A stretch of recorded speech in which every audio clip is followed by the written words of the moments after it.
This shit for brains and clapped excuse of a human being is our MC, Seonghyeon Han. He is a walking L factory with fewer functioning brain cells than a TikTok comment section. He is so downright bad that he could win gold in the Failure Olympics. And if living off of 2 brain cells wasn't enough, man's got a pair of busted legs and a phobia of fresh air, which means his social skills are about as functional as a Nokia in a swimming pool. But before we dive into his tragic lore, do me a favor. Smash that like button, sub to the channel, and let's hit today's goal of 100 likes. Hit it and we'll keep dropping banger recaps at light speed. Otherwise, I swear I'm sending a clone to haunt your algorithm. Now let's jump back into our protagonist's pitiful existence. Lying in his bed, Han Seonghyeon was doing what he did best, absolutely nothing. Just then the doorbell rang. Something as basic as this was a rare event in his life, almost as rare as a protagonist with good parents in a shounen anime. Dragging himself to the door, he found a government official standing outside, probably wishing he was anywhere but here. The guy had come to check if Hyun had awakened his powers, but one look at Hyun's dead fish expression told him everything he needed to know. With a rehearsed sigh, the official gave his usual speech, report to the association if anything changes, and dipped, leaving Hyun to marinate in his loneliness. As the door shut, Hyun realized it had been nearly 6 months since he had spoken to another human being. But hey, silver lining, now he didn't have to open his door for another 6 months. Fully prepared for a self-pity marathon, he shuffled back to his bed, ready to drown his sorrows in food. Except, in true loser fashion, everything in his fridge had already expired. Life just kept throwing him LS, and he was catching them all like a Pokemon trainer with 0 luck. Just as he was about to curl up and embrace his pathetic existence, the TV flashed with breaking news. A fire had erupted at a nearby shopping mall. But this wasn't some accident. An awakened had set the place ablaze before being whisked away to another dimension. This was the reality of the world now. Random people would awaken with mysterious powers, and within 24 hours they'd be forcefully transported to another world. Some would stay there for years, even decades, and only a handful ever managed to return. Naturally, some of these soon-to-be Ice Guy protagonists took a fuck-it approach, committing crimes out of desperation before their inevitable teleportation. And Hyun? He had been on the receiving end of one such incident 2 years ago. He lost everything. His family, his legs, and most importantly, his will to face the world. He had tried to crawl out of the pit of despair. Again and again, he forced himself to stand, to move forward, to reclaim even a fraction of his former life. But life wasn't an underdog sports movie. There was no triumphant comeback, no rousing training montage with a catchy soundtrack. Just failure over and over. No matter how much effort he put in, the world kept smacking him down like an anime protagonist in episode 1. At this point, Hyun had failed so many times that failure became his daily routine. Wake up, breathe, fail, repeat. Every time he even thought about stepping outside, panic attacks would hit him like a truck-kun auditioning for another Ice Guy series. He wondered if life would get better if he could just find the courage to go outside again. But before he could spiral deeper into self-pity, a loud noise exploded inside his head. It was a system panel popping up out of nowhere. Congratulations! You've been chosen by the Akasha system. And just like that, he had awakened. The system even threw in a free unique skill as a bonus. But instead of feeling excited, Hyun panicked. He never expected to awaken, much less in such a bizarre way. His skill was called Avatar. And with his awakening, his countdown began 24 hours until he'd be dragged, kicking and screaming, into another world. At first, he was sure this was some kind of sick joke, but the system made it painfully clear that it wasn't. The moment he tried to brush it off, another message popped up, reminding him that he'd be forcibly transported if he didn't step into the teleportation field within the time limit. Hyun scrambled to grab his emergency kit, the same one he packed, just in case, but never actually thought he'd use. As he rushed to prepare, all the nightmare fuel he'd read online came flooding back. How most people take at least a year to return, how time flows 10 times slower in the other dimension. Meaning if he gets stuck there, he's looking at a minimum of 10 years of survival. 10 years? The guy couldn't even survive 10 minutes outside his apartment. He sat there, questioning his entire existence, and before he knew it, only 3 minutes remained. His feet felt frozen. His brain screamed for an escape, but there wasn't one. As the countdown ticked, Full-blown panic set in. If he couldn't even handle going to the grocery store, how the hell was he supposed to survive in a godforsaken fantasy world for 2 decades? That's when it hit him. He had powers now. He had awakened a unique skill. Desperate, he screamed, "Activate avatar," and suddenly a perfect copy of himself appeared in front of him. It was nearly identical down to the last piece of gear. As Hyun stared, he felt something weird, like he was seeing double, but not in the "I drank too much" way. He focused and realized he was sharing his vision and senses with his clone. Excited, he spun around, confirming that he could see through both pairs of eyes. Holy shit, this is OP. But, of course, reality hit like a brick. His peanut-sized brain couldn't handle processing 2 perspectives at once. His head spun, overwhelmed by the sheer amount of sensory input, and before he could fully grasp his new ability, he glanced at the timer. 1 minute left. Panic mode activated. He cursed his so-called unique skill, calling it as useless as just as he was about to resign himself to his fate. A light bulb moment hit him. What if he sent his clone instead? It wasn't like he had anything to lose.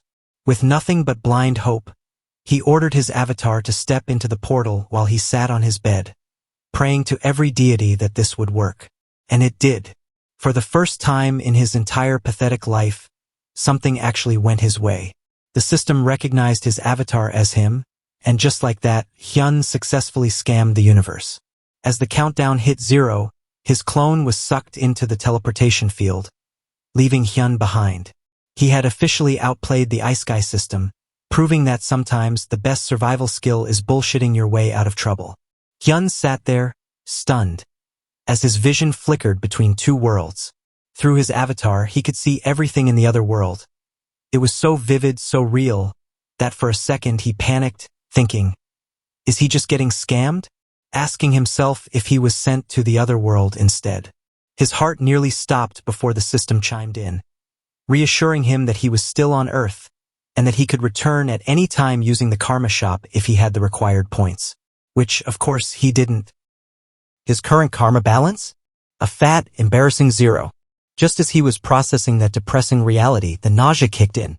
His vision doubled, his brain short-circuited, and it felt like he was running Cyberpunk 2077 on a laggy, buggy, and absolutely shit-show Windows Vista. Unable to take it anymore, Hyun dismissed the avatar and sprinted straight to the bathroom before he hurled his soul out. This dizziness? This was nothing compared to actually being transported to another world, and even Hyun knew that. Now feeling a little better, he decided to test his powers again. Summoning his avatar once more, he immediately started roasting his own ability. What kind of useless-ass power is this? I can't even fight with it. This isn't any cheat skill, this is straight-up NPC behavior. As if the system had been waiting for him to whine, another notification popped up. Achievement unlocked, first human to return to Earth without the karma shop.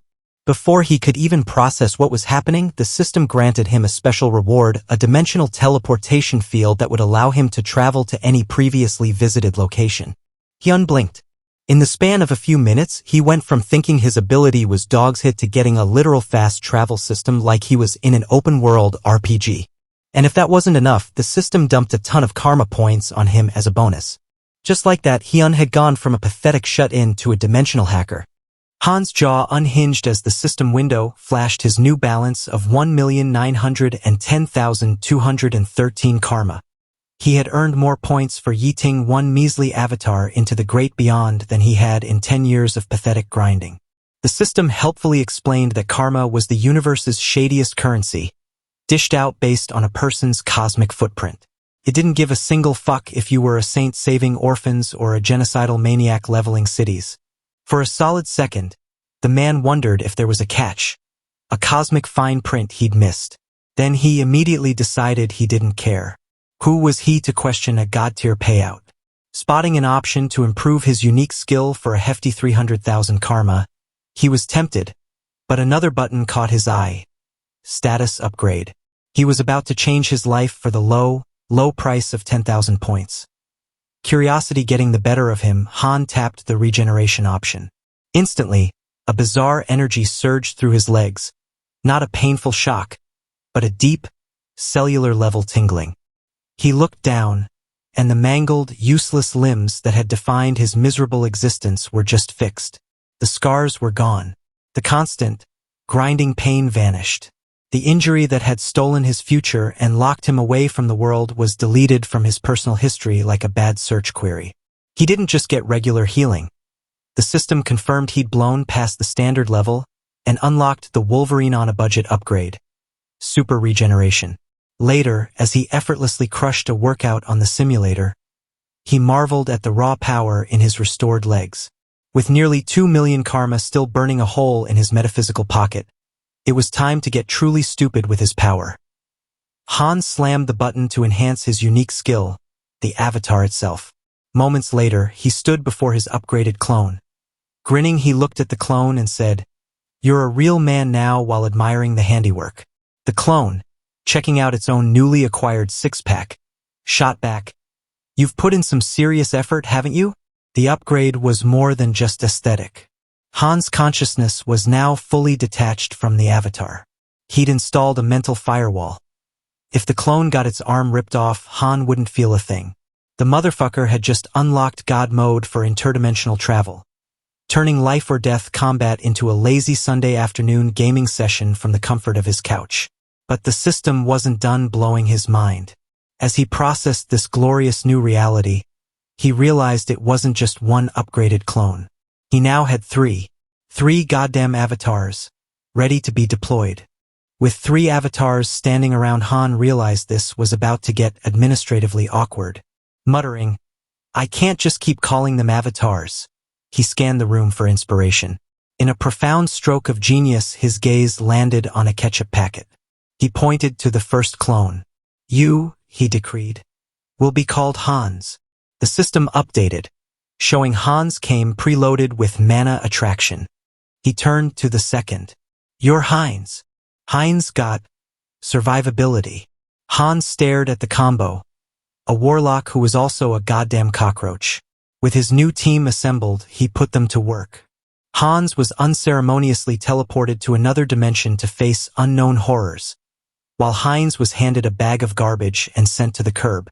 Hans' priorities were clearly in order. Switching his view to Hans, the world went dark. It was nighttime in a forest so quiet, you just knew something was about to jump out and try to eat your face. And right on cue, a massive black panther materialized from the shadows. The beast lunged, but Han, chilling on his couch miles away, reacted with the cold, detached precision of a pro gamer. Hans unsheathed his sword and rammed it straight down the panther's throat. There was no fear, no adrenaline, no pain, just the satisfying feedback of a successful quick-time event. After finishing the creature, Hans sat by the corpse and had the audacity to complain. He muttered, "Is it this hard because I haven't leveled up yet?" Already bored. Scanning the horizon, he spotted a small settlement, the next objective marker in his personal RPG. Strolling into the village, Hans was greeted by a ridiculously friendly elder named Glol, who praised his courage for walking through a monster-infested forest. Hans, covered in panther guts, spun some bullshit story about getting a little lost, which the blissfully naive NPC swallowed whole. Glol, delighted to see a new face, immediately offered him a room for the night and a drink at the tavern. Later, tucked into a cozy bed, Hans felt a warmth he hadn't experienced in years. The villagers were kind, the conversation was easy, and for the first time in forever, he felt genuinely happy. It was a truly good day, full of hope and human connection. Meanwhile, the real Han was parked on his ass, stuffing his face with chicken and chugging booze. "This is great," he slurred to himself, basking in the post-shower bliss. He felt a brief, almost imperceptible pang of guilt for the hard-working Hans, then immediately decided it was good training. He's practicing his survivability, Han concluded with a self-satisfied smile, feeling like a brilliant commander. This motherfucker was living the dream, getting all the rewards while his clone did the dying. He was fantasizing about his future as a great interdimensional leader when a system window appeared with all the subtlety of a tactical nuke. Avatar is dead. All skills and data will be reset. The dumbass froze, his chicken falling from his hand. Hans was dead. He jabbed a trembling, unfamiliar finger at the system window floating in his vision as his mind screamed. He died in that godforsaken village, wondering if that shady old man poisoned his drink. Frustration boiled over as he thought, how could he have been such a dumbass? A chilling thought cut through the chaos. Was he reconnecting to his avatar at the exact moment he died? Back in the village, two figures stood over his previous body, looking at the corpse. Glokal said, I thought he'd be useful. He got through the forest alone, so I figured he had potential. In the end, he's just another empty-headed elite skeleton. As Han's consciousness settled into its new, decaying home, a system window popped up with the worst possible patch notes, informing Han that his race had been changed to undead. And as a result of that, he had acquired a new skill, decomposed heart. His new stat sheet was a horror show. An undead with a skill that literally prevents mental damage, which was probably for the best because a single glance to his side revealed a glass wall filled with enough skeletons to staff a Halloween-themed IKEA. Han looked at the skeleton and thought these lunatics turned the entire village into their personal bone collection. Just as the full weight of his shitty new reality was crushing him, a living, breathing man stomped into the basement. It was the same asshole from the tavern. The guy radiated, I hate my job energy, grumbling, how much longer do I have to stay in this dump? His gaze landed on Han's new body, and he pointed with the authority of a disgruntled manager. Why is this knucklehead still here? Do I have to do everyone's fucking job for them? Move the skeleton's body over there. A jolt of pure terror shot through Han. If he still had a heart, it would have exploded. A strange force began to tug at his limbs, trying to puppet him across the room. He fought it. A silent, desperate struggle against invisible strings, but quickly decided that playing dead was the smarter move. As the henchman muttered about his pain in the neck, boss, Han recognized the feeling. It was the same force that moved his last corpse, and a spark of an idea ignited in his mind. This had to be his new mana attraction skill. If he could understand this power, he wouldn't just be some puppet. He could be the one pulling the strings. A week later, Han's undead body sat perched on a stack of boxes. His skeletal fingers twitched, and across the room, a lone skeleton crumpled on the floor, shuddered, and rose to its feet. He'd done it. He could now control another undead. The victory felt a little hollow, though. He imagined commanding a legion of the damned, a skeletal army to crush his enemies, but it turned out he could only control one other bonehead at a time. Suddenly, a sharp hiss broke his concentration. He whipped around and snatched a rat mid-scamper, the little pest that had been gnawing at his heels all week. Holding the squirming creature, a beautifully devious idea formed.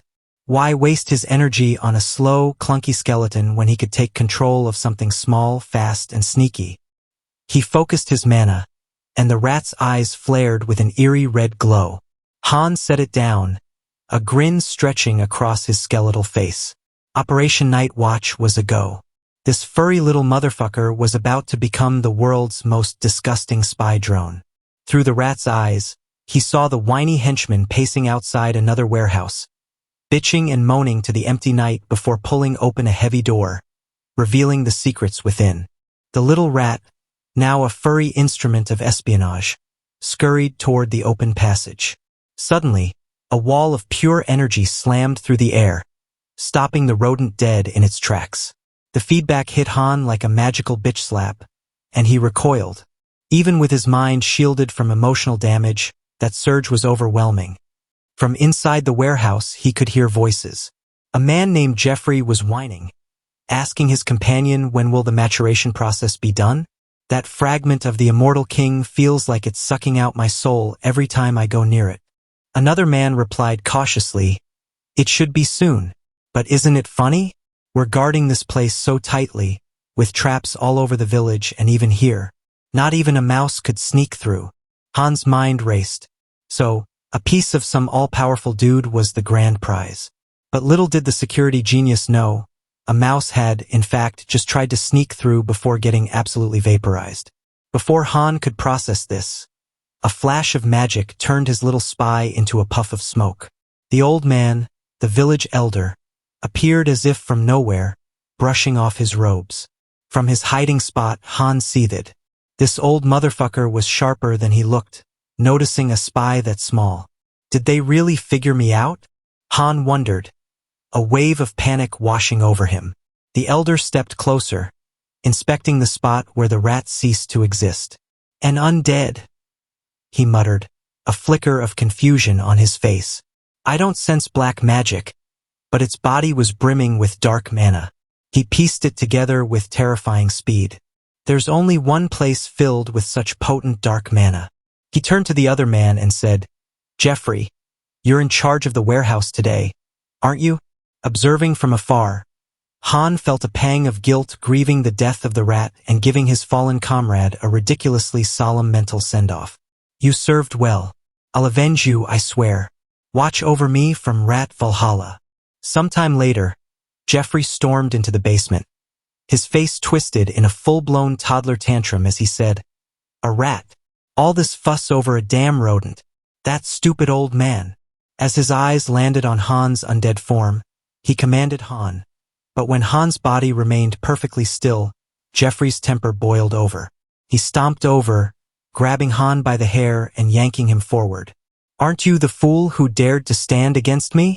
Didn't you threaten to kill me if I touched your family? Go on. Say it again. Jeffrey sneered, his face a mask of sadistic glee. Oh, that's right, he chuckled, enjoying his own villain monologue a little too much. I ripped out your tongue. He tossed the poor dude to the floor and continued with his villain monologue. You should be thankful I let you live after we hunted down every idiot in your pathetic village. Your wife, she's here too, you know. In a stunning display of talk shit, get bit, Han's undead body suddenly exploded into action. He lunged forward, sinking his teeth deep into Jeffrey's neck. The man let out a choked, horrified scream as he collapsed, sputtering. What's happening to me? Stop! He desperately tried to cast a spell, his hands trembling, but it was too late. Another figure, the reanimated corpse of the wife, pounced on him from behind. Working together, the two undead efficiently and permanently shut Jeffrey the fuck up. Han, piloting his old body, felt a grim satisfaction. This was more than just revenge. This was the beginning of a hostile takeover. Meanwhile, Han switched over to his alternate avatar. Heinz sauntered up to the village guards with a look of feigned desperation and asked them for his brother's whereabouts, laying the foundation for an act of pure, unadulterated bullshit.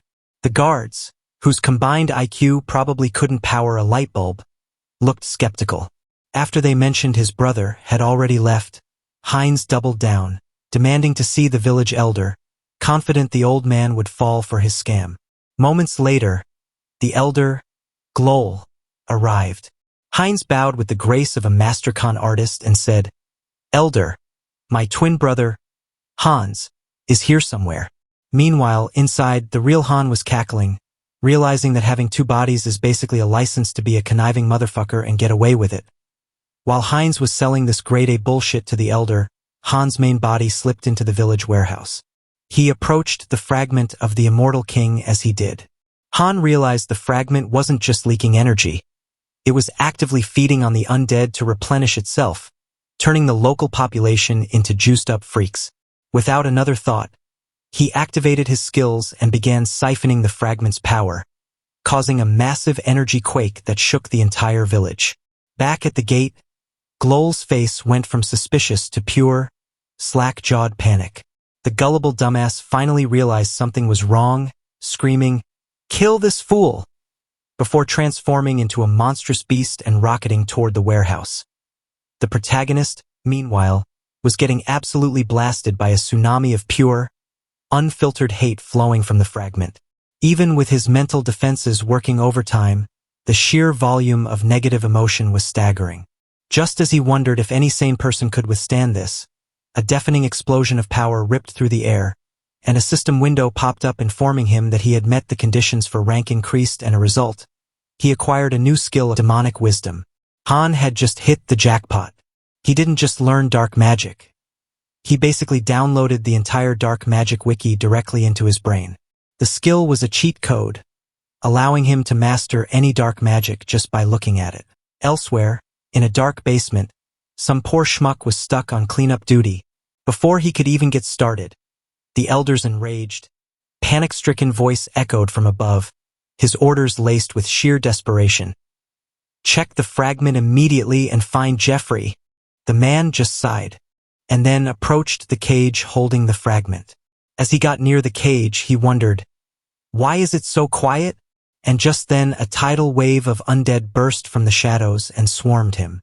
Panicked, the man screamed, "This is impossible!"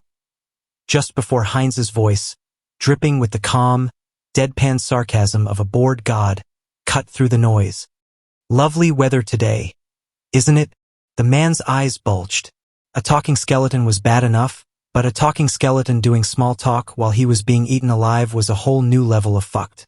He managed a pathetic puff of magic to push them back, but in his panic, he shattered the very cage meant to contain them, unleashing a flood of monsters.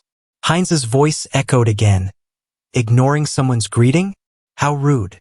From his shared perspective, Han was marveling at his new cheat code, demonic wisdom. Dark magic wasn't just a skill anymore. It was an instinct, a core part of his being he never knew he was missing. With a silent command, he unleashed his new undead minions on the village. As the village descended into beautiful, bloody chaos, the elder, Glol, finally made his grand entrance, looking absolutely livid. "You should have been an elite skeleton," he growled. "What did you do with the fragment?" Heinz just grinned. "Gol, it's been too long. By the way, thanks for the new heart. I found it in your warehouse. You really should label your shit better." Glol's face contorted in a mask of fury as he screamed. "You dare to merge a fragment of the immortal king with such a pitiful body," launching into a full-on tantrum. He raised a hand and unleashed a finger of death, a blast of dark energy that ripped Heinz's arm clean off. Heinz glanced at the stump, then back at Glol and said, "Attacking someone mid-conversation? Really? Where are your manners, you fucking psycho?" Glol ignored him, launching into a meltdown of epic proportions. "Silence. Do you have any idea how much effort I poured into that fragment? An entire year. A year of preparation. And you ruined everything. I was so close to wielding a power greater than anything in existence, and you turned my masterpiece into this." Heinz, now enveloped in a swirling vortex of dark magic, just smirked. "What's wrong, old man?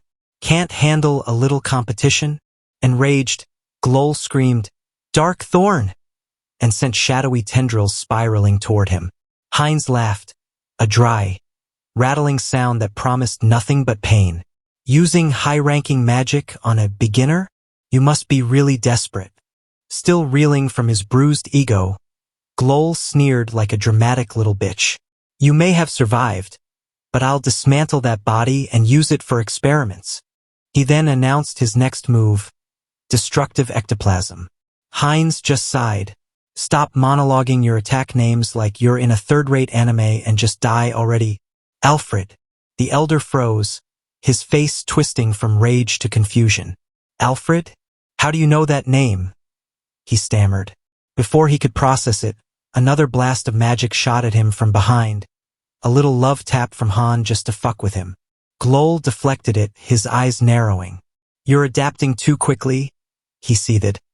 "But I have no time to waste on you." Throwing his last remaining dignity to the wind, Glol activated his ultimate edgelord power-up, Pact of Destruction. The entire area dimmed as he began slurping up the souls of his own dead allies. Because nothing says, "I'm a great leader," like using your fallen comrades as a power smoothie. A dark crown of pure cringe materialized on his head, amplifying his power. Heinz watched this whole dramatic display and said, "Sacrificing your own men for this? How fittingly vile of you." Glol, now cosplaying as the Lich King, roared, "With the full power of this fragment, I would have crushed you." Just before the apocalyptic firestorm could even singe Heinz's bony eyebrows, a single, almost lazy streak of magic pierced Glol's chest. The elder stumbled, his expression a perfect portrait of shock and utter disbelief. The roaring flames dissipated into nothing. Heinz stood there, looking unimpressed. "Took you long enough," he said with a smirk. Honestly, I almost fell asleep while you were chanting all those fancy spell names. By the way, thanks for the masterclass. I think I've finally got the hang of this whole dark magic thing. Blood gurgled from Glol's lips as he collapsed. He muttered to himself, how could I die like this? So senselessly. Heinz watched him fall, then raised his gaze to the sky. Where he saw the reflection of the rat, he looked at it and said, your revenge is complete, my dear friend. Now rest in Rat Valhalla. Meanwhile, in what felt like a completely different genre, a woman named Rista was playing the part of a saint, kneeling in prayer before a massive statue in a grand cathedral. Her holy meditation was interrupted by a knock. It was a man named Martin, looking like he'd just seen a ghost. Are you finished praying? He asked, his voice trembling. Yes, she replied calmly, her face a mask of piety. Martin didn't waste any time. The ghost of the immortal king's resurrection has been detected in the west. Rista's composure cracked for just a fraction of a second, her eyes widening. The goddamn immortal king. The continent's OG big bad. As Martin rushed off to summon the council, Rista turned back to the statue, her serene expression hardening into one of cold, deadly resolve. The motherfucker who brought terror to the world hundreds of years ago was back on the board, and she was not about to let that happen again. On the battlefield, Heinz surveyed the wreckage. Remnants of the battle littered the ground, a landscape of pure devastation that made a grin creep across his face. As he muttered, losses can always be replenished. This incident wasn't a tragedy. It was a fucking resource boom. The best thing about necromancy, he figured, was its glorious, unending potential for recycling. But before he could start his eco-friendly corpse repurposing project, he glanced at his own missing limb with irritation. First things first, this one-armed bandit look wasn't going to cut it. He spotted a lone skeleton, its bones still fresh, and without a second thought, ripped its arm off and went, this'll do. He slapped the bony appendage onto his shoulder, activated his super regeneration cheat code, and gave the new limb a test clench. With his body mostly whole again, Heinz was ready to build his army. He extended his hands toward a nearby skeleton, channeling his power and channeling the voice of the ancient, immortal fucker fused to his soul. The voice whispered sweet, evil nothings in his ear, guiding him to cleanse the magic and return it to his body. With a commanding tone, he ordered the skeleton, you must become my subordinate. For a glorious second, it looked like it was working, right up until the skeleton just fucking collapsed into a pile of bone dust. Heinz just stood there, arms folded, staring at the bony mess.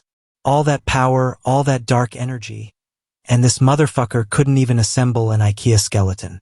After a moment of dumbass silence, realization finally hit him. Heinz turned his gaze to a far more promising candidate. The village chief's body, still lying amongst the dead. A dark, brilliant idea formed. Maybe a basic bitch skeleton was too simple. Should I turn you into an undead with a soul to extract information from you?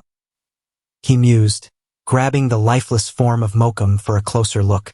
But as he inspected the corpse, his plan hit another snag. What? He exclaimed, his voice filled with genuine surprise. The old man's soul had already been yeeted into the great beyond, leaving nothing but a magical circle burned into his chest. After a moment, Heinz pieced it together. This was the enemy's control method. He dropped the soulless sack of meat. If the soul was gone, he'd just have to make do with the leftovers. Heinz poured his energy directly into his body, deciding to skip the grunt-level undead and go straight for the deluxe model. A high-level death mage, complete with consciousness and combat skills, but none of that pesky free will. A few moments later, the body twitched, and Mokum rose to his feet, a freshly minted, obedient killing machine ready for orders. The undead mage stood there, a freshly booted-up NPC awaiting its first command. Master Heinz was genuinely shocked as he looked at the dude and said, "You're speaking?" while looking more impressed than he had any right to be. He immediately snapped back into his role as a grade-A asshole, turning to the mage with a cold expression. "Your name is Mokum. From now on, you will obey me without hesitation." To punctuate his point, he slammed his hand against the undead mage's skull. Mokum flinched but immediately whimpered, I will obey. Heinz smirked, rubbing the fresh bruise on Mokum's head. Even without his memories, the old man's sins remained, and Heinz was going to enjoy being the walking, talking embodiment of his karma. He casually pointed at Mokum's cane. It looks pretty good, he remarked, and the newly born death mage trembled, realizing his new existence was pure fear and servitude. Heinz's grin widened as he thought to himself this motherfucker was going to be a very useful tool. Meanwhile, in the comfort of his hideout, the protagonist was living a completely different reality. He leaned back, patting his full belly after a good meal and smiling like he hadn't just orchestrated a small-scale apocalypse and sighed in relief. God, that was delicious, before immediately whipping out his phone to check the gold rate. The village was full of magicians, and magicians love shiny shit, so he knew he was sitting on a fortune. But his thoughts soon drifted to his mountain of corpses, specifically one young zombie. In a gesture of what he probably told himself was profound respect, he flicked his wrist and set a nearby building ablaze, giving the zombie the most metal, pyromaniac Viking funeral imaginable. He watched the flames crackle, thinking to himself, no turning back now. Back at his table, feeling confident, he muttered, summon Hans. In an instant, his avatar appeared, filling the room with an aura so intense, it felt like he'd just invited a Dark Souls boss over for tea. The suffocating pressure hit him like a truck, and his eyes widened in sheer panic. Cancel the summoning, he shrieked, recoiling and covering his face. The avatar vanished as quickly as it came, leaving him gasping for air. I thought I was going to die, he wheezed, scratching his head in frustration. Accessing the karma shop, he saw he'd earned a shitload of points from his recent rampage. He dumped a hefty 300,000 karma into upgrading his unique skill and was rewarded instantly. The system informed him he could now own more avatars and, more importantly, had unlocked Serenity. Basically a mental panic room to save him from his own overpowered, stupid decisions. Feeling smug about his wise investment, he started stuffing a bag with gold, already benefiting from the new skill that protected him from the overwhelming anxiety of being an idiot with too much power. He dumped the bags of gold onto the committee table like he was making a down payment on a small country. The workers gasped, shielding their eyes from the radiant glow, as if they'd just opened the Ark of the Covenant. The protagonist? He told the manager to deposit all the funds into my account before turning and walking out, leaving the stunned employees to handle his ridiculous fortune. As he left, he glanced at his shadow, remembering how his avatar, Hans, had conveniently hidden it with dark magic as he thought, maybe I was worried for nothing. Just as he was about to pat himself on the back for being a criminal mastermind, a massive explosion ripped through the building behind him. Amidst the destruction stood Wolf, holding a bag of gold with a shit-eating grin. Looks like we hit the jackpot, he roared with satisfaction. The two of them were now running through the streets like a couple of idiots who had just pulled off the heist of the century.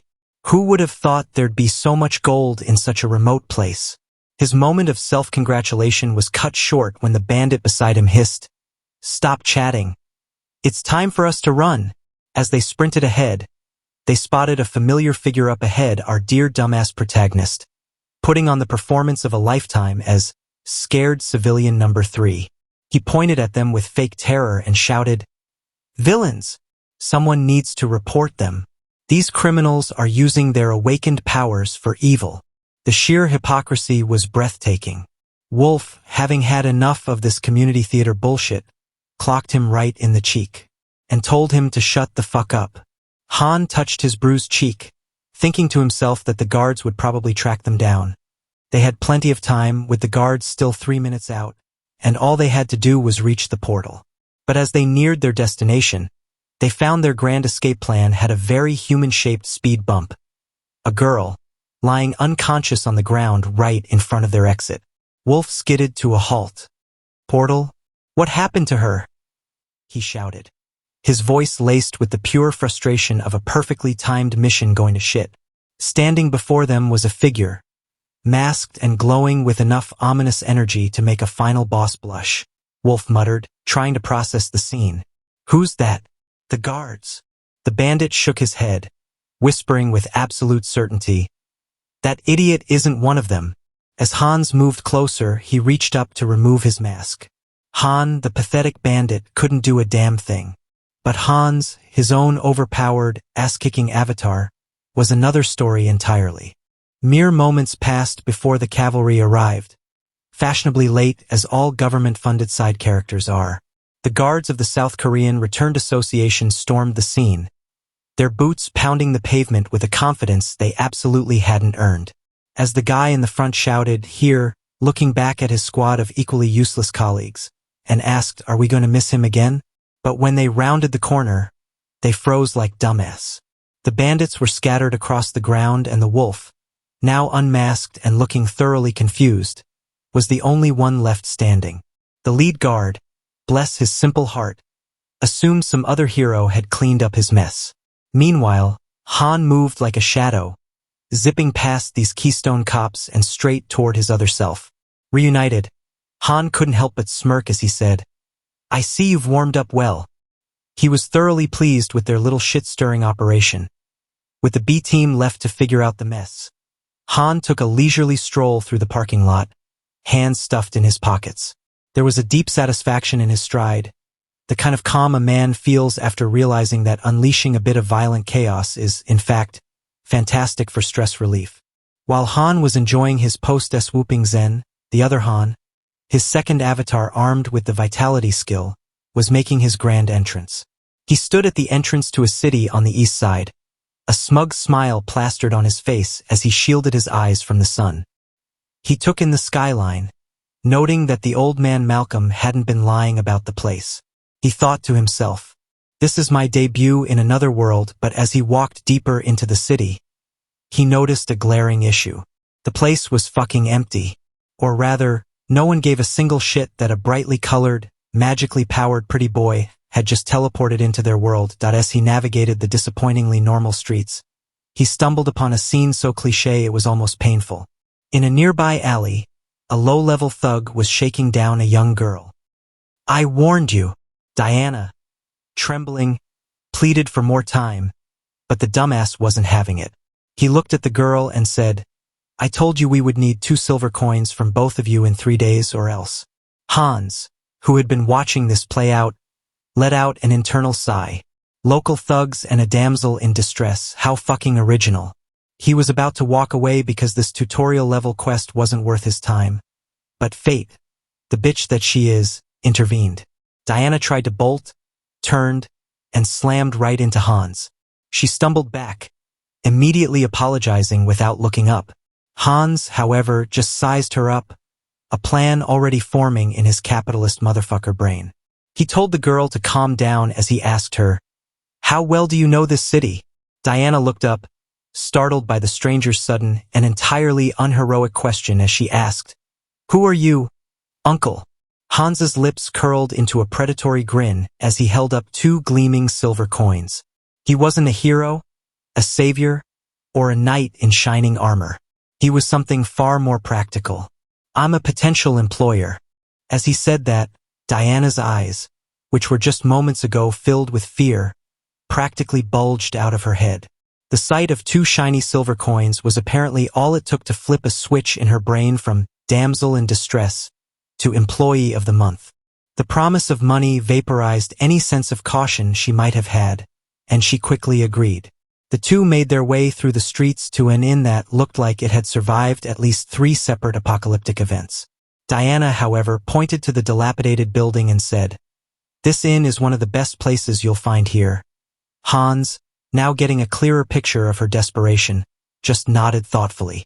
If this was the best, the worst must be an actual hole in the ground. It was then that Diana unloaded the most cliché tragic backstory in the history of tragic backstories. Her parents were dead, her brother was sick, and she couldn't pay the local tax. It was a textbook pity me starter pack, but in response to that cliché backstory, Hans, this cold-hearted capitalist motherfucker, just handed her a single silver coin, and as he did, Diana's eyes sparkled with gratitude. Hans just smiled. "Okay," he said, laying down the law. "You'll come to me tomorrow as soon as you wake up. We can discuss your pay then." Diana agreed instantly, and just like that, She was his newly hired walking, talking GPS, all for the low price of 2 silver coins a day. Later that night, Hans sprawled on the lumpy bed, hands tucked under his head. Well, he thought with a smug chuckle, I'll pretend I'm doing a good deed, when a sudden sneeze from outside shattered the night silence. His curiosity, mixed with a healthy dose of irritation, got the better of him. He dragged himself to the window, pressing a hand to the glass, and his eyes widened in disbelief. Huddled on the ground outside, leaning against a box, was Diana. He called out for her as Diana looked up, her face splitting into a wide grin as she waved. Hello. Hans' face contorted in rage as he thought to himself, what the fuck are you doing there? Then he asked, why are you waiting for me? A short while later, they were sitting at a table, an awkward breakfast spread between them. Hans was still simmering with frustration, stabbing at his food as he said, you shouldn't do that again, and then he told her to wait until closer to lunch. Diana, who was happily chewing a piece of food, nodded without a care in the world as she replied, yes, uncle. Hans shot her a glare and grumbled, I've already told you not to call me that. She stared at him, then her eyes darted to the piece of bread sitting innocently on his plate as she asked him if he was full. He told her that she was free to do whatever with the rest of the food. With a smile that was far too sweet for a professional mooch, Diana snatched the bread and tucked it into her bag. Thank you, she chirped. And now comes the info drop. Diana told Hans that the town they were wandering through was Ozu, a charming little shithole on the western edge of the kingdom. As they walked, Hans, the main character, sensed his senses starting to tingle. He ran a hand along a crude drawing on a wall, a symbol that was plastered everywhere. He asked Diana what the deal was with this symbol. Is strange. It looks like paint, but something's not right. Diana leaned in and gave it a sniff as she said, this is blood. Hans blinked, processing the information. He sniffed the symbol himself, but he didn't find Jack's hit, so he asked her again to confirm. Diana, not missing a beat, decided to flex on this dumbass. Didn't you eat venison soup yesterday? She quipped. Han turned to her, genuinely shocked as he asked, how did you know? With a smug little smile, Diana pointed to her nose and said, I have a very good sense of smell. Han was fascinated. A good sense of smell. That was her special skill? Still pondering how pathetic that was, he asked what the blood symbol meant. Diana told him that it's the emblem of the Varick Guild, which controls this place. Before she could finish her little exposition dump, she froze solid, her face draining of all color. She started backing away slowly, bumping right into Han. Han asked, what's wrong? Diana's eyes darted around like she was expecting a ninja ambush as she whispered, that smell. Han furrowed his brow, sniffing the air like an idiot. What smell? He asked. Diana inhaled deeply, her eyes squeezed shut as if concentrating all her life force into her nostrils. She turned around with a terrifying urgency and said, freshly baked bread? I'll have to try it. Han stared at her, his brain struggling to compute the sheer absurdity of the situation as he asked her, didn't you just eat a fucking minute ago? But Diana was already pointing down an alley. Her face lit up with an unholy craving. I'm hungry again, she declared. Resigned to his fate as the handler of this food-obsessed gremlin, he followed her. They chased the scent down an alley to a lone door. They peeked inside, and the delicious aroma of bread was instantly tainted by the coppery tang of death. Han's stomach dropped. Sprawled on the ground was a corpse, its life extinguished. A few days later, Han stood against a wall waiting for Diana to show up. A moment passed when she didn't show up, and Han thought to himself, she's never been late before. Something must be wrong. Just as his patience was about to run out, a bandit oozing unearned confidence decided to make his move. Hey, buddy, the thug called out, a shit-eating smirk plastered on his face.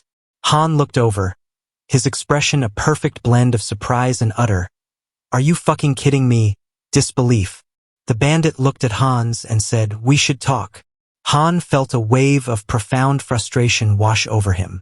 Not wanting to deal with these dipshits, He pulled out a handful of silver coins, handed it over to the thugs and said with a smile, "There aren't many, but I hope they help maintain some sense of public order." The bandits exchanged looks, their two collective brain cells struggling to process the bribe. One of them finally picked up a coin. "Seems we've quickly found a common language," he remarked, clearly amused by the easy payday. Han mentally patted himself on the back. This was exactly why he'd brought a slush fund of go-away money. But then his eyes narrowed, his focus sharpening on the thug's neck.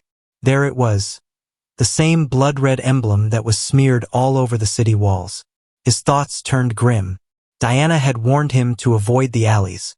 A cold dread, mixed with annoyance, began to seep in. He couldn't help but wonder how utterly terrified the girl must have been of these thugs to have that kind of reaction. As the bandits started to move off, one turned to the other and asked, "Why did we grab this brat?" His partner in crime just shrugged dismissively. "How should I know, idiot? We're just following orders." The word brat hit Han like a slap to the face. His mind started racing. "Don't tell me those two bastards grabbed Diana." Without thinking, he shouted, "Wait a minute." The bandits turned, their expressions a mix of surprise and curiosity. Han clenched his fists, his mind racing.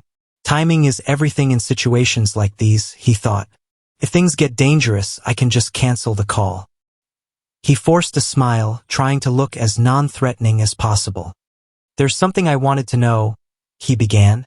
But before he could finish his lame attempt at interrogation, a familiar voice called out his name. He turned in shock. It was Diana. The bandit sneered. "So, what's your friend interested in?" Han gave an awkward, pained smile, trying to de-escalate the situation. "Is the silver I gave enough?" A while later, Hans looked at his empty pouch and said, "They took everything," before turning his gaze to Diana. He asked, "You were supposed to meet me an hour ago." Diana's face crumpled, and tears began to stream down her cheeks as she said, "My little brother is missing. He was just starting to get better. He could eat again. But now I can't find him anywhere," she wailed, confirming Han's suspicion that this clusterfuck was about to get worse. His mind replayed the bandits' conversation. Brat. They hadn't grabbed his human GPS. They'd taken her even more useless brother. "Could it be Varric?" he asked. Diana looked up and shook her head. Han frowned and asked what she meant by that. Tears streamed down her face as she choked out, "They really took him. Eren will die." Han knelt down, defaulting to his protagonist programming. He tried to console her, telling her not to worry, saying, if they want a ransom, he'll be happy to cover it. But Diana was stuck in a loop of despair, whispering about how her brother would die. Han's brain finally caught up. Blood. He remembered the crimson symbols smeared on the walls. "Why blood?" he asked, bracing himself. Diana looked at him and said, "This city is a warehouse. For live blood bags. For vampires." Han's mind blue-screened. He hadn't signed up for this horror movie bullshit. Meanwhile, on a different plave, a voice from above cut through the tension. A vampire stood on the roof, his figure silhouetted against the setting sun. "The smell of dark mana is strong," he said with a low, cruel smirk. "Did they kill each other over the fragment of the immortal king? How unfortunate. I wanted to destroy it once it fully matured." The vampire folded his arms, his smile widening as he continued. "I don't know who stole it, but I know exactly where it's going, so finding the thief won't be difficult." Heinz stared at Diana, his brain still trying to buffer as she delivered the mother of all bombshells. This wasn't just a simple kidnapping. It was a citywide vampire conspiracy complete with deadly enforcement for not paying your dues. Tears streamed down Diana's face as she confirmed his dawning horror. Vampires. The whole goddamn city was run by them, a network of blood-sucking bastards who would hunt them down if they tried to escape. She sobbed into her hands, talking about getting picked off one by one, a fate she was sure awaited them. Cutting through the melodrama, Heinz grabbed her face, forcing her to look at him as he said, "Hey, listen to me. If that's true, we need to move. Where did they take your brother?" When she hesitated, muttering about how dangerous it would be, Heinz flashed a smile and told her not to worry about that. And then, to lift up the mood, he said jokingly, I know how to fight these scoundrels. While in his mind he was forming the blueprint for the mission. Save the girl, find her brother, and dismantle a city-spanning vampire, and maybe have a beer or something after he was done. Sometime later, Heinz found the lowlifes responsible in a dimly lit tavern. The bandits were celebrating their latest score. One asshole tossed a pile of silver on the table, bragging about robbing some idiot that morning. Right on cue, the tavern doors exploded inwards as Heinz made his grand entrance, looking ready to commit several felonies. One of the bandits stood up and sneered. Who's this idiot? He asked his friend, who was already snickering. The first bandit held up a hand, and looking Heinz up, he said he is the idiot we robbed, and then turning to Hans, he asked, have you come to give us more money? Heinz didn't even flinch, his gaze locked on the dumbass. Meanwhile, one guy outside was taking a leisurely nap, or maybe not. One bandit asked about Hans and if he had slipped a coin to the dude that was keeping watch outside. But Hans was not here to play cool like before. His expression turned dead serious as he said, I won't ask twice. Where is the kid? The bandit's face twisted into pure, unadulterated disbelief. He could not believe what he just heard as he asked, Are you out of your mind? Pointing a grubby finger at Heinz. Do you know who you're dealing with? But Hans had about enough of this bullshit, so in the blink of an eye, Heinz's knife was out of his belt and buried deep in the bandit's throat. The man's eyes went wide, a gurgling sound escaping his lips as he tried to process the very sudden and very violent end to his shitty career. I know exactly who you are, Heinz declared coldly, watching the life drain from the fucker's eyes. You're scum who prey on families. As the body hit the floor, the entire tavern went silent. Heinz stood over the corpse, ready for round two, his mission far from over. After the ensuing chaos, he stood breathing heavily amidst a pile of fallen bandits. A knife lodged deep in his own shoulder. Blood was seeping through his shirt, but the wound was little more than an annoying distraction. Looking around at the carnage, a single thought crossed his mind. Why are there so many of them? Just as Heinz was catching his breath, more morons started pouring down the stairs, drawn to the commotion. Screams echoed from deeper in the building as the fight escalated into a full-blown clown car situation. They just kept coming, 6, 7, 8, an endless parade of disposable henchmen. Finally, after what felt like an eternity spent wading through a sea of human garbage, Heinz stood alone, breathing hard, sweat and blood dripping onto the floor. His shoulder throbbed where he'd yanked the knife out, but he'd deal with that later. Heinz strode over and planted his boot firmly on the bandit's head, grinding his face into the filthy floorboards as he said, All right, listen up, you walking disappointment. I'll ask this only once, so you better listen to me. Where's the boy you snatched today? The bandit glared up at him as he said, You think I'm just going to tell you? You're an outsider, you dumbass. You don't even know who's behind this. But Heinz didn't give a single solitary fuck who was behind this, nor was he eager to find out. All he wanted was to find the boy, and if anything was to come in his way, he would burn that to the ground, and he made sure that bandit scum would know that. So he leaned in closer, whispering into the man's ear, making himself clear while promising that if he would tell him where the boy is, he'll make his death a quick one. Otherwise, we were about to find out just how creative he can get with a dull knife. The bandit's tough guy act shattered instantly, fear flooding his eyes as he pleaded with Hans, saying that he didn't know anything. But the leader does. He's got a place near the old mill, after a short trip to the most predictable evil lair in the city. Heinz kicked open a door to find a small boy cowering on the floor. The kid, Aaron, was trembling, holding his head and begging for his life, which was a perfectly reasonable reaction to a towering stranger covered in the blood of at least a dozen men showing up unannounced. Heinz, apparently forgetting he looked like the goddamn Grim Reaper, knelt and extended a hand and told the boy to not be afraid, saying his sister had told him everything, so he was here to save him. He looked up at the blood-soaked Messiah before him and asked, You know my sister? Just as Heinz was about to usher the kid to safety, a goddamn bat flapped into the scene. This thing landed on the windowsill and morphed into a mean-looking motherfucking vampire as it sneered at Heinz, asking, Who the fuck are you? And why are you touching my food in my restaurant? Heinz froze, suddenly feeling the kind of sinister presence that makes a man's asshole slam shut. The vamp casually strolled over, radiating an aura of pure, unadulterated dickishness. "Are you from an oath of disobedience?" he asked, "or maybe you're this kid's brother."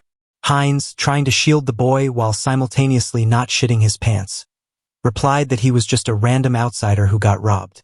The vampire, clearly unimpressed, scoffed, "How dull. I prefer my meals to be a little more lively. Guess you both get to die here." Without another word, this glittery dumbass fired a magical projectile that ripped through the room, sending debris and furniture flying everywhere. Heinz threw his body over Aaron, taking the full force of the blast and getting tossed across the room. He landed hard amidst a sea of spilled booze, gasping for air. As the sharp smell of liquor hit him, a truly galaxy-brained idea began to form in his head. Patting Aaron on the head, he mumbled, "You okay? Now get the hell out of here." But before the kid could make a break for it, the vampire landed nearby, looking entirely too pleased with himself. "You dodged? Faster than I thought," he smirked. "A good warm-up before dinner." The fucker then lunged, but Heinz shoved Aaron toward the door, screaming, "Run, and don't look back." Heinz managed to block the initial attack with his sword, but he immediately noticed the vampire's claws growing longer and sharper, which was just unfair. The claws pierced straight through his body, and the vampire had the audacity to praise his regeneration abilities while actively impaling him. Realizing he was completely outmuscled, Heinz knew hesitation meant death. He swung his remaining hand in a desperate gambit, only for the vampire to effortlessly sever it at the wrist, laughing like a maniac. "Oh dear," the vamp cackled. "Looks like you're disarmed." Lifting Heinz into the air on his claws, he declared, "This is where your pathetic resistance ends," and leaned in for the kill. But Heinz, thinking if he was going down, this asshole was coming with him, had one last trick up his sleeve. From his mouth, he unleashed a torrent of hidden fire magic, engulfing the entire fucking area in a blazing inferno. Thrown to the ground amidst the flames, Heinz spotted the river of alcohol now flowing across the floor, and his stupid plan clicked into place. The vampire, now significantly less smug and a lot more on fire, shrieked in terror. "What is this? A fire magic tool? You insane fucker!" He blindly slashed at Heinz, who was tanking the hits like a champ. "Fragile flesh!" the vampire screamed, laughing hysterically. In response, Heinz delivered a headbutt with the full force of his ridiculously durable body, sending the flaming vampire flying backward into the fire. Amidst the roaring flames, Heinz lay on the floor, looking like a half-cooked steak, muttering to himself, "Impressive, I survived." The universe, however, had other plans for this dumbass, as just then a notification popped up informing him that he had completed the mission, "Help the unlucky girl." As Heinz's soul was getting yeeted out of his body, the system delivered the final punchline. "Avatar Heinz has died. The avatar will respawn in 7 days." Outside, Diana clung to her brother, staring at the inferno where her supposed hero just got turned into a crispy critter. Fast forward through what felt like an eternity of scrubbing some rich dude's shoes.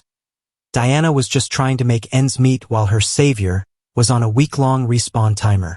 Just as she was lost in thought, the world flickered, and a familiar voice called out from behind her, asking if she was free to attend to him now. Diana turned around, expecting another customer, but her jaw almost dropped when she saw who the man really was. With teary eyes, she hugged him tight as if to confirm if he really was here.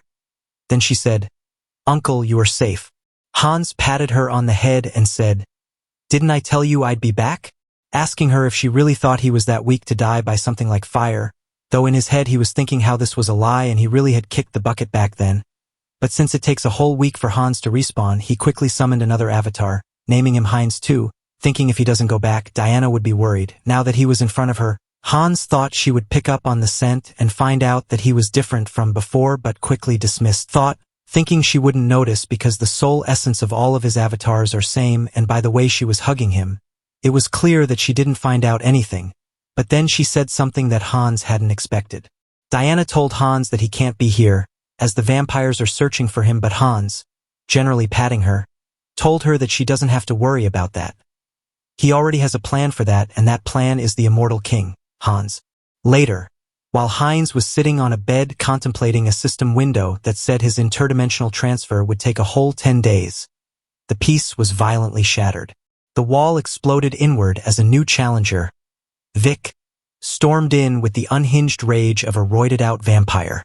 He snatched Heinz by the neck, slammed him against the remaining wall, and growled. "This was your doing, wasn't it? The tracks from the forest lead straight here." Heinz, choking for air, had only one brilliant thought flash through his mind. Vampires? Have they figured it out already? The new guy was apparently under the jurisdiction of some kin Vic had lost, and Vic was here to collect a debt in violence. Heinz, still recovering from his recent death, couldn't muster the strength to fight back. What a monster, he thought, clenching his teeth as Vic leaned in and sniffed his neck. I don't sense the aura of dark magic or the blood of my kin. Heinz, barely able to breathe, choked out. What are you talking about? I was just sleeping. Vic grinned menacingly, deciding sniffing wasn't enough. Don't understand, huh? He sneered before sinking his fangs into Heinz's neck and saying, so you don't understand? Then I'll ask again, but this time you won't be able to lie. As Heinz convulsed in pain, thinking, why is this shit happening to me again? A system window popped up with a notification informing Hans that the race of his avatar has been changed to vampire. Vic released him just as another message appeared. Special skill acquired. Legacy of Lesser Blood. In a hilarious twist of fate, his super regeneration was officially downgraded to just plain old regeneration. The system was actively nerfing this motherfucker. Vic, radiating the overwhelming aura of a true higher vampire, then asked, so, are you truly uninvolved in the vow of disobedience? Heinz's blood screamed for him to submit, but thanks to his center of the mind ability, he maintained control over his body as he managed to choke out, no, Lord Vic, I'm just a simple traveler. Vic, now thoroughly confused, muttered, was I mistaken then? Before commanding, follow me. Heinz, ever the opportunist, just smiled faintly, thinking, fine, I'll go and gather some intel. They soon arrived at the local vampire HQ, where Heinz was greeted with contempt. The other vampires eyed him with disgust, one sneering, what is this new blood? While a female vampire covered her mouth, whispering, what were you thinking, bringing scum like this here? Before Heinz could offer a witty retort, a new character entered the scene. Rosalia, a glass of red liquid in hand, beamed and grabbed his arm. Hello, little blood. Long time no see, she exclaimed, despite them having never met. Who is this drunkard? Heinz thought, utterly bewildered. After she introduced herself, he reluctantly gave his name. Rosalia handed him the glass of freshly squeezed blood and said, don't be rude, we're both lesser bloods, aren't we? Drink up. Heinz stared at the glass, his mind racing. Drinking this shit was clearly dangerous, and one small sip sent a surge of thirst through him that his mental filter barely contained. Realizing he had to play along to avoid suspicion, he blocked the taste and smell and chugged the entire glass in one go. As he took the sip, he felt an overwhelming bloodlust. Rosalia, clearly charmed by his complete lack of charm, ran a finger along his cheek. I like you, she grinned playfully. If you were human, I'd drain you dry. Heinz just laughed awkwardly before asking the million-dollar question. You called me lesser blood. What does that mean? Rosalia tilted her head, placing a finger on her chin in pure, unadulterated shock. Huh? You don't know about vampire ranks? She asked, realizing that this poor dumbass had no idea what he'd gotten himself into. Rosalia continued her impromptu lecture on vampire society, explaining that lesser blood would be akin to knights if they were humans. Then come the purebloods like Wyrak, who are nobility, then come the truebloods, who are equivalent to royalty, and then come the blood saints, who are akin to God, which made Heinz raise an eyebrow. A god? This poor bastard went from getting roasted alive to being inducted into a vampire cult. Our prophet, she nodded. the one we must obey without question. Just then Vic, standing on the second floor like a goth balcony singer, tapped his spoon against a glass to get everyone's attention. "It seems everyone is here," he announced, killing the vibe. "Let's get down to business." The room quieted down as Vic explained that the fragments of the immortal king had mysteriously vanished. Across the room, a pureblood named Parita casually adjusted her hair, "And let me tell you all, she is mine, so back off." Another pureblood, Teeple, folded his arms, radiating pure, unadulterated boredom. Vic suggested the fragments might have already been brought into the city, a possibility that finally piqued Heinz's curiosity. "The fragments of the immortal king?" he asked Rosalia, who sighed. "Don't you know anything? Dark mages from some village were cultivating them," she explained, making Heinz wonder where the hell the Oath of Defiance fit into this clusterfuck of magical body parts and vampire politics. Later, as Rosalia shielded herself from the sun with an umbrella, she grumbled, "Walking around during the day ruins my skin," while Heinz, sweating under his hood, remarked, "Sunlight weakens us, no surprise." These two powerful vampires were complaining about the sun. Rosalia sighed dramatically, mentioning that even Lady Parita was out searching, so they couldn't just slack off. Heinz, ever the opportunist, saw his opening. "You mean you've had the fragments of the immortal king?" he asked, intrigued. She nodded casually, revealing that the black magicians had been cultivating them, and the vampires had planned to combine them with their own. This was the jackpot. Heinz's mind raced, grabbing her shoulders and asking, "Where are they? Do you know the location?" Rosalia just laughed in his face. "Me? How would someone like me know?" She chuckled, completely deflating his dramatic moment. Sometime later in the inn, Han shared the details with Diana. Hearing that, she suddenly said, "I think I might know." Diana said, nonchalantly munching on some food as if she hadn't just dropped a plot-shattering bombshell. Heinz turned to her, his face a mask of pure shock as he wondered, what the fuck was even happening? After the initial shock died down, Han questioned Diana, who hesitantly admitted she might know something. About a year ago, her duties involved tidying up a tomb right before the Varric Guild would roll in to visit some stone chamber. Dina added that the place always carried a foul stench, a dead giveaway that something sketchy was afoot. As Han's mind started racing, connecting the dots to his next B&E target, his buddy Aaron sighed, finally understanding why Diana was always telling him to stay the hell away from the tomb. With a firm nod, Han thanked Diana for the valuable, if bizarrely obtained, information and declared he would investigate it himself. Just as he was about to leave, Diana grabbed his hand, her nose twitching. She pointed out that he smelled different now. Not in a new deodorant kind of way, but more like a walking corpse. Han, showing off his new fangs, casually confirmed that her nose wasn't deceiving her, but that she shouldn't worry about it because it totally wouldn't affect her. This, however, was precisely the wrong thing to say to Diana, whose brain immediately short-circuited. In a fit of glorious stupidity, she exposed her own neck and screamed that it was okay. He could drink her blood if he was sick.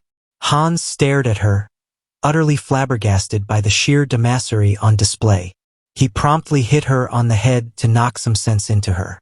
He then told her that he wasn't thirsty, and she needed to just tell him where the goddamn place was. A short while later, cries of pain filled a cemetery nearby, where some edgelord vampire named Teeple was in the middle of his villain monologue. With a cruel smile plastered on his face, he looked at a poor bastard and said, "Do you really want to die? I'll give you one chance. Take your best shot. If you manage to impress me, I'll let you go."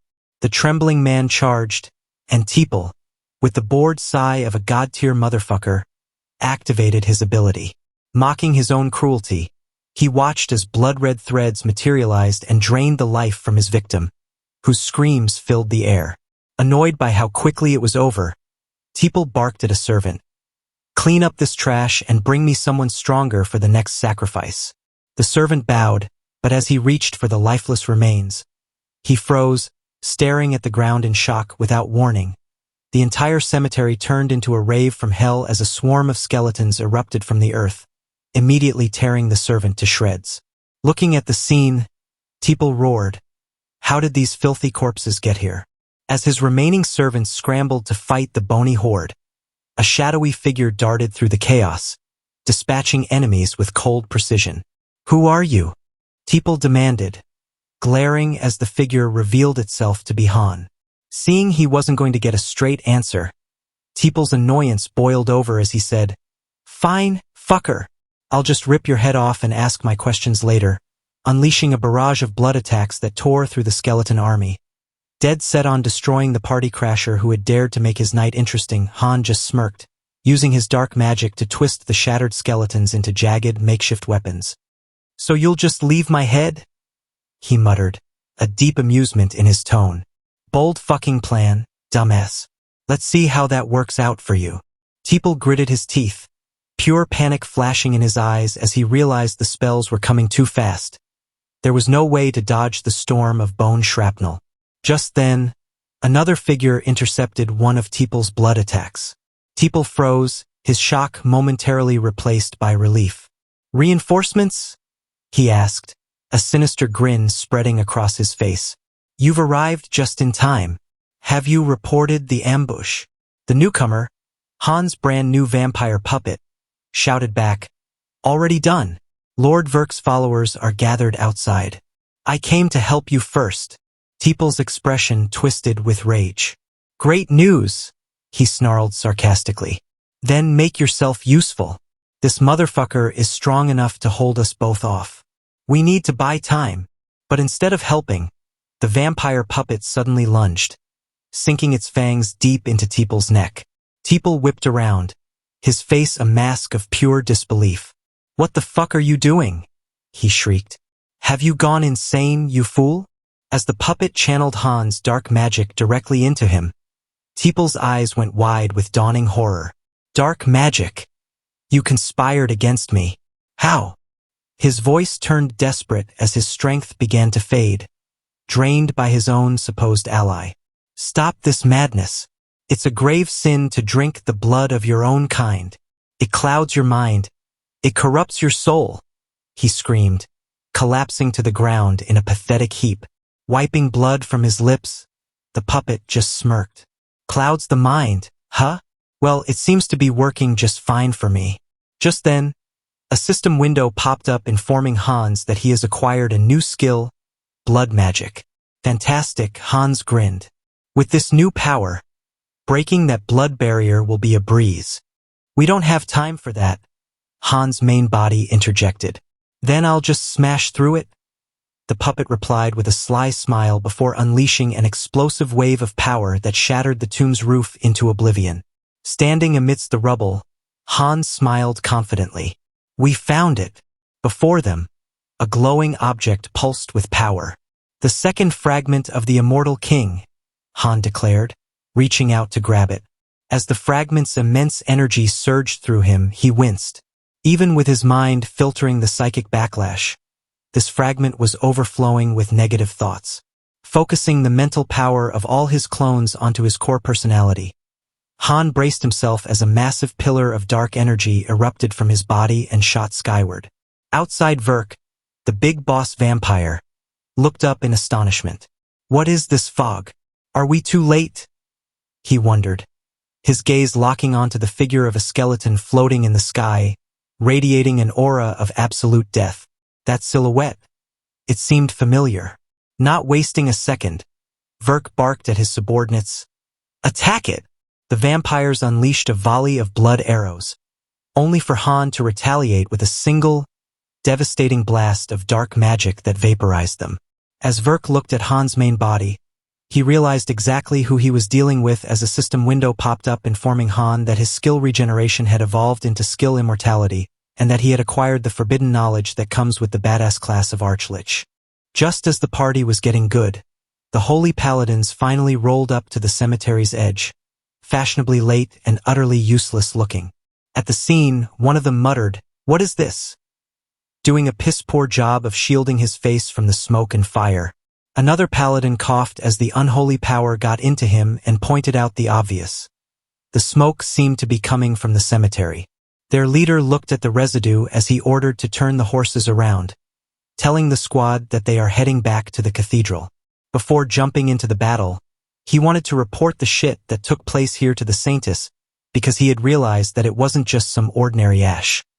This was the sign of the immortal king's resurrection. Meanwhile, the source of all the chaos, Hans, was having the time of his life. A system notification popped up, announcing the rebirth of the immortal king. And the motherfucker stood there motionless, soaking in a power rush that made him feel 10 times stronger. A system window popped out, laying out his new stats as he had absorbed the second fragment of the immortal king. And the power was really something to envy because this motherfucker wasn't kicking the bucket. As long as his little core thingy remained intact, the dude had become an unkillable existence. With this newfound power, Hans unleashed a wave of dark energy, a chaotic storm of shadows that shot straight for the surrounding vampires. The pure-blooded vampire, Vic, who had been swaggering around like he owned the place, watched in alarm as his whole situation went to shit. "What is this smoke? A trap?" he stammered. One of his subordinates rushed to his side, suggesting a tactical retreat. Before he could even finish his sentence, the dark energy swallowed him whole, deleting him from existence like a corrupted file. Vic froze, staring at the spot where his servant used to be, his brain short-circuiting. Before he could process the sheer absurdity of it all, dark thorns erupted from the shadows and turned him into a human pincushion. Hans, looking smug as hell, stepped forward. "You're stronger than the others," he said, his voice dripping with condescension. "But right now, you're just a blood bag to me." Vic, trembling with a mix of rage and disbelief, demanded to know how Hans had absorbed the fragment alone. Hans leaned in with a smirk and asked him, "Who said I was alone?" he asked, before sinking his fangs into Vic's neck. After Hans had his fill, a system notification confirmed his new pure blood status, and the fucker had the audacity to laugh. He realized that by devouring other vampires, he could get stronger even faster. His new life goal was set: become the ultimate cannibalistic king and devour every last one of them. While he was busy planning his bloody buffet, Rosalia was having a complete meltdown in the forest. She cried out for Parita, lamenting how they were all doomed without her. Parita confirmed that while Vic had been defeated, they shouldn't underestimate this new enemy. She could feel the lingering dark magic and noted that the fragments contained an overwhelming amount of power. Turning to her underlings, she said that they should not stay here any longer, as the sun was also rising. She suggested that they should return to the main base and request reinforcements. Meanwhile, some other poor bastard was sprinting through the city streets, having the worst day of his life as he thought, "They won't chase me to the very end, will they?" Blaming the fucking vampires for being arrogant dicks before getting himself instantly vaporized. He was in the middle of cursing his own dumbass mistake of trusting them when a shadow peeled itself from the wall. Before he could even shriek, Hans grabbed the man and dragged him into an alley, his screams abruptly silenced. This was all part of Hans' master plan, leaving one avatar in the city to clean up the leftovers from Vic's crew. He'd also cleverly connected Heinz too to a minor merchant guild, setting him up to escort Diana and her brother out of the city. Later, deep in the forest, the scene shifted to something bizarrely domestic. There was Heinz too holding a frying pan and joking about making a special steak with enough pepper. Diana and her brother, blissfully unaware of the absolute psycho cooking for them, gazed at the meal with pure admiration, thanking him for the delicious food. Han, watching through his avatar, felt a flicker of something other than malevolence as he saw them genuinely happy to be safe. He assured them the food was fine. When Diana, with the innocent concern only a child could muster, noticed his momentary pause and asked, "Are you okay? Do you need blood?"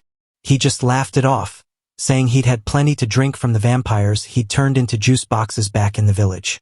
Meanwhile, Hans was back at the cemetery playing with his new toys. He was busy reanimating a whole goddamn army of vampire corpses, marveling at how convenient his forbidden knowledge was. This motherfucker was literally raising the dead and thinking, "Man, I wish I could build a subspace like this back on Earth." His nerd-out session was rudely interrupted when blood magic slammed into him. A pure-blooded vampire named Ovor confronted him. "Still lingering in our city?" Do you underestimate us so much? Challenging him with her flashy blood magic. Hans just smirked, introducing himself as an honorary member of the Oath of Defiance. But he wasn't having it, as he conjured a sick-looking sickle out of blood, accusing him of stealing the immortal king's fragment and wrecking their hideout before declaring he was about to die. And then he lunged at Hans, being happy for some reason. He brought down his sickle, slicing Hans in half, but Hans quickly healed himself thanks to his new skill, immortality. Seeing this, Over thought, what the fuck did I just see now? Hans, already tanking Over's attacks, thought he had to take this fight seriously, as his opponent now was a trueblood. He thought of retreating but crashed into a barrier erected by his clan's mages. Seeing this, Over said, "Did you think escape would be so easy?" Hans looked at the barrier and thought to himself how he could break the barrier but figured it was too much effort. Instead, he decided to be a dramatic little shit. "You should remember my name," he grinned. "I am your death." And then, in true villain fashion, he immediately retreated, summoning Hans to bypass the barrier and escape in the most theatrical, cowardly exit imaginable. Over was left completely stunned, watching him pull off such a bitch move. Just as she was processing this, a holy silver arrow struck one of her servants. Over knew who this holy silver belonged to, but then one of his subordinates shouted, pointing to a direction, said, "Lord, I think we have a big problem. The Paladin Order of the Supreme God have surrounded the tomb and are closing in on cursed Hans," thinking he had orchestrated everything. Meanwhile, Hans was chilling in his apartment, thinking to himself how the cancel summon skill was basically a cheat code. Seonghyeon covered his face, which was red from embarrassment, with his hands, screaming in embarrassment. Seonghyeon began kicking his legs under the blanket, asking Hans why he used something so typical of villains, noting that he was about to die of shame. Seonghyeon thought he was crazy for saying that, while Hans was busy working on his body, getting it back into working order. Hans told Seonghyeon that they were indeed proud of their strength, which made Seonghyeon think. Hans, whose head was still in his body's hands, reminded Seonghyeon that they had dealt with the vampires themselves and saved the children and the city. Seonghyeon listened to Hans's words, saying that after what the Avatar said, he felt like a hero. Seonghyeon stood up from the bed, stretching and wondering if he had earned karma, and Hans put his head back in place. Seonghyeon opened the karma shop in the system window. Seonghyeon couldn't believe his eyes as he approached the system window to take a closer look.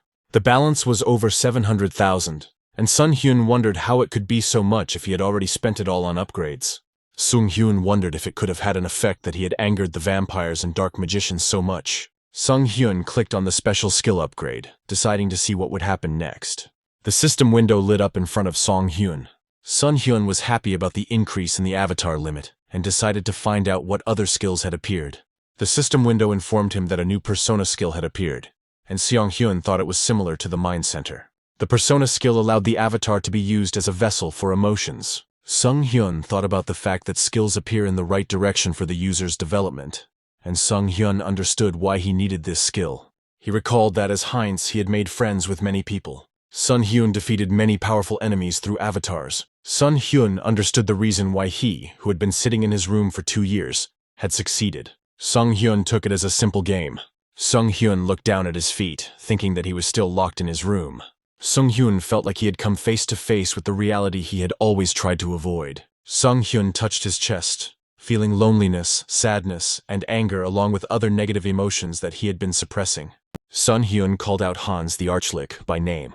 Seonghyeon asked Hans to transfer these terrible emotions into his vessel. Hans took in all of Seonghyun's suppressed negative emotions, using his avatar as a vessel. Seonghyeon looked at his hand, realizing that it had refreshed him a little, but he didn't feel like those emotions had disappeared.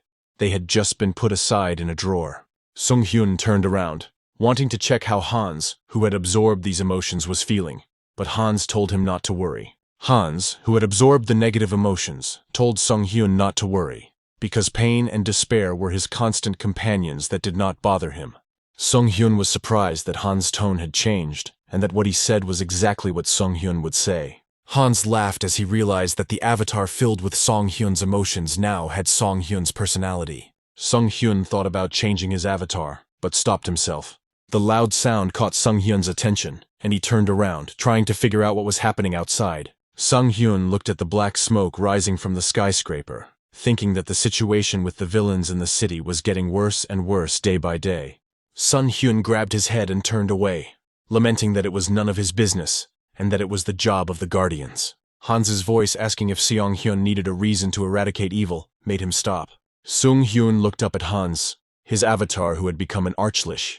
Seonghyeon realized something after transferring all his negative emotions into Hans, who was waiting for his answer. Seonghyeon admitted that avoidance had become a habit for him, despite his strong desire to overcome evil. Seonghyeon, who lost his parents to villains, kept making excuses due to his lack of courage. Hans took out the mask he used to catch villains with, arguing that the world order had been shaken and villains were now swarming everywhere. Dark energy gathered around Hans. He declared that he would now become the new law for villains. Hans teleported to the roof of the building where the explosion occurred. 2 men were standing near the building. The men from the law enforcement agencies discussed that this was not the first time something like this had happened and talked about reinforcements. Hans listened to them from the roof, realizing that the villains had created their own organization, and now they didn't have long left. Hans thought it would be bad to leave empty-handed, so he used magic. Small round balls with eyes floated above his hands. Hans sent them off, ordering them to be his eyes and ears in the darkness. The eyes went around the city looking for sinners hidden in the shadows. The Eye of Evil set out to explore the city. Somewhere in a gateway, a guy was smoking a cigarette and asked someone to bring him an ashtray. His friend offered him the boy, saying that he was an ashtray man, which made the boy laugh. Hans's eyes watched as the boy reached for the cigarette and pointed it at the boy's face, saying that he was the best ashtray. Elsewhere, cries for mercy could be heard from the house. The woman hugged her child, hiding him from the man with a belt in his hands, not understanding where they could run from him. Hans's eyes watched as the man swung his belt at the woman, telling her not to lie to him. Elsewhere, someone was breaking glass, trying to get in somewhere. The man, whose face was covered by a balaclava, laughed as he climbed through the broken glass into the store. Hans's eyes watched as the man climbed into the cash register and took the money for himself. Hans, who had been standing on the roof all this time, thought that he saw everything and was going to punish the villains, considering them mere trash. A man robbing a store was grabbed by the throat by a hand that appeared out of nowhere when Hans decided that their punishment would be injury. Hans caught a man who was about to hit a woman with a child. Hans caught the boy's hand as he was about to stub out his cigarette on the boy, deciding that he would strike fear into their souls. Hans, holding the boy's hand, called him the seed of evil and told him to remember this day. Hans, who was holding the man, told him the same thing, warning him of what would happen if the evil grew again. The robber, who was held by the throat, listened as Hans promised that darkness would meet him if the evil was repeated. At various points in the city, Hans stopped the atrocities by instilling fear in people. Hans realized that he was getting more and more accustomed to his strength, and now he needed even more. Hans created more eyes, believing he needed to cleanse more of the evil. Hans' eyes flew around the city as he decided to cleanse the entire city of evil. Hans was walking down the street early in the morning, dressed in conspiracy clothes so that no one would realize he was a skeleton, and stretching. Behind Hans, there were beaten people lying in the street as he talked about how he enjoyed spending the whole night clearing out the trash. Hans looked at the eyes, the eye of darkness he had created to search the city for evil, finding them useful but with obvious limitations. The eye of darkness faded into the sunlight, and Hans decided he needed a more effective way to detect enemies. Hans was just thinking about a solution to the problem, thinking that he couldn't release the undead into the city when something flew out of the sky. Hans yelled at the pigeons that had shit on him, saying that he should kill them and make them his minions. It dawned on Hans as he watched the pigeons fly away. Hans reached out his hand to catch the falling feather, realizing that right in front of him was an invisible eye that could move freely. For dark magicians, there were familiars created using enslavement magic to control animals. There were many pigeons on and around Hans as he tried to figure out what the problem was. Hans screamed, asking why it wasn't working for him, and scared the pigeons away, causing them to fly away from him into the forest where he was conducting experiments. Hans leaned over the cat's cage, wondering how to preserve his appearance without the possibility of infecting other animals. Hans channeled the infectious magic of enslavement into the cat, understanding why programmers grit their teeth when debugging. Hans looked at the cat with hope, trying to figure out if he had succeeded. The cat developed 5 eyes and lunged at Hans, breaking the cage, causing Hans to scream in fear. Hans moved away to allow the scary cat to escape, thinking that after 3 weeks of research, he had not been able to achieve any significant results. Hans clicked his tongue, looking towards the last remaining test subject, a white dove in a cage, thinking that this time it should work. Hans pulled the pigeon out of the cage, screaming for it to stay still for just a second as it fluttered in his arms. Hans began to regulate the amount of magical power poured into the dove, thinking that this was definitely the final attempt. Hans looked at the dove covered in dark magic as he finished infusing it with the contagious enslavement magic. The dove flew past Hans, causing him to look surprised. The pigeon, unlike the cat, looked normal. It flew towards the other pigeons, and Hans wanted to see how the infection would work. The dove, filled with magic, landed on the ground among its fellows, who were pecking at crumbs on the ground. The contagious enslaving magic began to envelop the remaining pigeons. The other pigeons also became infected with Hans's magic, and he was delighted with his success. Hans stood still and looked at the pigeons, thinking that each infected one became his eyes and ears. Hans ordered the pigeons to move forward so that they would fly and look for his enemies. At the same time, somewhere in the depths of the forest there was a squad of paladins, over whom pigeons were flying. Archbishop Ladius remembered Hans's words to Ovor, when he said that he was out of an oath of disobedience and would be the death of Ovor. The paladin, Sir Tuscan, approached Archbishop Ladius, breaking him out of his thoughts. Sir Tuscan reported that after interrogating those remaining in the city, they took them prisoner. But the vampires did not belong to the followers of the immortal king. Archbishop Ladius looked at him, saying that they needed more evidence, for the immortal king was gaining power.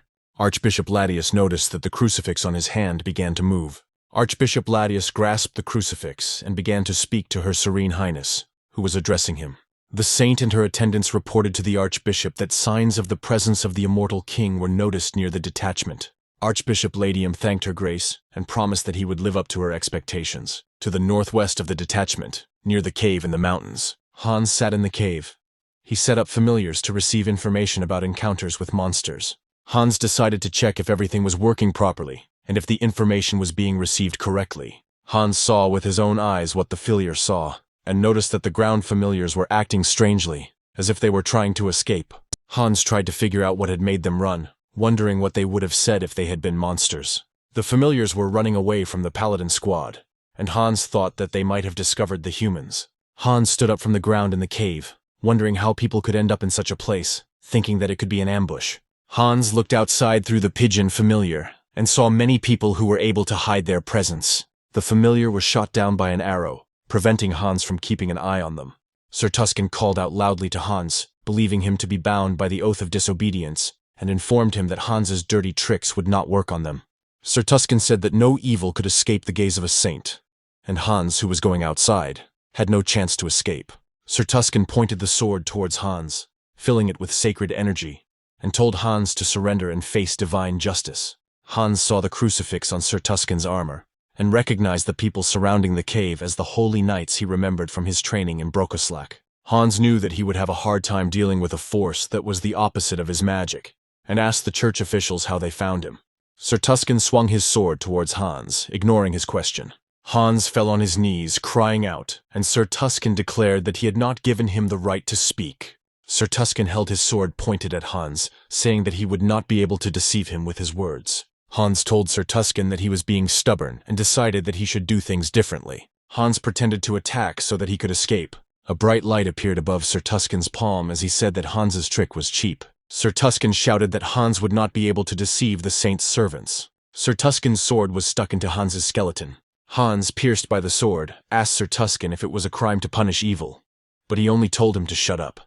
Sir Tuscan swung his fist at him, saying that Hans became a villain when he decided to learn the forbidden power. Hans gathered dark magic in his hand, asking Sir Tuscan where the logic was in his words. Hans realized that something had interfered with his magic recently, and he was unable to gather his power and use it. Sir Tuscan's fist crashed into Hans's face. The Holy Knight's squad outside saw a shockwave coming from the cave, destroying the cave. Hans found himself on the ground, and the squad of Holy Knights, as soon as they noticed him, began to sing a hymn. The churchgoers began to sing a hymn filled with divine power. Hans bent over and covered his ears, feeling the song begin to drain his strength. Hans knew he could kill them and shut them up, but he didn't want to hurt innocent people. Hans did not notice how someone appeared near him. Sir Tuscan turned to the singers. Hans screamed as Sir Tuscan stabbed him from behind with his sword. Sir Tuscan shouted to the singers that this was their chance, and ordered Hans to remain calm. Hans found himself pinned to the ground by his sword, mentally cursing the Holy Knights. The singers began to sing another hymn, and the chains of their divine power appeared behind them. Chains of divine power wrapped around Hans's bones, binding him. Hans, bound by divine chains, realized that he had been too careless. Hans realized he was in danger. The chains prevented him from moving or using magic. He was hanging above the ground where Sir Tuscan stood. Sir Tuscan's sword was still inside Hans's body, the tip sticking out of his chest and reaching towards his skull. Divine chains created through chanting prevented Hans from escaping. Hans turned to Sir Tuscan, saying that he had done a good job of catching him. Sir Tuscan reported that no evil had ever escaped from these chains, and asked Hans if he would resist. Sir Tuscan was surprised to hear Hans laugh. Hans enveloped his body in magic and said that he would not be able to negotiate here. Magic raged around Hans as he informed Sir Tuscan that they were parting ways at this point, and that he was to catch him if he could. Sir Tuscan used divine power to create a spear-like form in his hand. Sir Tuscan threw his spear, asking Hans if he really thought he would just stand there, even if he didn't know what Hans was planning. Hans chuckled to himself, thinking that Sir Tuscan's attempts were useless, and it didn't matter to him how strong the chains were. Sir Tuscan watched in surprise as the spear passed through the empty space where Hans had been a moment ago. Sir Tuscan could not believe his eyes, and the fact that Hans had managed to escape from the chains that no one could break, thinking who Hans was. On planet Earth, in the house where Seonghyeon lives, Seonghyeon lay on his bed trying to catch his breath and noticed that it was becoming a problem. Seonghyeon thought about how he had too many enemies and wondered if he was creating chaos wherever he went. Seonghyeon recalled all who were his enemies, starting with the Shadow Oath of Disobedience faction. The next ones that came to Seonghyeon's mind were the Varkalak vampire clan. And now his enemies included one of the continent's greatest powers, the Order of Paladins. Seonghyeon opened his eyes, interrupted mid-thought. Seonghyeon opened the karma shop in the system window, thinking about the reason why he had been earning card points all this time until today. Seonghyeon stared at the system window, not believing his own thoughts. Seonghyeon noticed that this was not just happening, and thought that it might be attracting villains from all over the continent. Seonghyeon closed the system window, deciding to think about it later and just focus on the original plan for now. Hans, wearing a mask and a cloak in which he caught villains on Earth, stood in one of the gateways. Hans looked at the cats gathered around the open bowl of food, deciding it was time to dine on the fruits of his research. One of the cats was shrouded in dark magic, and was Hans's familiar. This cat was supposed to spread the dark magic further. Dark magic enveloped each cat, making them Hans' familiars and allowing him to have eyes and ears everywhere. Hans saw all of Seoul through his familiars. Something seen through the familiar caught Hans's attention. Hans looked at the world through the eyes of the ginger cat, his new familiar. The cat sat outside a small house, looking into the basement windows, and the space around him seemed blurry. A voice could be heard from the windows, begging someone for mercy. Inside the basement apartment, the beaten girl pressed her back against the wall, begging the man to let her go. The girl saw someone walk past the window located near the ceiling. The girl grabbed the bars on the windows, trying to attract the attention of a guy in glasses who was passing by. The girl continued to scream, but the guy did not hear her, leaving all her attempts in vain. The man who kidnapped the girl grabbed her by the hair and pulled her away from the window, saying that her attempts were useless. The man held a knife to the girl's throat, telling her to scream as much as she wanted, and he didn't care how loud she screamed. The man spoke about his ability, which allowed him to hide this place from everyone, and only he can see and hear it. The man pulled the girl by her hair towards the microphone, telling her to scream louder in her sweet voice. The man swung the knife at her with pride and a bit of madness, declaring that the girl would be among the top 3 in his collection. At that moment, something broke the window, attracting the man's attention. The man turned around, still clutching the girl's hair in his hand, and saw Hans appear behind him. Hans, who had entered the place using dark magic, asked about the man's ability, guessing that it was sound suppression and invisibility. Hans ignored the man's surprise, continuing to say that this ability was useless against him, and that the man would end today. The man used the girl as a shield and hostage, asking Hans who he was and how he got there, assuming that Hans was connected to the Guardians. The man began to threaten Hans with the death of the girl if Hans came closer, but he did not even listen to him. Using dark magic, Hans moved the girl into his arms and asked the man what he was going to do now. The man recognized Hans as a returnee from another world and became filled with anger, saying that he would kill Hans for stealing the loot. The man rushed with a knife at Hans, who was holding the unconscious girl. The man's movement stopped to his surprise as his hand, which held the knife, was wrapped in ropes of dark magic. Hans' magic bound the man and covered his mouth as Hans walked closer, reminding the man of his own words about this not being the first victim. The man trembled as Hans touched his forehead with his fingers, saying he would check it himself. Hans used necromancy, the cry of the dead, to find out how many souls a man had killed. Hans saw the man's victims and realized that he was looking at a serial killer. Hans decided that there was no need to look any further. Hans' finger pressed into the man's skull, causing him to cry out in pain, and Hans informed the man that he was sentenced to death. Blood spurted from the man's head and he screamed as Hans pulled his hand away from him, using magic to execute him. Hans looked at the man as he trembled in his last moments of pain and fear, telling him that even death would be merciful to him. Hans decided to turn the man, who was bleeding onto the floor, into an undead being to use on Earth. Hans decided to use a brutal transformation method that sucked the blood out of the body, surprising himself by using it faster than he planned. From the serial killer, Hans created a pumped-up undead Ghast. The newly created undead made growling sounds. Hans opened the subspace, ordering Ghast to go inside because he would need him later. Hans turned to look at the unconscious girl, and thinking he should clean up before leaving, called the emergency services. After some time, the area where the basement apartment was located was cordoned off by the police. Park Han-chul, the team leader from the Criminal Investigation Department of the Special Capabilities Bureau, stood in the apartment and looked ahead. An assistant approached him with a video camera, saying that they had confirmed the footage from the scene, and there was a serial killer they couldn't catch. Park Han-chul asked the assistant if the serial killer's killer had returned, and he confirmed the fact, saying that no body was found. But there were many traces of dark magic and blood. The assistant said that the serial killer was killed with relief, and Park Han-chul stopped him, asking if he was joking. Park Han-chul pointed to the wall where Hans left his signature, and said that the culprit was dangerous because he was drunk on power and was playing the hero. Hans listened to Park Han-chul's words as he spoke about the existence of the law and the executions. Hans stood on the roof of the building where the incident took place, while the officers wondered who the sleepwalker was that Hans had introduced himself as in the signature. Hans held the familiar in his arms and stroked its fur while someone said they wanted to see it at least once. The next day, at the South Korean Citizens Return Association, Seoul South Branch, Assistant Manager Yoon Ji-yoon knocked on her office door, asking if she could disturb her for a minute. The assistant stood in front of Yoon Ji-yoon's desk, which was piled high with papers, and told the manager, whose head was on the desk, to wake up.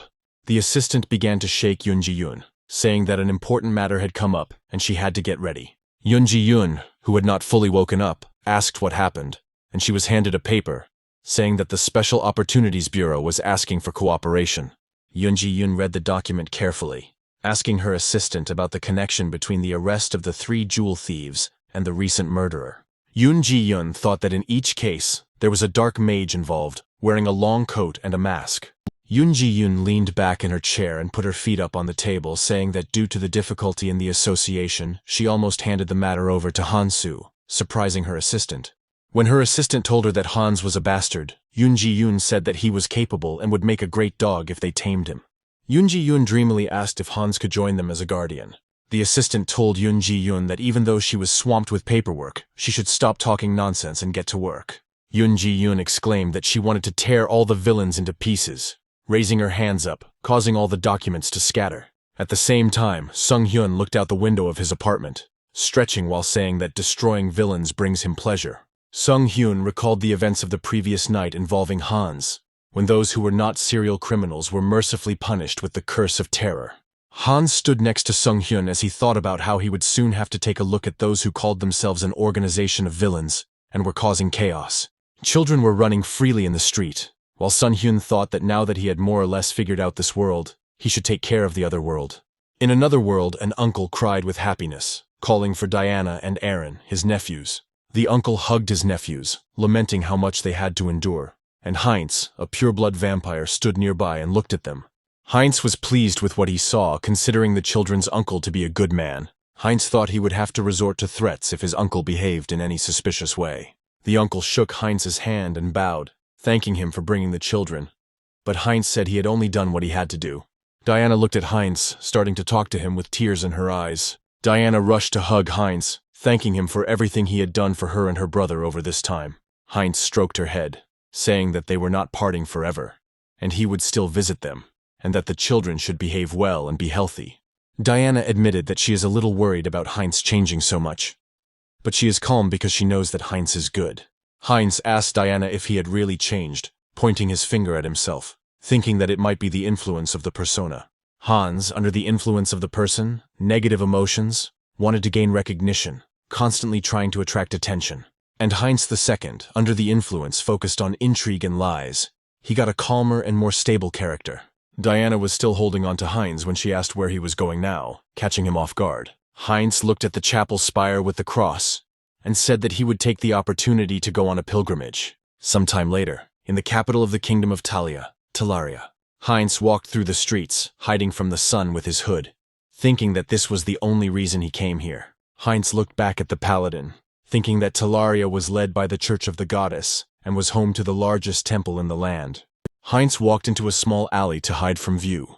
Light appeared around Heinz as Seonghyeon summoned his fourth avatar, Heinrich. Heinrich appeared in the same alley. Among the same skills between the avatars, there was a new skill of calmness. Heinrich had a unique trait called the warrior spirit, which allowed him to gain additional bonuses through training and combat. Heinz handed Heinrich the bag, saying that it was not very good to walk around the holy city in the body of a vampire, and told him to go to the light. Heinrich arrived at the place where one could register for the pilgrimage, and approached the counter when he was called. The man behind the counter gaped in surprise as Heinrich placed a bag filled with jewels on the counter. The man and the paladin stared at the wealth, not understanding how much there was, and Heinrich said that this was all his fortune. Heinrich placed his hand on his heart and said that he wanted to dedicate everything to the goddess and become a paladin to carry out her will. Seonghyeon thought that until now his avatars were undead, dark mage and vampire, children of the dark darkness. Sun Heng chuckled to himself, deciding that Heinrich would become a light paladin respected by everyone. One of the men hit the counter, interrupting his thoughts, agreeing to accept it. The paladin instructor extended his hand to him with a smile, calling Heinrich a warm-hearted young man and saying that he would make a paladin out of him. The second man, a scribe, asked him to wait with his decision, since they couldn't just enroll him as a paladin just because of a donation. Sir Marco, the instructor, laughed, telling the scribe not to worry about it. Sir Marco looked at Heinrich, saying that villains inevitably reveal their nature during training, and asked if he had the resolve. Heinrich confidently agreed. After some time, Heinrich was begging for water, breathing heavily and sweating. Heinrich thought something crazy was happening as a huge metal ball on a chain descended above him. Heinrich caught him with his bare hands and held him in the air. Exactly a month had passed since the beginning of his training. At first, Heinrich thought that the order was noble and cool, but now Heinrich was sure that it was just a group of macho perverts. In the gym around him, everyone was doing different workouts, encouraging each other. Heinrich grunted, struggling to keep the enormous weight of the ball above his head. Next to him, the instructor was scolding number 12, who was lying under a similar ball, reminding him of the rule that he should always pray during training. The instructor shouted in number 12's ear to concentrate and start praying. Number 12 grunted and began to recite a prayer while the ball was pressed on his chest, and the instructor shouted in his ear. Number 12 began to lift the ball while the instructor told him to say prayers and restore his weak body. The ball was raised on outstretched arms because number 12 was praying, and the instructor was telling him to continue. Heinrich looked at them, realizing that in emergency situations, prayer was effective in strengthening faith and increasing divine power. At the other end of the room, another paladin was being hit on the back with a mace while he called for them to hit him harder and enjoyed the massage. Another paladin clutched a barbed iron projectile in the crook of his arm. Heinrich looked at them and didn't understand if they really needed to train in such a perverted form. While Heinrich was contemplating what was happening, the instructor and Sir Marco were talking about him, that he was not so simple. The instructor examined Heinrich's muscles, telling Sir Marco that he had been handling a lot of weight even before his baptism. The instructor was interested in what Heinrich would be capable of after baptism. Heinrich felt uncomfortable with them drooling over his body and wanted to cover himself up to avoid attracting the attention of the perverts. Heinrich was breathing heavily, drenched in sweat. 3 months had already passed since he began training. Heinrich stood among the spiked balls, one of which he stopped with his bare hand. His muscles became stronger, but he understood that without super regeneration, he could not. Heinrich lifted his shirt to wipe the sweat from his face, knowing his body and stamina had improved greatly. But with that came a problem. Heinrich turned around, feeling a hand on his shoulder. Someone talking to him, asking about the completion of the lower body workout. Heinrich's mouth dropped open in shock as the instructor flexed his muscles, inviting him to do a couple of chest exercises together. On the other side, a second instructor approached him, posing and offering to do a good back workout. Heinrich looked at them with a shudder, stuttering in response to the instructor's suggestions until he wanted to send these muscular perverts. After some time at the doors of the temple, Heinrich complained about the instructor's attention to the boy he was training with, and he said that they had high expectations of Heinrich. Heinrich saw a crowd of people nearby, waiting for someone with joyful cries. Archbishop Ladius and Sir Tuscan returned from their expedition. The boy sitting with Heinrich was surprised that they had returned from the expedition, while Heinrich was thinking about a familiar face. Heinrich recognized Sir Tuscan as the one who had opposed Hans and began to think about their return. Heinrich looked at Sir Tuscan, not believing that they had been looking for Hans all this time. After some time, Heinrich sat in the temple, listening to the high priest's speech about how everyone had gathered here so that the best could undergo the rite of baptism. The high priest unrolled the parchment, saying that everything was happening earlier than usual due to circumstances, and he hoped for understanding. The high priest began to read the parchment and said that the recruits who heard their names were to come forward. Boy number 12 asked Heinrich why the ceremony was being held now, when it used to be held every 6 months. Heinrich reflected that now more than ever the paladins needed reinforcements to pursue the heir of the immortal king. Heinrich decided that everything was going perfectly for him anyway, and this was a good opportunity to save time. Heinrich decided to test a new application of the persona and mind center skills. Meanwhile, the high priest called a new recruit, Max Veroen. The high priest asked Max if he was ready to devote his entire life to God and become a paladin, and heard an affirmative answer. During baptism, recruits gave their mana to the deity, and in return received divine power, after which magic was no longer subject to them. Each received a blessing of varying strength, the main factor being faith in the deity. A bright light shone above the statue behind the high priest during Max's baptism. The purer and truer the faith, the stronger the paladin will become. When Max's baptism was complete, the high priest called out Heinrich's name. Heinrich walked confidently towards the high priest, wondering how he ever got the idea to become a paladin. Heinrich thought that until that day the center of the mind had been used only to contain emotions or to suppress external stimuli. Heinrich knelt before the high priest, glad that he had managed to understand that this skill could be used in reverse. Heinrich used the persona skill to create the appearance of belief. Heinrich felt the high priest draining his mana as he considered the next step. Afterwards, Heinrich used the center of his mind to filter out doubt and mistrust from his mana. The mana sent to the deity in the statue for testing was pure, without a trace of doubt, and full of faith. All the spiritual power of the avatars was concentrated in Heinrich at that moment. Heinrich, with the support of the other avatars, concentrated to fully absorb the blessing to its maximum potential. The high priest closed his eyes as he saw the amount of sacred power that was being directed at Heinrich. Everyone screamed and looked amazed as a pillar of sacred power illuminated Heinrich. Even Sir Tuscan, who had been watching the ceremony, jumped up from his seat, while the others couldn't believe their eyes, pointing towards Heinrich. The recruits were shocked to see the sacred power reaching the head of the deity statue. Heinrich felt the high priest place his hand on his shoulder and then address him respectfully. The high priest was amazed by the depth of faith of Heinrich, whose sacred power immediately after baptism was almost equal to the level of the priest. Heinrich thanked the happy high priest, who advised him to continue working. The system window announced the acquisition of a new skill, Holy Baptism, which allowed the distribution of spiritual power between avatars. Heinrich looked at his hand, which reflected the holy power, feeling relieved and doubting that the fake faith would work. Heinrich doubted that the skill had worked to its full potential, feeling a little nervous. Heinrich looked at the crucifix at the statue of the deity, believing that the deity of the church is closer to the system than the personal God is to the individual. Heinrich remembered how he had previously opened his mind after feeling the emotion from the one who had passed on the sacred power. Heinrich thought that if he had to describe the emotion in words, it looked like the deity was curious. Heinrich turned to the statue of the deity, wondering if this meant watching over his followers, and knowing that such power should be used for good. After some time, a heavy upset sigh was heard in the castle. Sir Tuscan and Archbishop Ladium stood hunched over the map, discussing their failure to find any sign of Hans in recent months. Sir Tuscan stated that, in addition, support from the Kingdom of Talia is becoming difficult due to the involvement of the vampire organization. Archbishop Ladius moved the icon on the map representing the faithful, citing misunderstandings during the investigation into the role of vampires.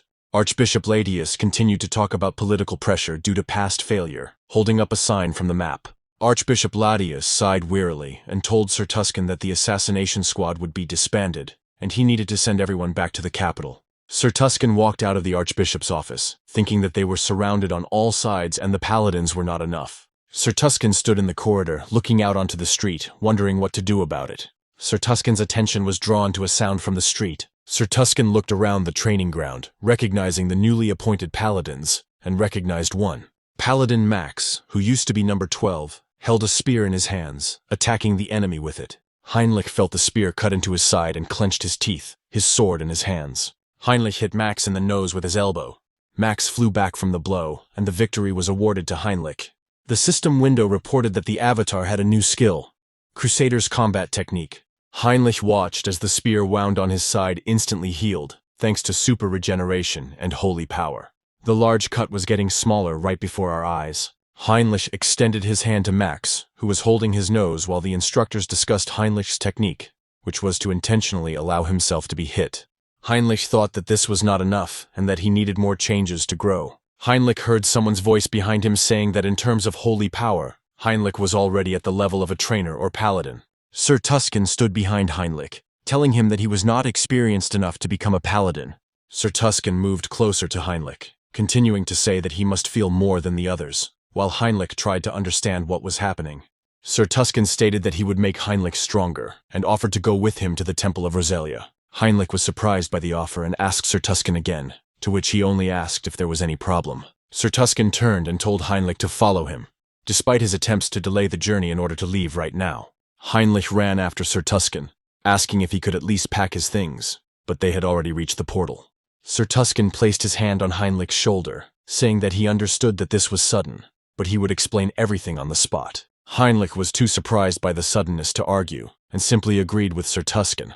They moved to the area in front of the large temple in an instant. Heinrich was amazed by the grandeur of the famous Great Temple of Rosalia. Heinrich followed Sir Tuscan, looking at the church's largest sanctuary, located in the very center of the continent. Sir Tuscan and Heinrich knelt before the statue of the deity. Heinrich was amazed that he stood in the heart of the church, where both the Pope and the goddess resided. Saint Rosalia, the goddess, greeted them with kind words. Sir Tuscan thanked her, but Heinrich still couldn't believe that he was standing right in front of her. Heinrich smiled, knowing that this was the perfect place to quickly develop into a widely recognized paladin. Heinrich smiled as he knelt before the saint while Sun Heng gave him instructions to grow. Hans was sitting on the roof at the same time, doing dirty work, dealing with it from the shadows. Hans sat on top of the scaffolding, with the bodies of the criminals hanging below. Hans was scrolling through the recommendations on the Mitsub, where he saw that everything was dedicated to him. The Haho mask. Hans noticed that he had unintentionally become a celebrity. By this point, he had already destroyed the remnants of the human trafficking organization. Something strange was bothering Hans. All the villains were mentioning the Divine Retribution Society, and he wanted to look into it further. Hans's memories surfaced of the times when the villains tried to kill him, insisting that the Divine Retribution Society would not forgive him for losing.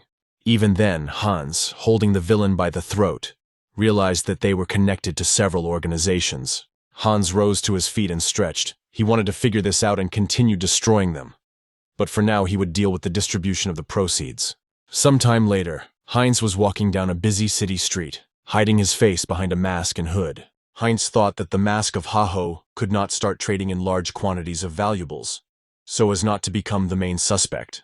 Heinz walked into an inconspicuous place, knowing he needed to find a private place to conduct his business. Heinz was met by a man at the desk who did not look up from the magazine in his hands. Heinz handed him a bag, saying he wanted to sell something. The man didn't even look up from the magazine, saying that this wasn't a pawn shop and he wasn't interested in what they had brought him. Heinz caught the man's attention by pouring gold coins out of a bag and confidently stating that he had heard there was an interest in such things. The man immediately recognized the badges as those used by the human trafficking ring, and he knew that they had already been destroyed by some masked madman. Heinz watched the man examine the badges and asked if he was interested. The man chuckled and told Heinz to go through the back door and not try to leave. Heinz opened the door that was shown to him and was greeted politely. A man in a plague doctor mask asked Heinz if he wanted to sell something as Heinz walked towards him. Heinz picked up the bag of badges and asked if he could get the money in cash. The man in the mask clarified what material goods Heinz was looking for while examining the badge in his hands. Heinz raised one finger. Heinz, with a gleam in his eye, said that he needed a lottery ticket for the grand prize, and as soon as possible. Heinz knew full well that cash would be useless if he couldn't spend it. The lottery ticket would make the funds untraceable and clean for Seonghyeon to use. He could already imagine throwing the money around. The man in the plague doctor mask asked again, pointing to the large commission. But Heinz was not worried and pretended to specify the selling price. The masked man looked at the computer and gave Heinz a price and a time frame that suited him, and Heinz asked for 2 more to be made. The man pointed to the bag Heinz had brought, saying it was not enough for that, but Heinz told him not to worry. Heinz stuck his hand into his spatial pocket, confidently declaring that he was full of materials. Heinz pulled out 3 gold bars and placed them in front of the man, asking if that was enough. The man grabbed Heinz by the wrist, recognizing the rare spatial storage tool on his hand, and asked where he got the materials. Heinz caught the attention of the man who was still holding his wrist. Heinz, in a serious and angry voice, told the man that he had not come here to chat and offered to complete the deal. The man sensed Heinz's murderous aura and raised his hands in a gesture of surrender and apology. The man swallowed, thinking about the constant faint smell of blood, and realized that it was not his imagination. Heinz leaned closer to the man, whispering in his ear that they would be seeing each other more often from now on, and this would not be their last deal. After a while, Heinz was already on the street, looking at the lottery tickets in his hands, thinking that he had fulfilled an old dream and won the lottery. Heinz sat on the curb, wondering what he should buy. Heinz put the tickets in his pocket, noting that it would be good to have several subordinates for such matters, since it was difficult to constantly go somewhere. Heinz looked at the people walking freely on the street, deciding that he would take this as an opportunity to enjoy the night air. Heinz thought about how just a few months ago these streets were empty because of human traffickers, but now life was in full swing. Heinz looked at the people with a smile, realizing that he was involved in establishing peace. A guy appeared behind him, leaned over to Heinz and asked him where he was from. Heinz jumped up from his seat, wondering who this guy was that had managed to sneak up on him so unnoticed. The guy tried to calm Heinz down by saying he just wanted to chat a little. Heinz wasn't buying his friendliness, and asked why the hell the guy had snuck up behind him and sniffed him. The boy asked Heinz if he was a vampire, surprising him with the question. The guy didn't even wait for Heinz's answer and showed him his fangs, saying that he was on the 6th level and was from the Dotmere dimension. Heinz thought about meeting another vampire traveler as the boy continued to question him persistently. Heinz didn't notice the impact on himself, thinking that he needed to come up with some bullshit answer and get out of here. Heinz, despite his intentions, answered the boy's question honestly. Heinz was surprised, not understanding why he was answering so honestly, and suggested that it might be mind control. The guy kindly called Heinz a newcomer who had returned to Earth and offered to introduce himself again. He introduced himself as Gamma, handed over his business card, and said that he was from the Blood Pack organization, which included all the vampires of the Earth. Heinz took the card, surprised that such an organization existed, but Gamma only said that sticking together was a good way to survive. Heinz asked what the level that Gamma had mentioned earlier meant, and Gamma was glad that Heinz was interested. Gamma took out his car keys and suggested visiting the organization instead of just chatting. Heinz turned to look at the expensive red car that Gamma pointed to and agreed to go. As Heinz and Gamma got into the car, a girl watched them from the side. The girl spoke to someone through headphones at headquarters. There were 2 more people standing behind the girl. She said that the target was moving according to plan and they would follow him. The car pulled up to a rundown building covered in graffiti, and Gamma invited him inside. Heinz asked what this place was as he walked inside, and Gamma explained that every vampire has a vampire factor that determines their power level. Heinz looked around, examining the shelves, while Gamma explained that they were measuring it and tiering it. On the shelves there were skulls, bottles filled with red liquid with crystals inside. Gamma led Heinz inside a room filled with people in robes and pointed to a magic circle, with which he suggested testing his strength. Heinz found this too suspicious, having never heard of measurements being taken using a magic circle. Gamma stepped aside, encouraging Heinz to quickly enter the magic circle, and Heinz thought about how he could cancel the summoning if it was dangerous.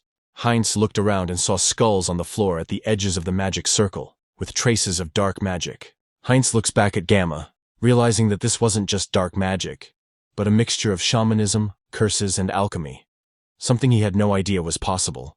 It's been about 20 years since the returnees appeared, but magical tools are still rare and technology is underdeveloped. The reason for this is that there are energetic laws of abilities in different changes. Heinz thought that the Blood Pack organization must be impressive if it could combine abilities into one. Heinz was asked to extend his hand and warned that it would sting slightly before the knife was cut into his palm. Heinz felt an unpleasant pain as the blood from the wound on his palm began to rise under the influence of magic. 5 bloody balls appeared above his palm, and the magician assured him that this was the 5th level of power. The magician concluded from the tightness of the ball's connection that Heinz had good regenerative abilities. Gamma, who was standing in the corner, exhaled, saying that he was nervous because Heinz came from an unknown dimension, but the 5th level was a waste of nerves. Gamma chuckled, saying that with Heinz's level there was no need to even cut off limbs, and suggested that the mages begin. The mages immediately obeyed Gamu, calling him master, and began to cast a spell, causing Heinz to turn around. Heinz felt the magic circle begin to take effect, confirming that Gamma and his subordinates had another motive. Heinz turned to Gamma, confirming that the ritual was too complex to measure power, and realized that he needed to summon Hans. Gamma was distracted by a noise outside the door. The girl and her companions burst into the room. She turned to Gamma. The girl told Gamma that she was going to arrest him for kidnapping and killing his relatives. Gamma immediately recognized Jisoo Ran, and asked if she thought it was rude to just barge in, while Heinz looked at the girl who seemed familiar. Jisoo Ran turned to Gamma, saying that she didn't believe the vampire kidnapping at first, but it turned out to be true. Jisoo Ran screamed at Gamma to let go of Heinz and surrender. Gamma noted that this was to be expected from the transferred slave from the blood pack, suggesting that Jisoo Ran consider why they had such a role. Gamma confidently stated that vampires are much stronger than humans, and he does not understand why they have to obey and secretly live for the sake of humans. Jisoo Ran yelled at him, saying that it was because of such warlike vampires that they had to hide underground. Gamma chuckled, realizing what Jisoo Ran was thinking, and asked her comrades if they had the same opinion. Jisoo Ran didn't understand his question, asked again, and didn't notice how the vampire behind her was shaking with anger. Min-yoon hit his partner Jisoo Ran in the nose with his elbow. Jisoo Ran turned around, asking Min-yoon what he was doing, and saw her partner fall to the floor. Jisoo Ran began to ask Min-yoon why he betrayed them, but Min-yoon simply pierced her stomach with his huge claws. Min-yoon said angrily that the reason for the betrayal was simple, and he was the powerful lord in his dimension, while Jisoo Ran was bending over from the wound. Min-yoon added with hostility that on Earth he was stuck in a basement and worked as a bouncer in a bar. Min-yoon took a step towards Jisoo Ran, asking if she understood that not all vampires were as comfortable as she was. Jisoo Ran asked Gamma, who leaned towards her, what he was going to do with the kidnapped vampires, suggesting the possibility of a rebellion. Gamma laughed, saying that with the lower vampires it would take centuries, and it was impossible to become stronger in this world due to the lack of karma. But they found a way. Jisoo Ran's partner's body was lifted into the air by magic, while Gamma was talking about a surefire way to become stronger. Jisoo Ran asked in shock if Gamma had really broken the ban, seeing what he was doing. Gamma grabbed Jisoo Ran's partner by the neck, asking her where she thought the missing vampires went then. Jisoo Ran asked more questions, asking if he was creating more of the crazy vampires that had originally caused them to be persecuted. Heinz listened carefully to their conversation, wondering if they were talking about cannibalism. Cannibalism among the vampire ancestors caused serious mental disorders, and the acquired power had its consequences. If a cannibal vampire failed to overcome himself, he became a madman, going mad with thirst, and after that vampires began to be considered a global threat. Gamma continued the ritual, saying that after countless experiments, they had found a way to remove the residual desire for blood. Jisoo Ran's partner's body began to be absorbed as Gamma shouted that those present would make excellent research material. Heinz noticed how the magic circle began to draw blood from the vampire girl. Heinz watched what was happening, seeing that the magic circle was not only created to separate vampiric factors. Under the influence of the magic circle, the vampire's body turned into an elixir with no side effects, which now hovered above Gamma's hand. Min-yoon turned to Gamma, reminding him of his promise for the risk of Min-yoon following him. Gamma handed over the elixir of their vampire to Min-yoon as promised. Min-yoon immediately threw the elixir into his mouth. Min-yoon's pupils trembled under the influence of the elixir, and the veins appeared under his skin. Min-yoon's body began to transform, his bone spike ability manifesting all over his body. Min-yoon was impressed that this was possible. He felt like he had grown bigger. Min-yoon wanted more and grabbed Jisoo Ran by the neck, wanting to use her next to turn into a drug. Min-yoon approached Gamma, saying that he had promised more drugs, and Gamma tried to slow him down. Gamma turned to Heinz, who was in the magic circle, saying that he had been waiting for his turn for a long time. Gamma touched Jisoo Ran's face, asking her to wait her turn. Jisoo Ran, holding on with all her might, begged him to stop. Gamma heard Heinz's voice and turned around as Heinz listed off those present, admitting that cannibalism was indeed effective. Heinz raised his head, saying that he couldn't wait to see how strong he would become after he absorbed them all. Min-yoon screamed, asking what the hell was going on. When Heinz opened a passage on the floor, Hans came out to them, saying that although they knew how to hide, their security methods were too pathetic. Hans declared that no one could leave this place without his permission, and the undead went on the attack at his will. Min-yoon tried to understand who they were, and Gamma urged them not to panic and not to split up, so that no one would defeat them. Min-yoon began to use his ability. Bone spikes appeared all over his body. Min Yun repelled the attacks of the normal skeletons, causing them to fly away. Min Yun rushed towards Hans, screaming for death as Hans thought about the unusual transformation of his body. Hans accepted this, figuring that depending on the dimensions, the appearance of vampires could differ. Hans hit the floor with his cane using magic. Min Yun grunted as he felt his body being pierced by thorns of dark magic. Hans clicked his tongue, saying he wanted to catch them with minimal damage, when Heinz jumped in to attack, saying there was no help here. Heinz approached Min Yun, saying that this was not such a big problem with organic pharma. Heinz grabbed onto the shocked Min Yun's neck, thinking that there was still a lot of food ahead of him. Gamma screamed in shock at what Heinz was doing. He couldn't believe that Heinz was now devouring his own kind. Heinz heard Min Yun's thoughts while he drank his blood, while he thought about how he had lived to this moment and almost died, barely betraying the bloody cross. Heinz let go of Min Yun's withered body, wiping his mouth and saying that insanity was much worse, because he could hear every thought and obsession. Heinz's fangs began to fall out as he felt the changes. Heinz felt the different vampiric factors reuniting and evolving within him. The system window reported that Heinz had gained the ability Hybrid Evolution, which allows him to steal abilities by absorbing blood. Heinz tried out the new ability he stole from Min Yun, saying that he would be very dangerous if he went crazy while Gamma watched in shock. Heinz approached Gamma and his subordinates, saying that he needed henchmen who would carry out his orders. Heinz smiled, baring his fangs and deciding to warn them. Heinz threw up his hands, saying that those who resisted would become dinner or part of the undead army as the skeletons approached them. One of the vampire's hands shook as he breathed his last. Heinz drank the blood of all the vampires present and gained a new trait, Insight. Heinz licked his lips and said that he thought that Insight was a useless skill that allowed him to see the enemy's condition and stats. Heinz's pupils were quivering, and his face was covered in veins as he completed the act of cannibalism. Heinz thought that he could steal all the opponent's powers thanks to his new hybrid evolution skill. Gamma, who was still alive, looked at Heinz, asking how this was even possible and what the hell was going on. Gamma was bound by Heinz's blood magic, asking him how Heinz managed to stay sane while devouring his own kind. Heinz came close to him, asking if he wanted to know how to prevent the corruption of the mind. Heinz bared his fangs as he moved closer to Gamma's neck, and told him to just ignore the whispers he heard while he ate. Gamma screamed, asking what the hell Heinz was talking about. Heinz didn't respond, clinging to his neck, and the system window reported that Heinz had gained a new skill, camouflage. The camouflage allowed him to hide his presence, and Heinz appreciated the skill, calling it useful as he looked at Gamma's withered body. Heinz touched Gamma's forehead, deciding to look inside his head.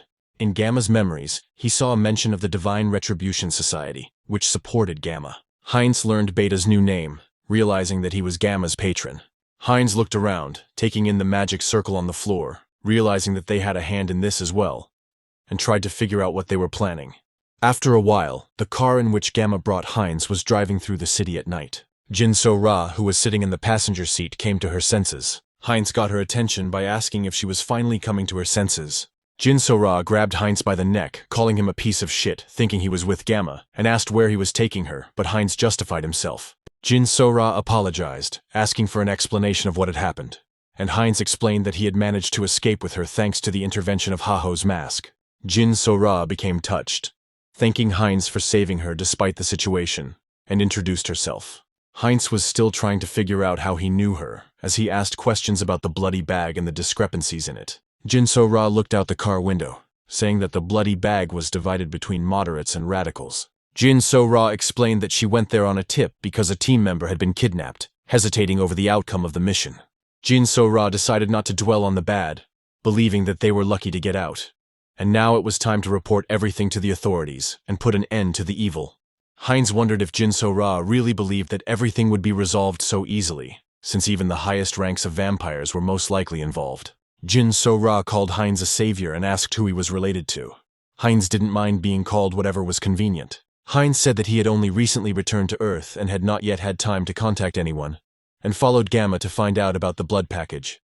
Jin So-ra invited Heinz to join the blood pack, assuring him that moderates don't do that and promising him a supply of blood.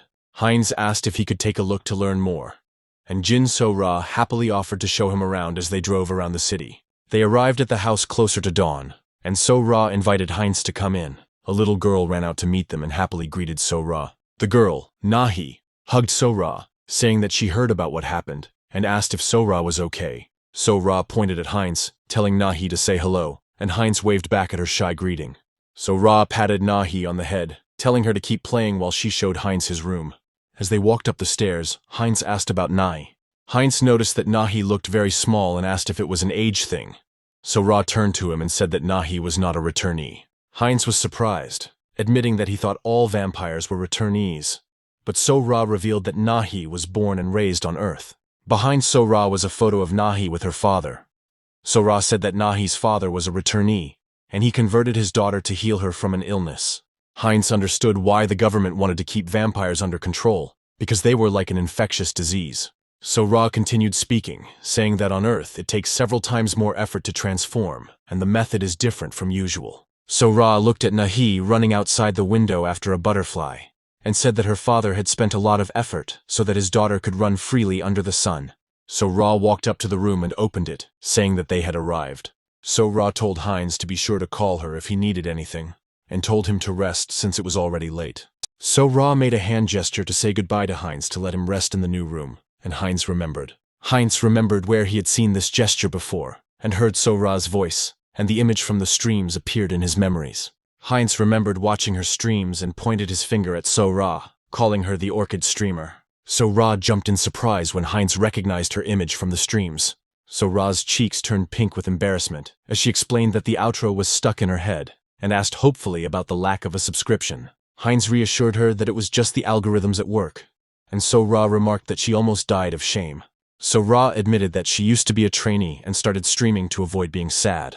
Heinz was surprised and asked So Ra about her age, and So Ra said that she was 22 and woke up at 18.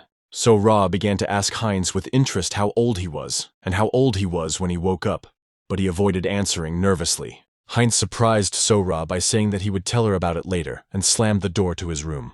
So Ra couldn't understand if she had said something wrong. Heinz stood outside the door, nervous.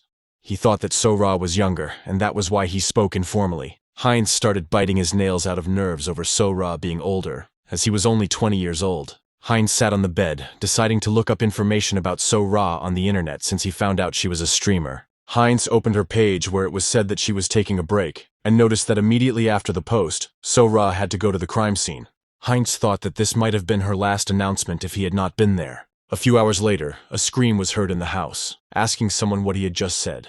Heinz got out of bed, trying to figure out why there was such a noise early in the morning while So Ra was arguing with someone, because they couldn't find anything.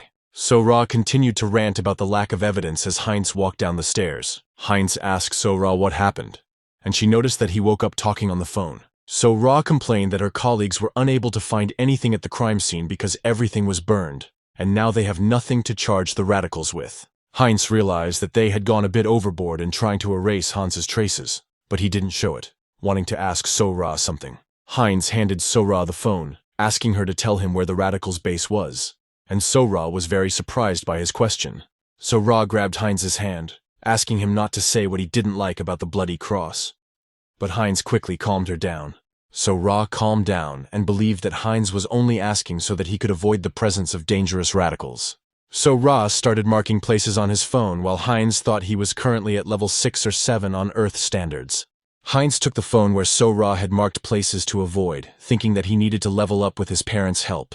So Ra suggested that Heinz cook something since he was awake, but Heinz asked her not to worry. Heinz looked at the map where dangerous places were marked and said that there were many good restaurants nearby. Heinz licked his lips, saying that he would take a walk and taste some good food. After some time, Heinz licked his lips from the blood, saying that it was very tasty, and he visited another wonderful restaurant. Heinz sat at a table in the restaurant hall, and everything around was covered in blood, and the bodies of vampires lay everywhere. Heinz turned around as he heard the voice of one of the vampires who remained alive insulting Heinz. The vampire told Heinz that the clan would not leave him with even a bone marrow, and he would not get away with it. Heinz chuckled and asked if the vampire was talking to him while he was using his ability. Heinz used disguises to influence surveillance cameras. The camera captured a clean, empty restaurant hall, and Heinz called the radicals blind idiots. Heinz moved closer to the vampire, saying that there would be no more problems with this. Heinz grabbed the vampire by the collar, telling him to try to answer where his other comrades were. Heinz used his ability to look into the vampire's head, and learned of the meeting at the villa. Heinz looked at the vampire, thanks to whom he had received important information. Heinz smiled, seeing this as a great chance to catch them all at once. Heinz stood up, letting go of the vampire's corpse, thinking that it was time to move on. but decided to put everything in order first. Heinz used the blood flower ability, which collected all the blood around him and turned it into a flame flower. Hans watched as the blood flower burned all the targets around it. Right before Heinz's eyes, the blood flower burned away all traces of what had happened in the restaurant, and the traces of magic were hidden by the camouflage. Heinz clenched his fist, pleased with how he had pulled it off. Heinz looked around, realizing that this way no one would be able to track him. Heinz felt his heart skip a beat. The veins appeared again on Heinz's skin, and he realized that his body was evolving again. Heinz coughed up blood as his body changed, and the system window announced that he had entered the True Blood Legacy stage. The system window continued to notify that Heinz had gained several new skills, enlightenment, and increased blood flow. Heinz was overjoyed when he saw the notification that his body had gone beyond its limits and now had the ability to hyper-regenerate. Heinz finally became a true blood vampire and gained new abilities. His appearance also changed a little. Heinz decided to test the abilities he had gained by directing his claw towards his wrist. Heinz slit his wrist and blood gushed out. Drops of blood flew up and stopped, and the next moment, the drops of blood began to move back. Heinz saw the blood gushing back into his cut wrist before his eyes. Heinz marveled at the synergy of his abilities as the arterial wound healed in a second. Heinz imagined that he could draw other people's blood to himself for healing, and believed that he was virtually invincible. Heinz looked at the wall where the portrait of the sacred blood vampire hung, and wondered how strong they must be if he was already affected now. The donation notification came immediately after So-Ra returned to streaming. So-Ra thanked the fan while maintaining her stage persona, saying that he holds a lot of space in her heart. So-Ra was thinking that this should be enough for a month's supply of blood when Heinz entered her room. Heinz was speechless at what he saw, and So-Ra turned to face him. Heinz apologized, saying that he knew it was difficult to make money from people, and asked not to be distracted by him while So-Ra simply looked in his direction. So-Ra finally realized something had happened and became embarrassed, starting to stutter. So-Ra yelled at Heinz throughout the house, telling him to knock before entering. After some time, So-Ra, still embarrassed, spoke to Heinz. So-Ra asked Heinz what happened to him after she hit him on the head. Heinz handed So-Ra an envelope, saying that a letter had arrived addressed to her. The envelope contained photographs that served as evidence of the radical's crimes. So-Ra opened the envelope, surprised by what she found inside. So-Ra wondered who it could be, and the behavior reminded her of Ha-Ho's mask.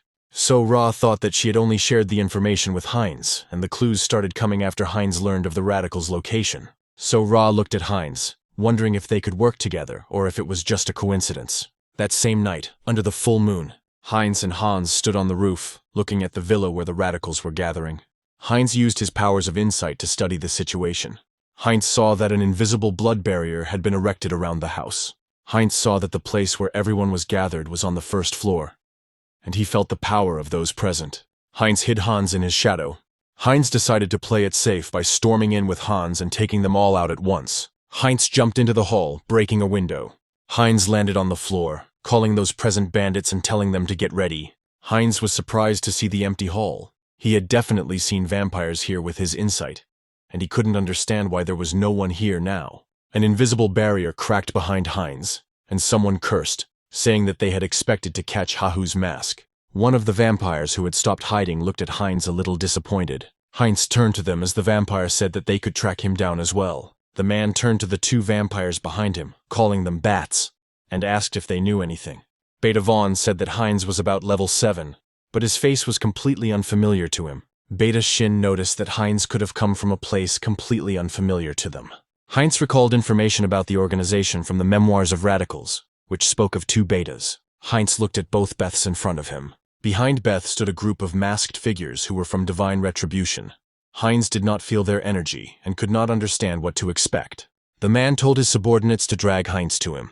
Heinz was surprised to hear the man also point to Heinz's shadow. Heinz realized that they had realized everything, and that he had not even been given a signal before they began to act. Heinz said he would deal with everyone quickly, baring his fangs. Heinz used the increased blood flow as he took off and the acceleration. Heinz flew over the heads of the vampires, manipulating their blood with a blood flow enhancer. Heinz caught the head of one of the vampires, devouring their blood. One of the vampires screamed when he saw Heinz devouring other vampires, finding it incredible.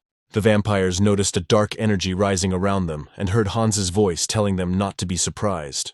After Hans said that the real show was just beginning, the undead began to appear around the vampires. One of the vampires began to push the others aside, telling them to get out of the way because he needed to survive. He touched the door handle but couldn't open it. The door swung open on its own, throwing the vampire back. Hans walked into the room through the open door, saying that they certainly didn't expect anyone else to set up the barber. Hans stepped into the light, revealing Haho's mask. Hans and Heinz said that the radicals would face a fight to the death and would not be able to escape from here. Heinz moved quickly, cutting off the heads of the vampires. Beta Vaughn watched in shock along with the other vampires. Beta Vaughn saw this for the first time. He was sure that Heinz had gone crazy and was not a simple guy of the 6th or 7th level. Beta Vaughn rushed to attack Heinz, deciding that something was definitely fishy here. Heinz noticed Beta Vaughn's movements and extended his hand with sharp claws out in his direction.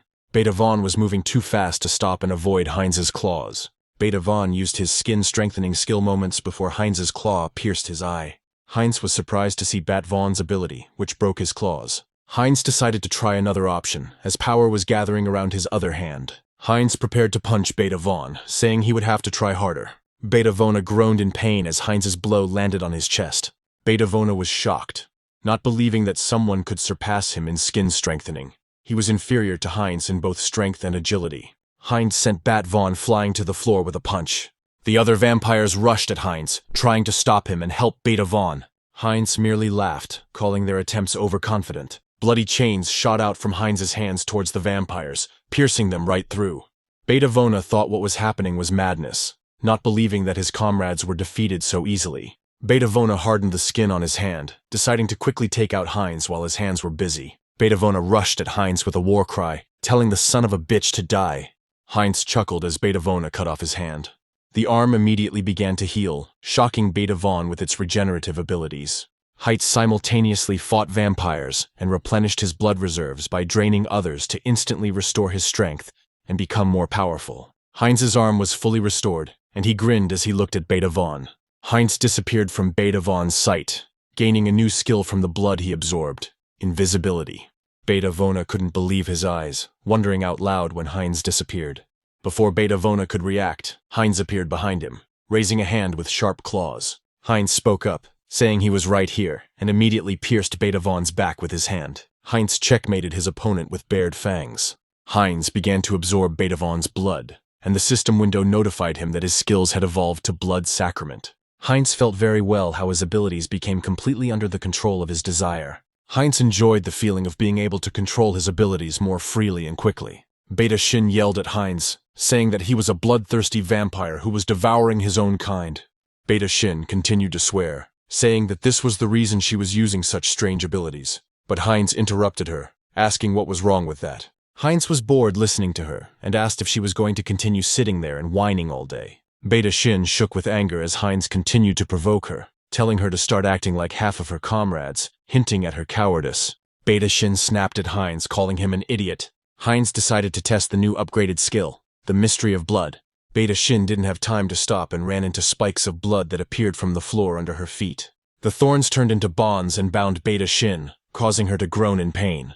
Beta Shin continued to scold Heinz, saying that he was using petty tricks, and Heinz just chuckled, saying that she was saying hurtful things. Heinz put his hand on Beta Shin's shoulder, saying that he had something to tell her. Heinz said he had checkmated her and cut off Beta Shin's head. The man who was giving orders to the bats recoiled from Heinz, calling him a monster, saying that the mask's assistant Hahu was scary. The man turned to his assistants, telling them to get the core to deal with Heinz. One of the assistants held a glowing core in his hands, preparing to attack Heinz. Heinz stood motionless, seeing a magical attack flying towards him from the side, and a subspace formed near his feet, from which Hans crawled out. Hans stepped between the attack and Heinz, noting that the attack looked interesting. Hans redirected the attack, killing the man's assistant, saying that their attack was of no use. The second mate panicked that Heinz and Hans were too strong and their efforts were hopeless. The assistant tried to get away from there, and the man looked at him in surprise. The man asked the assistant where he was going and threw something at him to stop him. The assistant began to fall while the man was praising him for his previous work. The man kicked his assistant towards Hans, telling him to go and die for the sake of the Divine Retribution Society. The man wanted to escape using spatial manipulation while Hans dealt with the mess he had caused. Hans kept looking at him closely, assessing what he had done. Hans noticed that the man had sent his assistant away, cursed to self-destruct, and was about to escape. Hans noticed that the man wanted to make him back down, but unfortunately for the man, Hans didn't buy it. Hans used dark magic to catch the assistant as he was flying towards him. Hans dismissed the curse that was sent as nonsense, knowing that he could easily decipher everything. Hans quickly realized that the two cores inside the assistant were the source of energy, and all he had to do was remove them. Hans released the dead body of the assistant, saying that he was the one who controlled death, and asked if anyone really thought they could escape death. The man who used spatial manipulation moved with a strong impact on the ground. The man groaned, not noticing that there was a trace of dark magic around him. The man sat on the ground, exhausted, amazed at the strength of the barrier he had had to break through. The man was thinking that he was lucky to be alive, and that he just needed to wait for some time to be able to do something when Hans appeared right behind him. Hans grabbed the surprised man by the throat, saying that he had been looking for him. Hans held the man by the throat, saying he wanted to play with him before he attempted to escape. Hans touched the man's forehead, saying that he was now going to do things his way, despite the man's attempts to protest. The man tried to resist, realizing that Hans was trying to get into his head to find out all his memories. Hans began to sort through the man's memories, wanting to find out all the information about the Divine Retribution Society. Hans pulled his hand away from the man, sensing something was wrong. Hans saw the man begin to glow with a bright light, and realized that a security mechanism, or something similar to memory protection technology, had been activated. Hans found himself in a gray space and looked around, trying to figure out where he was, assuming he was inside a mental sphere. Hans turned around, hearing a voice that acknowledged his efforts to have come this far. Hans saw the mental body of the leader of the Divine Retribution Society, asking if he had been watching him all this time. The leader sitting on the throne admitted that Hans's assumptions were true and offered to join them. Hans responded, looking at the leader, that the proposal was interesting, and asked what the purpose of the Divine Retribution Society was. The leader gestured vigorously, saying that the goal was simple, and was to create a comfortable world for the returnees under their control. Hans noted that the goals were ambitious for an organization that had recently emerged, but the leader asked again about the organization's length of existence. Hans winced when the leader said that they had been around for a long time and had been fighting for freedom for a long time. Hans asked if this meant that the organization had committed terrorist acts before. Hans felt the pain from Seonghyeon's healed leg injury, which he sustained during the terrorist attack that took away his parents. The system alerted him to the threat to the mind center when Seonghyeon, through Hans, ordered the leader to respond through clenched teeth of rage. Seonghyeon's heartbeat was far from normal, and his brain center was constantly trying to regulate his emotions. The leader didn't think it mattered, and said he hoped Hans would make a wise choice. Hans tried to punch the leader the next moment, but crashed into an invisible barrier. The leader didn't even flinch when he asked Hans about his decision, and said that in the mental sphere, mental strength was important, not magical strength. The leader confidently declared that Hans would not defeat him, but Hans only laughed. Hans clarified about the superiority of spiritual power for victory in the mental sphere. Hans remembered Heinrich, who was praying at that moment. The next person who came to mind was Heinz, who was still dealing with the corpses of vampires at the villa where the radicals were meeting. Hans thought about Seonghyeon himself. Hans easily broke through the barrier around the leader, thinking that the leader had no chance of winning against them. The large stone gargoyle on the chain soared upward for the 1,021st time. Heinrich, holding the other end of the chain, was breathing heavily, counting how many times he had already lifted the gargoyle, his muscles tense and shaking. Heinrich stood on a high pedestal, lifting a gargoyle with each hand. After completing the required amount, Heinrich released the chains and exhaled. Heinrich finally fulfilled all the conditions to obtain a special skill, the blessing of a strong body, and in addition a new skill of an Outeric. Heinrich tested his powers with a satisfied smile, realizing that he was getting closer to the level of divine power of the High Priestess. Heinrich walked down the temple corridor, thinking that he had managed to surpass his limit through physical training. Heinrich knew he already met the criteria for a paladin, and was trying to decide whether to take it to the next step. Heinrich stopped. Hearing someone's voice from the side, he turned in the direction from which the quiet hum came. Heinrich saw that it was the saint sitting in the garden. Heinrich stared at her, thinking that she looked like an ordinary girl despite her title and duties, and the saint noticed his presence. The saint smiled radiantly, greeting Heinrich politely. Heinrich was almost blinded by the saint's light and greeted her, thinking that her aura of light was spreading throughout the area due to divine power. The saint came closer to Heinrich, and he asked what the saint was doing in such a place all alone. The saint, with slight embarrassment, showed Heinrich the ladybug on her finger, which she had been watching and had lost track of time. Heinrich was slightly surprised that the saint was looking not at the flowers in the garden, but at a small bug. But he said nothing. The saint, enveloped in an aura of light, looked at Heinrich again and addressed him. The saint noticed that Heinrich had received a blessing and congratulated him. She saw that there was a faint aura of light around him. Heinrich was embarrassed and thanked the saint when she told him to be proud of himself, because the blessing of a strong body cannot be obtained without work. The bell rang in the temple, announcing the beginning of the service, and the saint turned to look at it. The saint pointed towards the temple and invited Heinrich to go to the service together. Heinrich followed Saint, thinking about what he had learned about Hans's possession of Saint from his history lesson.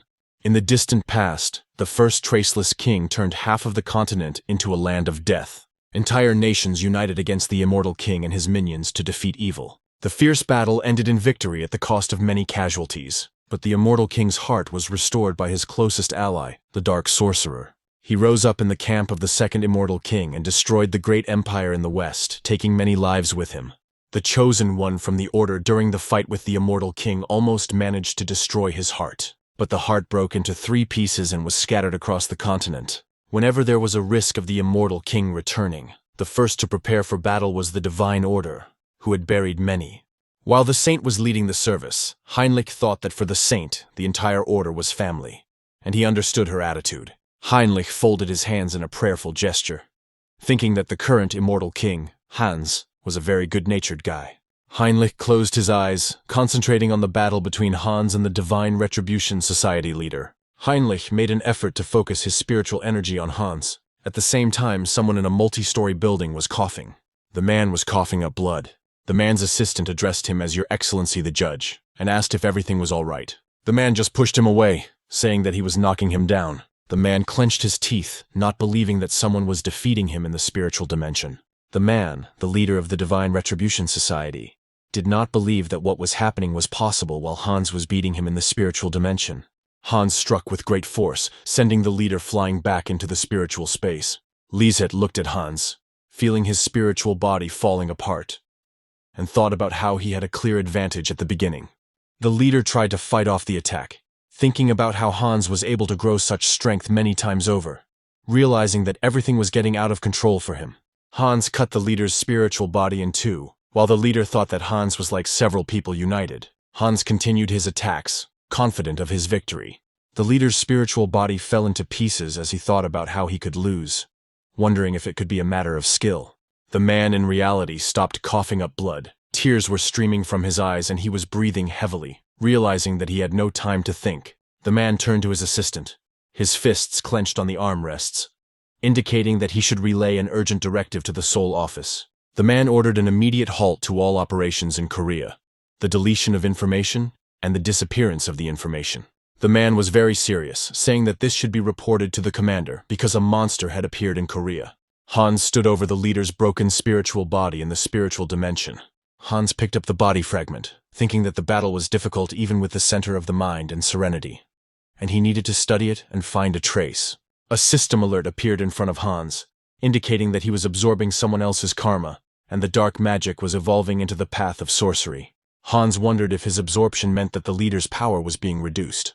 Hans squeezed the hand that held the shard and decided to look at the subject's memories. Hans used his skill to look up information about the Divine Retribution Society. Hans saw the location of the Korean branch of the Divine Retribution Society, hidden deep in the forest. Hans immediately began moving, determined not to give them a chance to escape, determined to reveal all their secrets. A battle has begun in the Divine Retribution Society branch. One of the followers lay on the floor, muttering to himself that no one said such a monster was coming when they gave the order to evacuate. Hans stood next to the prone follower and asked if the order to evacuate had been given yet. Hans lifted his follower by the scruff of the neck with magic, saying that at least a start had been made.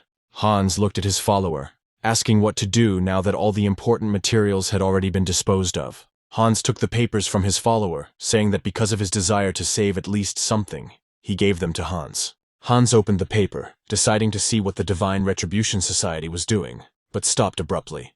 Hans's hands shook as he read the document he held in his hands. Hans squeezed the papers and used dark magic to pierce the henchman's body, saying that he would never forgive them. Seonghyeon, who thought he lost his family by chance, was actually the victim of a planned terrorist attack on Seoul stations. Hans promised that he would never forgive the idiots who stole Seonghyun's life and promised that he would kill every single one of them. Heinz rewatched the previous news coverage of the terrorist attacks from Seoul stations, finally realizing who the culprit was. Heinz clenched his fist on the desk in anger. Thanks to Hans, he was able to find out that there were those responsible for the incident that took his life and his family. Heinz rubbed his eyes tiredly with his hands, thinking that he had never encountered an opponent of this level before. Heinz looked up, thinking that he needed to expand his influence. He didn't care how much time and resources it took. He would make them pay. Heinz began to use his skills, concentrating his strength in his fist, deciding to use the plan first. A purified blood crystal appeared above Heinz's fist. Heinz decided to purify the blood in his body and then transfuse it into the body of another vampire. Heinz looked at the crystal in his hand, thinking about how he could enhance the vampire factor in other vampires. Heinz decided to ignore the fact that the vampires would be associated with him, considering it a small thing, and those who obeyed him would be accepted. Heinz, with the same smile, clenched the crystal in his fist, breaking it into many pieces, and thought that he would destroy everyone who would resist. The next day, in the house where the vampires from the Blood Pact Society lived, there was a sign on Sora's room warning not to enter without knocking, and her voice was heard through the door when Heinz admitted that he had gotten rid of the radicals. Sora sat on the ear-shaped computer chair, asking Heinz about his desire to meet with the leader of their moderate faction. Heinz confidently confirmed, saying that he had taken care of almost all the alphas he had already taken care of, and he had something to discuss with the leader of the moderates. Sora asked him to wait, saying that she needed time to confirm and check everything. But Heinz interrupted her, asking for confirmation. Heinz demonstrated his power to Sora, asking if it counted as proof. Sora was taken aback by the pressure that came from Heinz. Sora couldn't take her eyes off Heinz. She hadn't noticed before that he was so strong. In her opinion, he was at level 7 or higher, and she agreed. After some time, Heinz was able to meet with the leader of the moderate faction. The woman asked about his plans to absorb the remnants of the radicals. The woman's assistant poured blood into her glass while she told Heinz that the offer was unexpected. The woman remained calm, continuing to talk about how such a proposal might make one worry. Heinz stated that he was not going to give absurd orders, but that his goal was to establish order and peace. Heinz made no secret of his dislike when he added that his goals included the destruction of all those associated with the Divine Retribution Society. The woman asked with a smile whether Heinz thought these goals might be in conflict with each other. Heinz disagreed with her, saying it depended on what the standard was, and thought it would be difficult to convince the leader of the moderate faction. Heinz was too serious to back down, and was even prepared to use force if she refused. He began to concentrate his strength in his hand under the table. Heinz winced at the woman's agreement. Heinz decided to find out what she believed to agree so easily. The woman smiled, saying that she believed herself, and declared that she would help Heinz destroy the radicals. The woman told Heinz to take Soran with him to contact her while Soran was surprised. Heinz easily agreed, saying that was what he wanted while Soran was in slight shock. The woman gave an instruction to an assistant, suggesting that Heinz begin a more detailed discussion on how to root out the radicals. Heinz watched as his assistant poured wine into a glass for him. The woman raised her glass, suggesting they talk about the new centrist faction. Heinz raised his glass after her, thinking that first he would put an end to the radicals and become the leader of a new faction. They clinked glasses as Heinz thought about the first step in controlling the bloody package. After some time, when Heinz and Sora returned home, Heinz asked her to stand still, otherwise she might get hurt. Sora was nervous as Heinz prepared to get started. Sora sat on the chair and Heinz stood behind her, asking her to begin. Heinz inserted a purified blood crystal into Sora's back, and Sora winced in pain. Sora felt her body change under the influence of the crystal. The purified blood crystal entered her body, heating it up. Sora's blood began to pump faster under the influence of the crystal. Sora felt her bones and muscles growing stronger. Sora was delighted by the sensations that resembled the process of rebirth. She no longer felt this body as her own. Heinz looked at the delighted Sora, thinking that the crystal only contained 30% of the enhancement. Sora turned to Heinz and asked what to do now, calling him Lord. Sora explained to Heinz that he had managed to create a new clan and became a lord. Sora told Heinz that since they had created a new clan on Earth, they needed a new name, and asked if he had anything in mind. Heinz thought about her question, realizing that he wanted his clan to stand out in some way. Heinz looked at Sora, who had been mutated to take on the dominant factors of his blood, and came up with the right name. Heinz chuckled, thinking that a hybrid like him could influence vampires, and named the clan Heterosis. Heinz said that from now on his clan is called the Hybrid Force, Heterosis. Heinz smiled, thinking that the remaining radicals needed to prepare and wait, because he was going to raise the strongest. Seonghyeon reached for the computer, thinking that Heinz's affairs were now settled, but he felt that this was not enough. Seonghyeon thought about how they were a global organization despite disappearing from Korea. Seonghyeon got carried away, thinking that he needed to prepare to take them out in one swift move when they appeared, and that required influence and karma. Seonghyeon thought about it, imagining that he could deal with them through war or terrorism. Seonghyeon immediately pulled himself away from such thoughts. Seonghyeon stood up, trying to figure out what he was even thinking, and how he could let innocent people get hurt. Seonghyeon wondered if there was a way to create an incident without involving anyone, and he found the right clue at hand. Seonghyeon thought he needed to clean up, but then he noticed the cover. Seonghyeon opened the book, thinking it was a good idea. Seonghyeon created the roles for Hans, the sinister demon king who threatens humanity, and the next role will go to Heinrich, the righteous hero who will oppose him. Seonghyeon had already sketched out the scenario of their confrontation, remembering the plot of the book he was holding in his hands, and considered it ideal. Seonghyeon decided to take things step by step, realizing that this plan would allow him to get rid of the villains and accumulate karma at the same time. Seonghyeon put down the book and turned around, calling out to Harley. Harley, the fifth avatar of Seonghyeon, pumped up his muscles. His main feature of the essence was quick adaptation. Seonghyeon looked at Harley, thinking that at first he was going to level him up, but now his plans had changed. Seonghyeon wanted to improve his adaptation skills, thinking about what to do, and found a way. After some time, Hans stood in a familiar place, having found a suitable place. Hans came to the place where the Divine Retribution Society organization was previously located. Hans found a flask with a dragon in it, in an underground research laboratory. Hans looked at the other flasks, realizing that they were conducting experiments here and transplanting demons into people, creating something like chimeras. Hans walked over to the large flask and placed his hand on the glass, finding the sample he was looking for. Hans looked around, thinking that he had to create something that would constantly absorb strengths and evolve. And for this, Hans will need dragon blood. Hans looked at the dragon's blood in the small flask, wondering what would happen if Harley could adapt to this procedure. Hans decided to create an amazing biological weapon out of Harley. The saint stood in the middle of the street, sighing heavily in the rain. Heinrich approached the saint and asked what was troubling her. The saint turned to Heinrich, who covered her with an umbrella, and he asked why she was standing in the rain. The saint looked at the sky and said that nothing was bothering her, and that she was in such a state because of the weather, because the sky seemed gloomy. The saint folded her arms across her chest and honestly admitted that she felt oppressed, as if part of her chest was being squeezed. Heinz asked her to go back inside to avoid catching a cold, and the saint agreed. Hans, at the same time, was somewhere in the forest of another world, thinking that this was expected from the saint. Even though Hans was far away among the mountains and had surrounded the area with double barriers, Saint felt a hint of his presence. Hans, Heinz, and Harley were in the secret hideout. Heinz remarked that it was good that the saint had not fully figured out her feelings. Hans held up the flask of dragon's blood, saying that he would be able to carry out his experiment to the end. Hans knew that dragon blood evolved gradually, taking on the traits of the prey it consumed.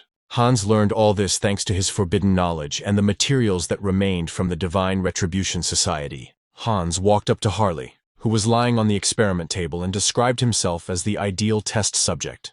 Harley determinedly proposed to begin the experiment. The next day, a ceremony was held at the temple, attended by Heinrich, the sword and shield that protects righteousness. Heinrich was initiated into the Paladin Order, swearing an oath to protect the innocent. A cross was placed around Heinrich's neck, appointing him a paladin of the Great Divine Order. As soon as the cross was on Heinrich's chest, the system window notified him that he had fulfilled the conditions for receiving a new blessing and the jump skill. The spectators watching the dedication ceremony were delighted that Heinrich was given a blessing during the ceremony. Heinrich felt the presence of the deity again for a brief moment. Heinrich tried to figure out what had attracted the deity's attention so much that it was watching him.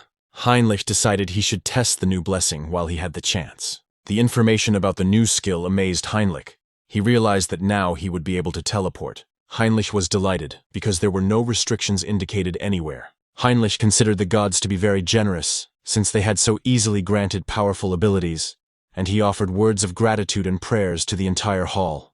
In the hall sat the clerk and the instructor, who were the first to meet Heinrich, and admired his true piety. After some time, Heinrich found himself among other paladins, and was told that he would be temporarily assigned to various holy orders. Heinrich was shown the representatives of the various orders who had come to invite him, and was told to choose carefully.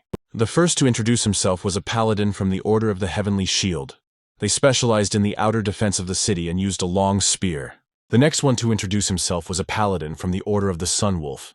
They were at the forefront and used two-handed swords. The next man was from the Thunderclaw Order. They were in charge of the city's internal security and used sword and shield techniques. All three of them stared at Heinrich, asking which order he wanted to be a part of. Heinrich began to say confidently that he did not need to think twice. Heinrich stated that he was going to train with everyone, surprising the other paladins. Heinrich thought that there was no point in limiting himself, because, thanks to the ability of the warrior spirit, he would be able to learn all the fighting techniques. Heinrich looked away, deciding to ask something. Heinrich asked about the fourth paladin, asking why she was silent and whether she was a member of the order. One of the paladins tried to explain, a little nervously, but the girl paladin answered herself. The female paladin stated that her order selects only the best of the best. She looked at Heinrich, saying that Heinrich didn't seem that bad to her, and maybe with his divine powers he could pass the test. Heinrich was surprised by her words, knowing that his divine powers must be higher than those of the high priests.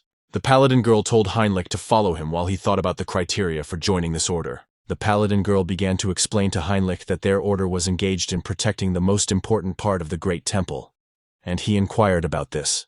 The paladin girl opened the door without telling him everything right away. She said that she would tell him everything if he passed the test. Heinrich followed her into a small room where a statue of death stood with a scroll in its hands. An inquisitor sat next to the statue. Heinrich recognized him by his cape and mask. The paladin girl told Heinrich that he needed to read the text written on the board clearly and distinctly, so that the god himself could hear Heinrich. Heinrich became nervous, trying to figure out if this was a device to filter out spies in front of him.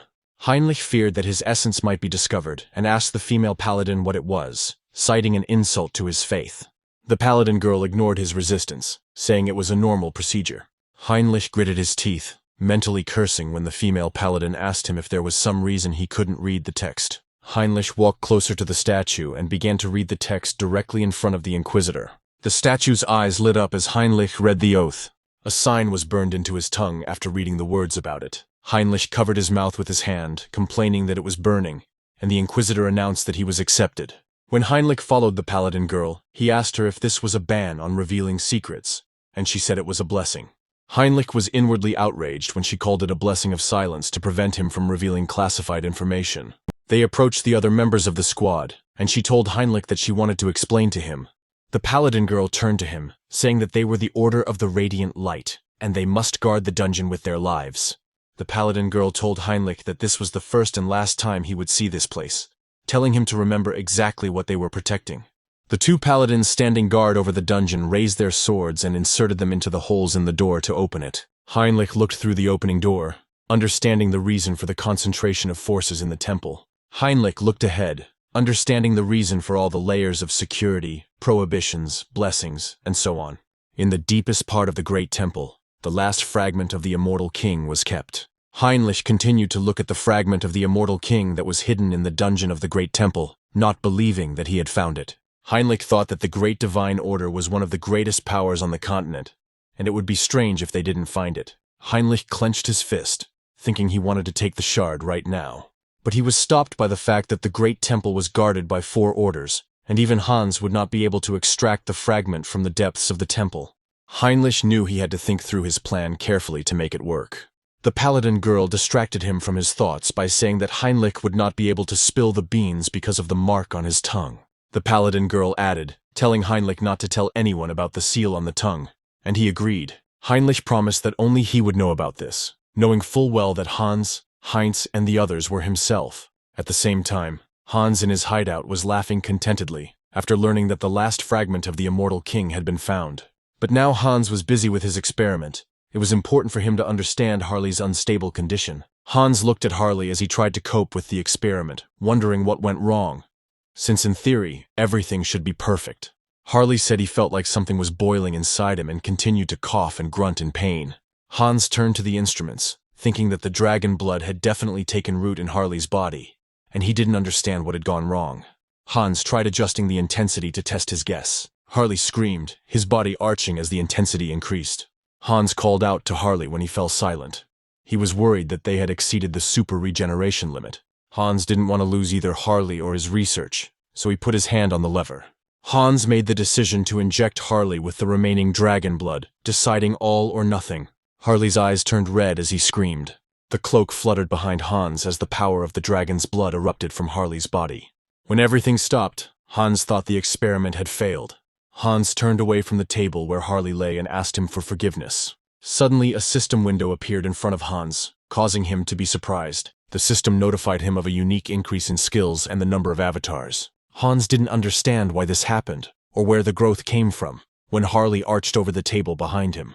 The cuffs on Harley's hands snapped as the system reported a new physical mutation skill and an increase in the regeneration limit. Harley rose from the table with a roar, his ability to adapt mutating. Hans was glad that the bet paid off and Harley survived. Harley's hair grew back and he became more powerful as he noticed that he had become a member of a completely new species. Hansa wrote in his book saying that the good news didn't end there. Hans was pleased with the incredible achievement due to the fact that the number of avatars increased naturally. Harley placed his hand on Hans's book, offering to figure out how to use the new avatar later. Harley smiled contentedly, saying that he should test his abilities.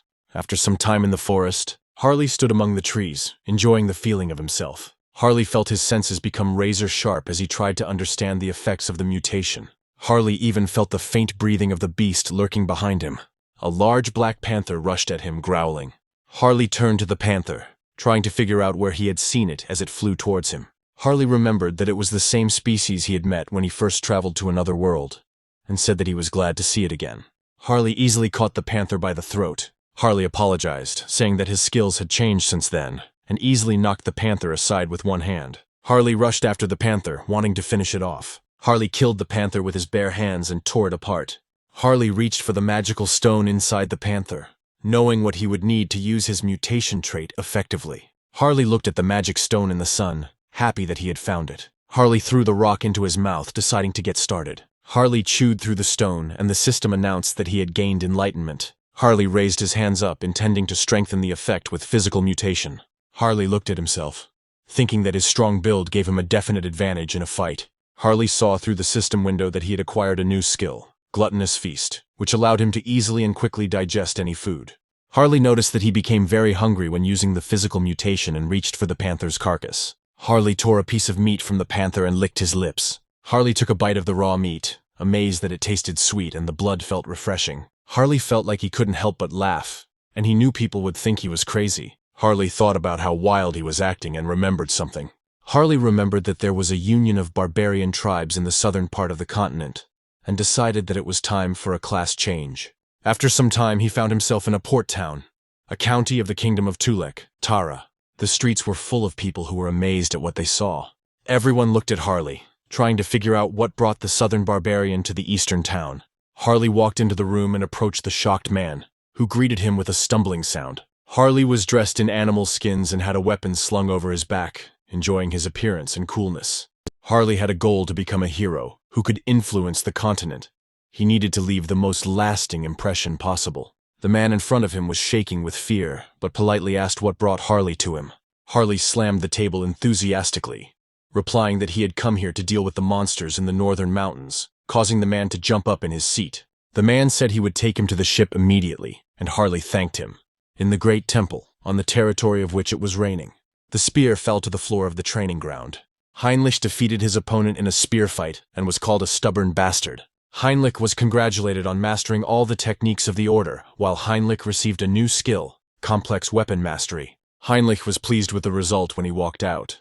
Heinrich was pleased that his swordsmanship had become even more perfect, and knew that it would help his other avatars as well. Heinrich's attention was drawn to something off to the side. Heinrich saw the saint, dressed in full ceremonial attire, standing by the garden, and he tried to understand what she was up to. Heinrich approached her, asking what she was doing, and she was glad to see him again. The saint, with a radiant smile, told Heinrich that worms crawl out from the rain, and she shared some of her holy power with them. Heinrich remembered the movies where he had seen huge worms, and wondered if they would become like that under the blessing of the holy power. The saint looked at Heinrich when he noticed that she was dressed in full ceremonial attire, and asked if she was going to some event. The saint joyfully told them that an unusual guest would soon arrive who would help track down the immortal king. Heinrich scratched his face, amazed at how incredible this guest was, and wondered if he would be able to find Hans beyond the barriers. The saint honestly said that she was not sure that she could explain it in detail, and offered another option if Heinrich was interested. Heinrich was delighted at the offer when the saint said he could participate in the event as an honorary guardian knight. After some time, everyone gathered in the ceremonial hall to meet the unusual guest, Lord Granwood. Heinrich had never seen such a lineup before. He wondered who could be strong enough to track down Hans. He wanted to see it with his own eyes. 3 people walked through the open doors. Their ears were pointed. They greeted the saint, and Heinrich opened his mouth in surprise. The person who entered introduced himself as a high elf of the kingdom of Elven. The high elf, Rafori Granwood, introduced himself while Heinrich marveled that the guest of honor they were expecting was a high elf. Elsewhere, in a small shop with valuables, the shop owner turned to the one who was examining the items with a little weariness and irritation. The man said it was good to look around, but the guy had been there for 2 hours and hadn't made a single purchase. The guy in the suit turned to the store owner, apologized, and said that his knowledge was insufficient. Hubert, Seonghyeon's 6th avatar, stood in the middle of the shop with a monocle. Hubert was made possible by Harley's height. Hubert had basic analysis skills and could see information about the object, but only basic information for now. Hubert could become the best merchant on the continent if he continued to improve his skills. Before that, however, Hubert needs to deal with the opposition in the form of existing traders. Hubert looked out the window, thinking that Harley's heroic influence must be stronger. Somewhere in the northern mountains. Harley looked ahead with enthusiasm.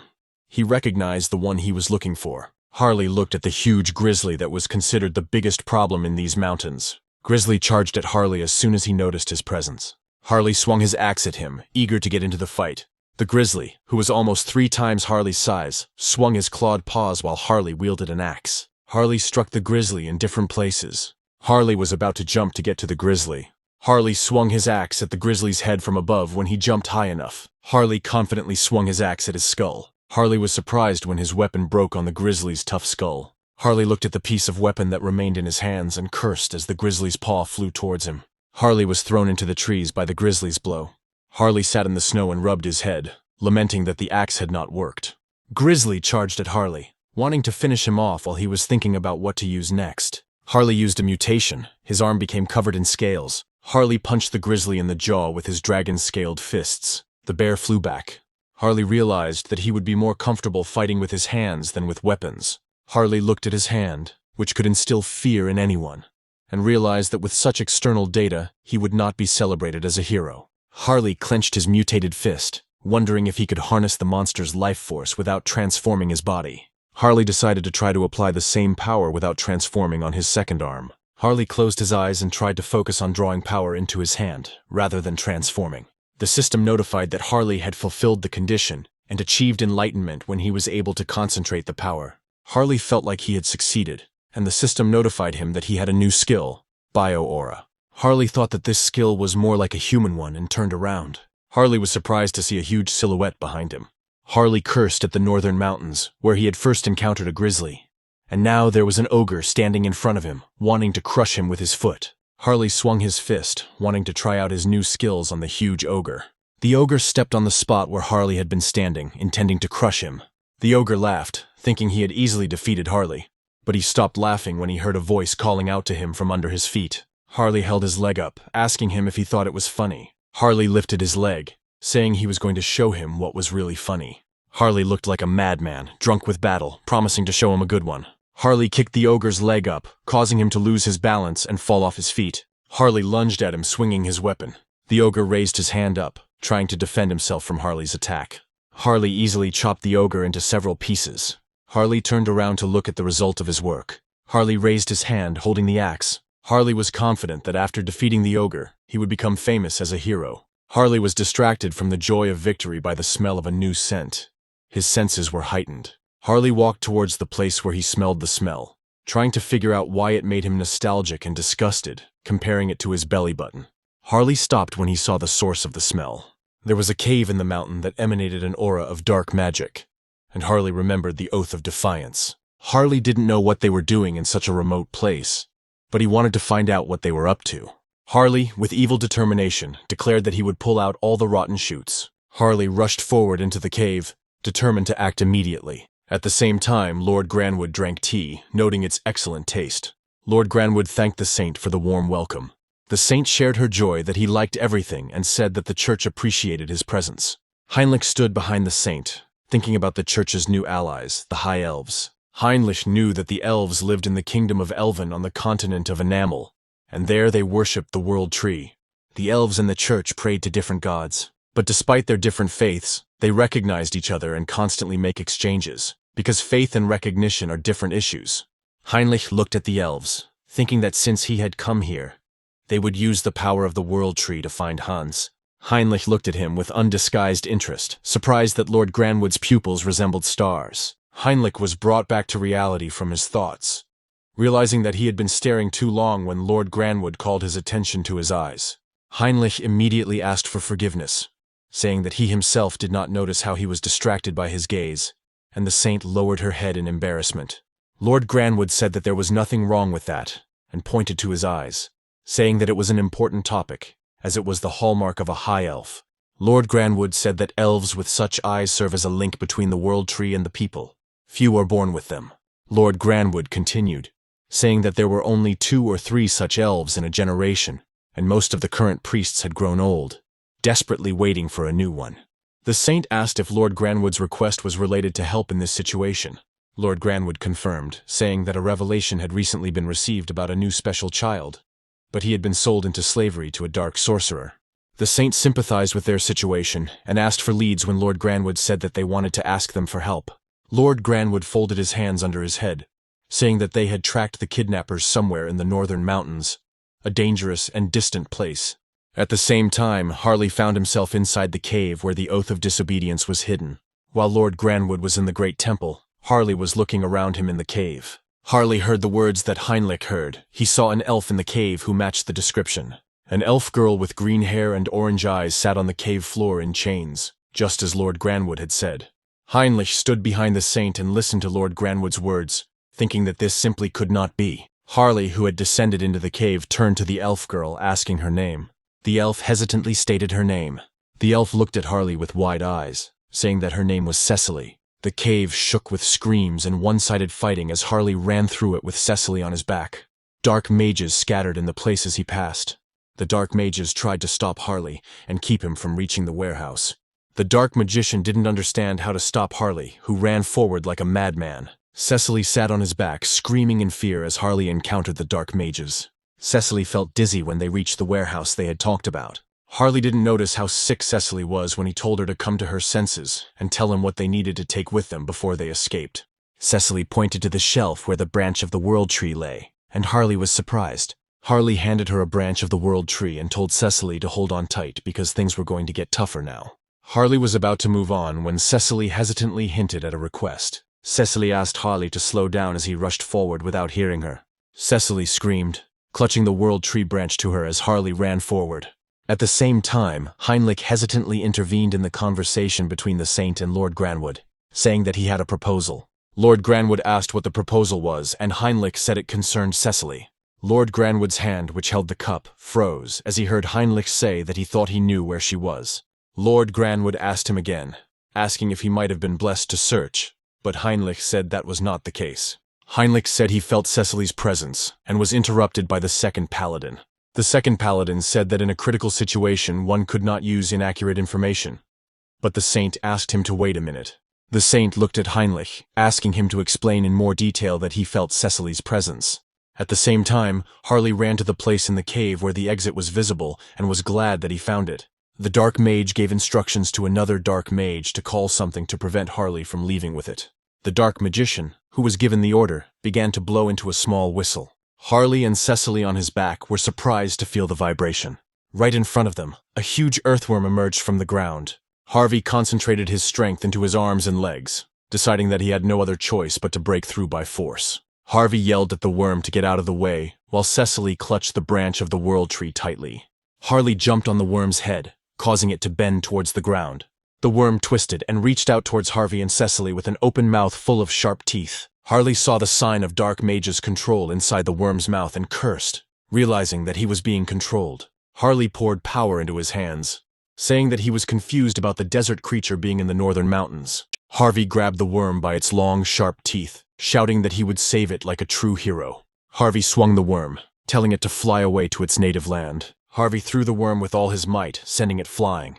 Harvey stood on the ground, Cecily still clinging to his back, and they watched as the worm's fall sent up a cloud of snow and dust in the distance. Harvey looked in the direction where the worm had disappeared, shouting at him to stay out of his sight and live a long life, while Cecily felt dizzy. Harley heard a growl and looked down to see that they were surrounded by wolves on all sides. As the wolves charged at them, Harvey thought about a plan to swear defiance since they had such an insane amount of monsters. Harvey decided it didn't really matter, since he could just destroy them all. While Harley was fighting monsters, protecting Cecily, a bunch of dark mages stood at the height and watched him, trying to figure out who he was. Elder Nurab tried to understand how someone could track down and come here to save the victim and steal the branch of the world tree. Nurab was angry. She considered this the end for the one who managed to ruin their plans. Harley continued to fight the pack of wolves until the dark mages thought he couldn't defeat these monsters. Elder Nurab thought Harley was finished when the wolf pounced on his hand. Harley's hand was immediately covered in tough scales, and the wolf broke his teeth on it. Harley shouted that the number of wolves was unrivaled, but it was still not enough. Harley punched one wolf with his bare hand, which was covered in scales. Harley had a mana stone in his hand, which he had taken from the monster. Harley threw the mana stone into his mouth to use his mutation skill. Harley bit into the mana stone in his mouth, feeling his stamina level increase. Harley found the stone's effect amazing. Harley's mutation made him half wolf, and he could only control his mind, not his body. The body acted instinctively, defended itself, fed itself. Harley growled as the system window reported enlightenment. Harley's eyes lit up. The new skill Wild Instinct was immediately put to use. The dark mages couldn't believe what was happening as they watched Harley tear apart the other monsters. One of the dark mages asked the elder what they should do, worried that their defenses would be breached.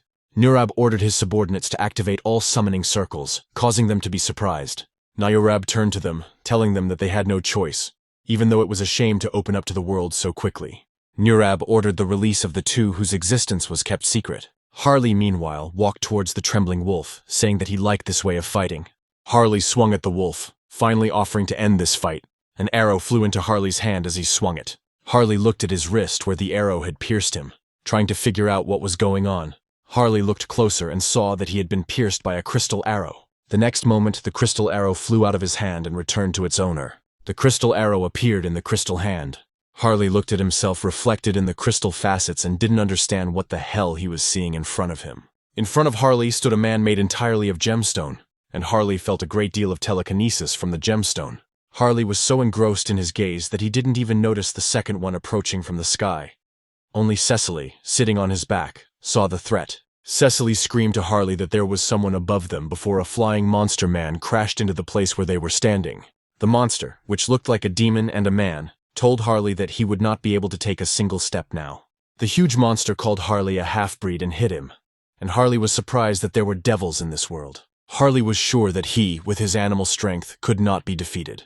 Harley put in more effort, believing that he would win. At the same moment, a crystal arrow flew into Harley's rib. The crystal man effortlessly intervened in their battle. While Harley was distracted, the demon-like monster punched him in the face. Cecily began to worry as Harley crouched down and the demon-like monster told him to give up again. The demon-like creature swung his sword at Harley and said that he was finished. Harley said he was right. The demon-like monster did not understand why Harley said that even he could tell the truth, and could not sense the threat from the sky. The next moment, divine light engulfed the place where the monster stood, and Harley only looked ahead while the dark mages tried to understand the reason.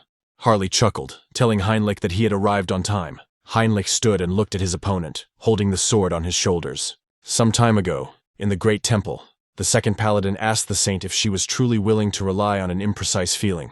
The saint did not agree with him. She said that Heinrich was the one who was trusted, but the paladin did not give up, again talking about the blessing. The saint disputed his opinion, saying that even the deity had shown interest in Heinrich, and he could have received some kind of revelation. Lord Granwood rose from his seat, interrupting their argument. He said that it did not matter whether it was a blessing or a simple assumption, surprising Heinrich.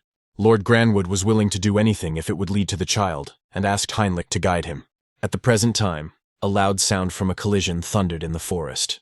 The demon-like man grunted as he parried Heinrich's sword blows. Heinrich's sword, filled with divine power, was accurate. Heinrich managed to wound the demon-like man.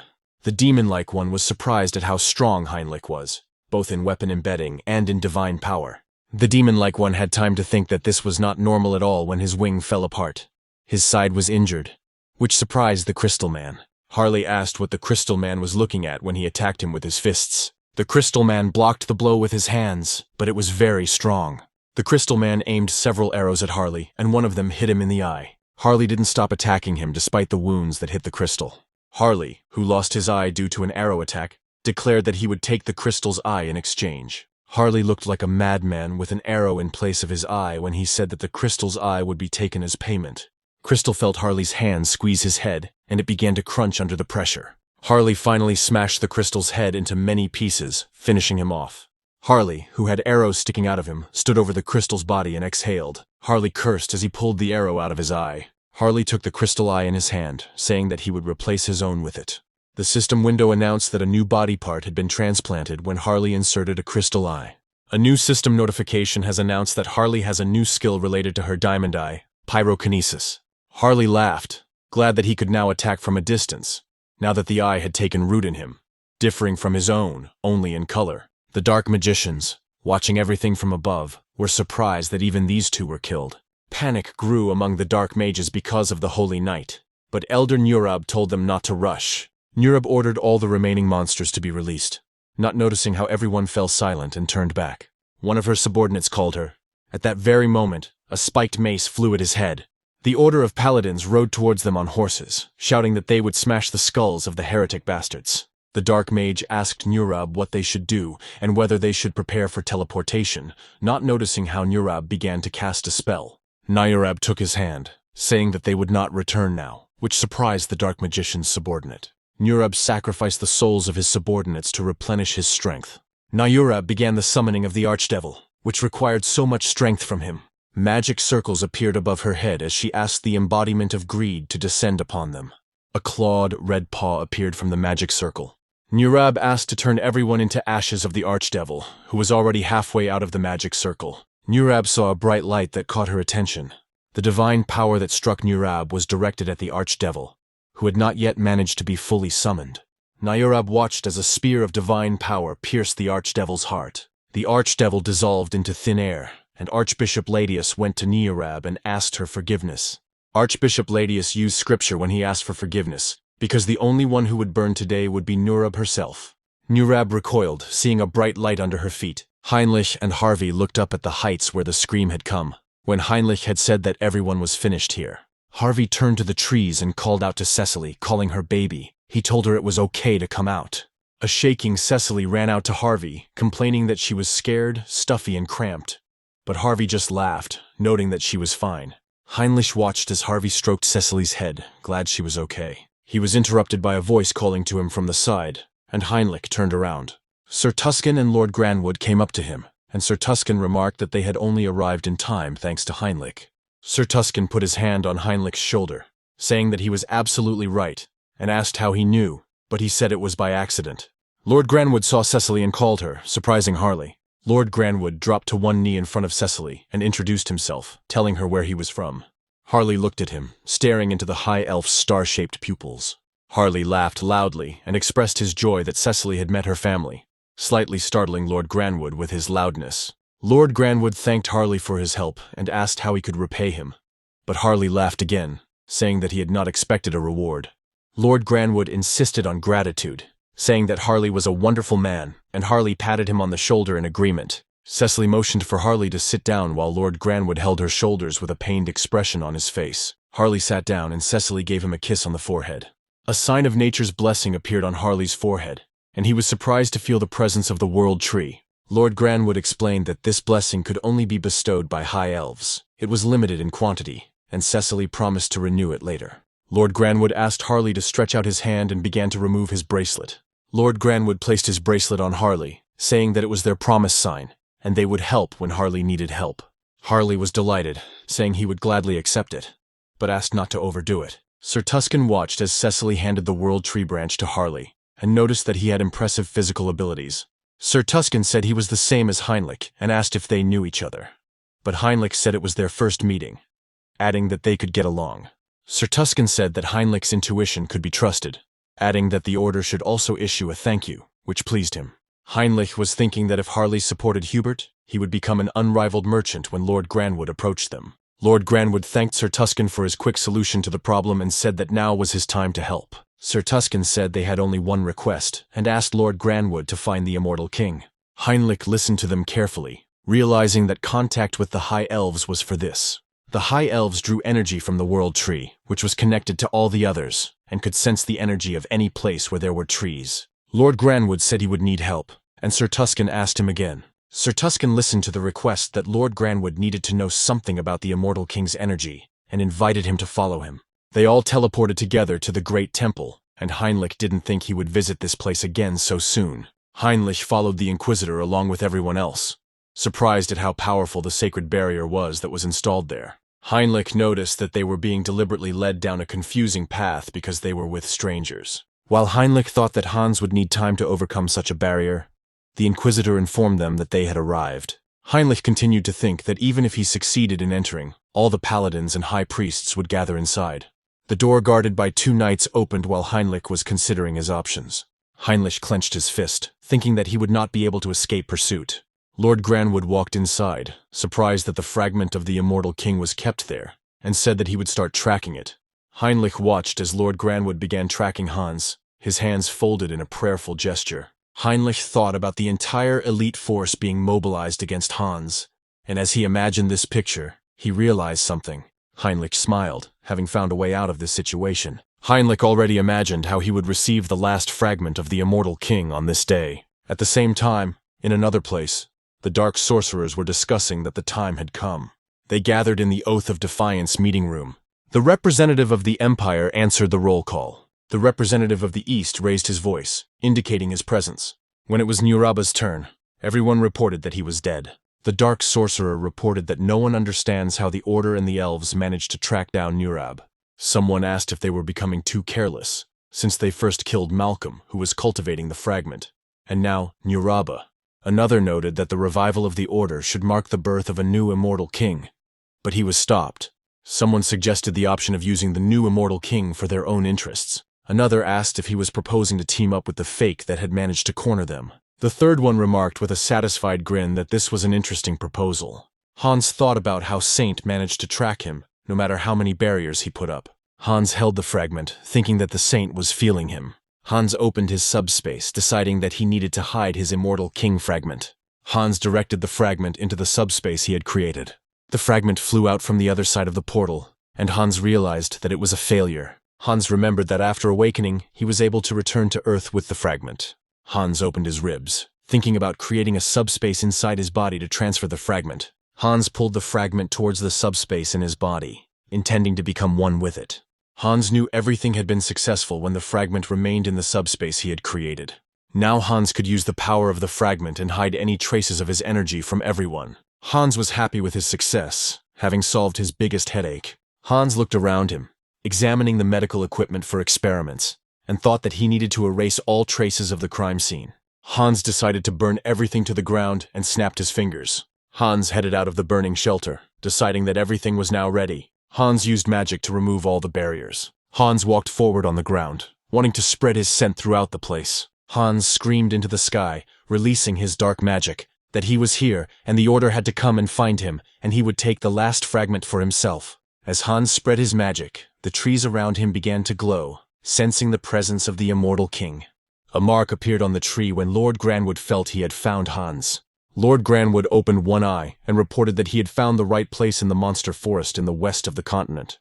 Archbishop Latium immediately gave the order to immediately summon the paladins and gather the archbishops. A man appeared at the door of the office and mock-reproached Archbishop Latium for not having been invited to such an important occasion. Paladin Piraeus from the Great Temple of Girona announced that he would be joining the party. Archbishop Latius was surprised to see before him the most revered figure in the Great Temple of Girona, and he realized that they had gathered the best of the best. The saint turned to Archbishop Latium, saying that this time she would go with them. Archbishop Latius said that this would not do, and the saint tried to insist on her own, saying that even the cardinal was going. The saint listened with sadness in her eyes, as Archbishop Latium told her that she was a pillar of the divine order, and that she must remain here. Archbishop Latium turned to Heinrich. Heinrich accepted the archbishop's order to remain in the temple and protect it together with the saint. Archbishop Latius leaned closer to Heinrich and told him to protect the saint in case anything happened. Heinrich said nothing, but simply watched Archbishop Latius leave. Heinrich smiled, thinking that Archbishop Latius had no need to worry, because the saint and only the saint would be safe. The order had gathered at the teleportation circle outside the temple when someone began to give a speech, encouraging the assembled.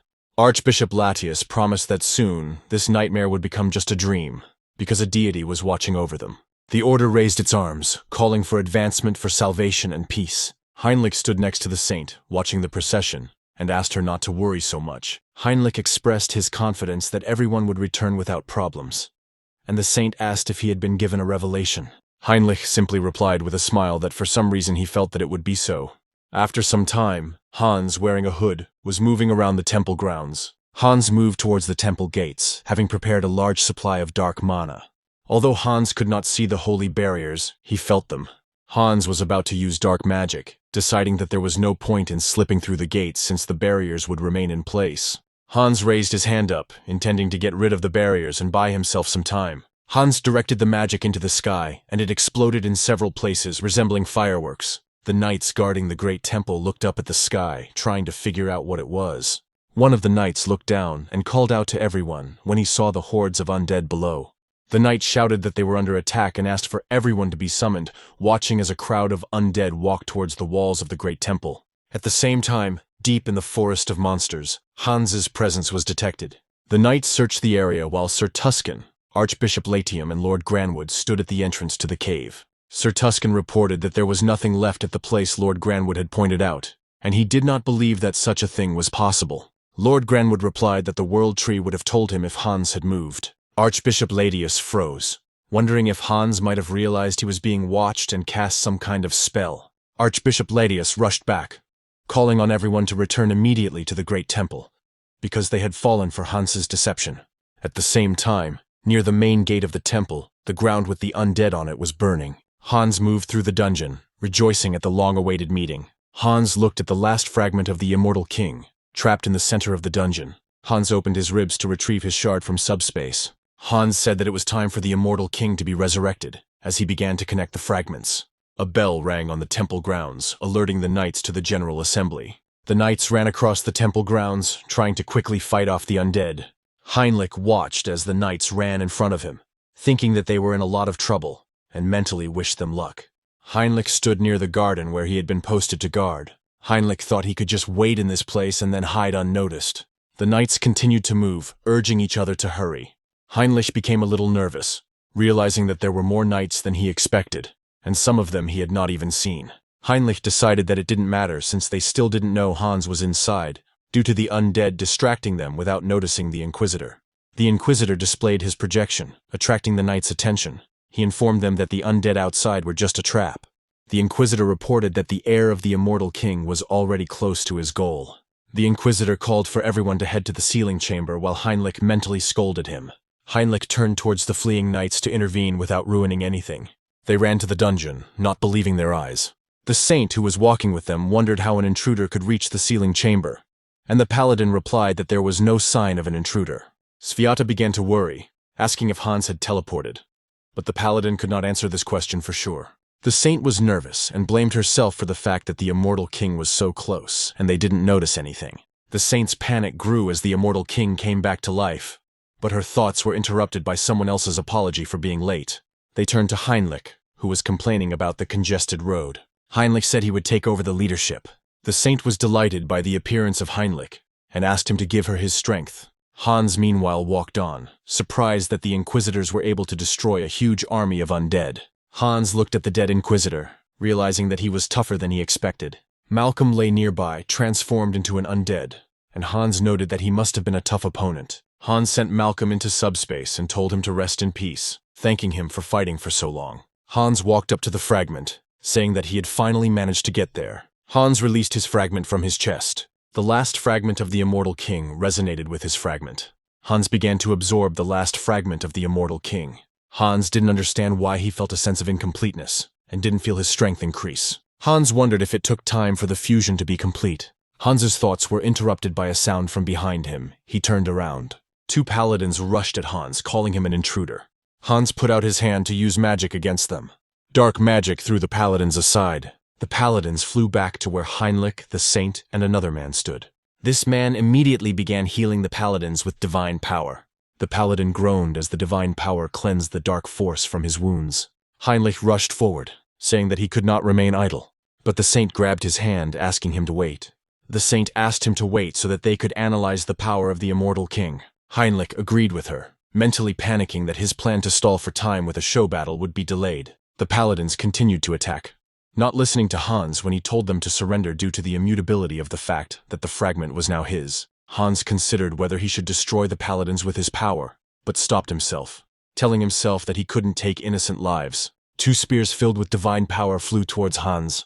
The spears hit Hans and he tried to figure out whose attack it was. Hans assumed it was a saint spell because it was fast and powerful. Hans avoided the threat by increasing his regeneration and realized that he needed to keep the battle short to avoid casualties. Hans decided to destroy the command tower first and use dark magic against the paladins who were rushing towards him. The man who came with the saint put up a shield, asking how Hans dared to attack them, and Hans was amazed at his quick reaction. Hans noticed that they not only defended themselves, but also attacked without the slightest hesitation, as if they were confident that Hans would not kill them. Hans wondered if he should look into their heads, because someone might have understood their strategy and passed it on to others. Hans didn't get to look into someone else's head because he wasn't allowed in. Hans clutched his head, feeling the pain of the attempt. And the saint made sure that Hans had not completely absorbed the fragment. The saint used divine power and said that now was the time to attack and they could do it. Hans realized that they were going to attack with both divine power and swords at the same time so that Hans would not be able to regenerate. Hans threw one of the paladins aside, calling their trick too obvious. The second paladin, who had rushed at Hans from behind, asked defiantly if Hans could block his attack as well. Hans calmly turned to him, asking if the paladin was really trying to provoke him with this half-hearted attack. The paladin was surprised when Hans was affected by the binding spell. The paladin was shocked that this happened.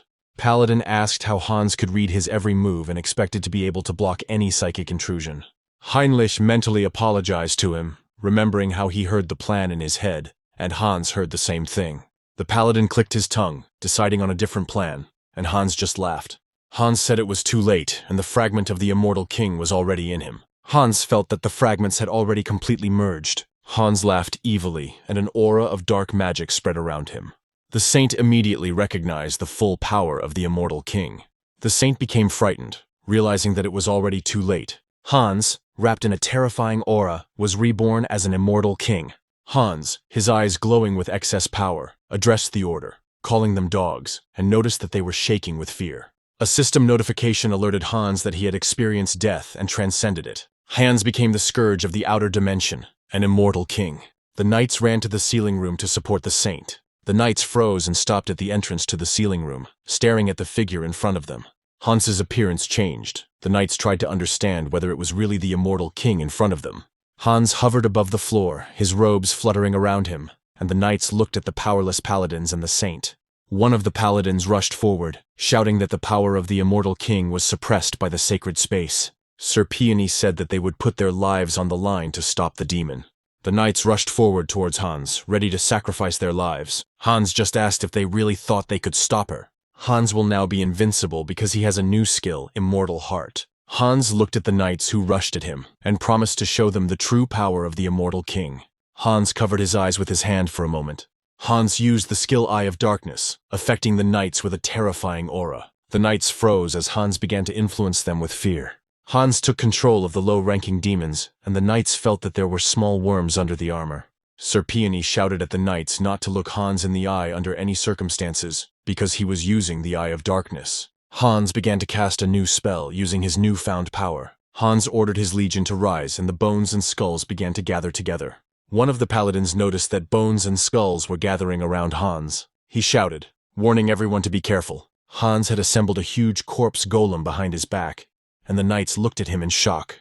One of the paladins warned to be careful because of the danger of the golem when Hans' golem began to move. The corpse golem easily broke through the line of knights, throwing them back. Hans, who was watching what was happening, said it was a pity. The saint shuddered as Hans expressed his intention to end everything. The saint tried to pull herself together, convincing herself to act for the salvation of not only the church, but the entire continent. The saint turned to Heinrich, who stood next to her.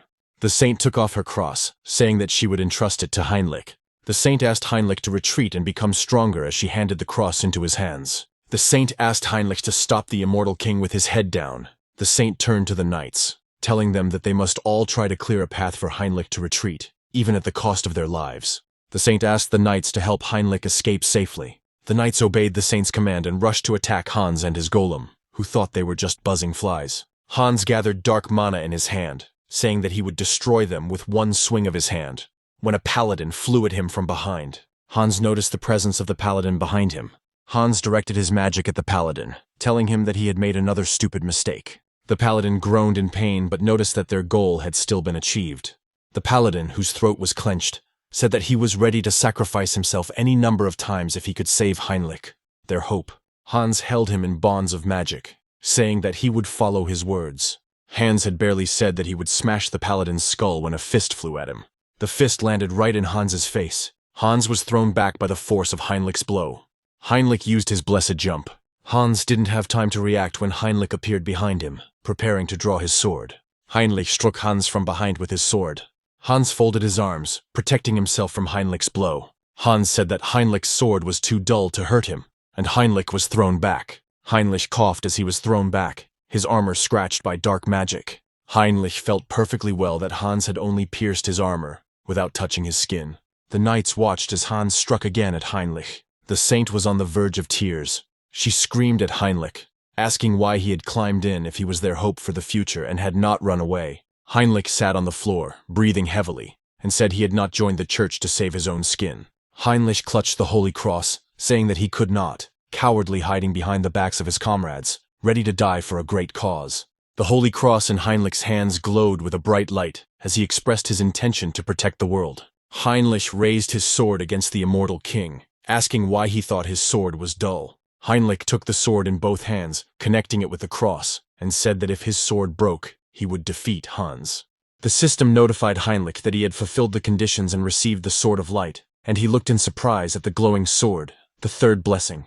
Heinrich rushed at Hans with his sword, deciding to move on to the finish. Hans groaned as Heinrich pierced his chest with a sword of light. Heinrich looked closely at Hans, thinking that the production had been amazing and the emotions had been shown at a high level, and now it was time to finish. Heinrich waited for Hans to say goodbye to the audience, who were still watching their battle. Hans held onto the part of the sword that had been thrust into him and turned to Heinrich, asking his name. Heinrich called his name, raising his voice to a shout. Hans used his immunity to the deadly attack and asked how a church minister could hurt him. Hans promised that he would remember Heinrich's name when he escaped via teleportation. Heinrich cursed, pretending to be surprised by his escape. Heinrich fell unconscious, cursing again. Heinrich was caught by another paladin at the same moment. The paladin held the unconscious Heinrich, amazed that he had managed to strike the heart of the immortal king. He looked at Heinrich, delighted even in such a situation at the resurrection of the Chosen One. Meanwhile, Seonghyeon applauded the heroic tale that had emerged. Eventually, Seonghyeon managed to put Hans and Heinrich in their intended roles. Seonghyeon sat on the couch in his apartment, thinking about how he had created the perfect rivalry between the hero and the demon king. Seonghyeon decided to check how much karma he earned from his production. Seonghyeon was surprised to see that the improvement cost almost 1,000,000 karma. Seonghyeon decided that he had no need to worry and confidently pressed the buy button. Seonghyeon received a unique customization skill after purchasing the upgrade. Seonghyeon was amazed and decided to look into the new skill further. Seonghyeon opened Hans's profile in the system to check the customization on him. The newly acquired skill gave Seonghyeon two possibilities. He was able to create an avatar and modify its body. The modification allowed changing the appearance, stats, and other attributes of existing avatars. And creating an avatar allowed you to set your appearance and skills, but only once at the beginning. Seonghyeon stood with Hans, looking at the system window. Seonghyeon was amazed that he had the opportunity to choose the gender of his avatar. Seonghyeon thought that he didn't have any strange intentions. He clicked on the female option, deciding to simply test his interest and see what the differences were between them. Seonghyeon was surprised when the system said that gender selection was not available for him. Seonghyeon read the information about the breeding that can be used with a special item and breed a race. Seonghyeon looked at the branch of the world tree that Cecily had given him and wondered if it would be suitable for creation. Seonghyeon thought he liked it because it worked as an air purifier, but he would have to use it. Seonghyeon used the branch, wanting to create an elf. The system wrote about the discovery of a branch of the world tree. The system began creating the elf race, and the avatar began to emerge from the tree. Seonghyeon was amazed that an elf cocoon was created right away, and he wanted to change it since customization was now available. Seonghyeon created a stunningly handsome face through customization.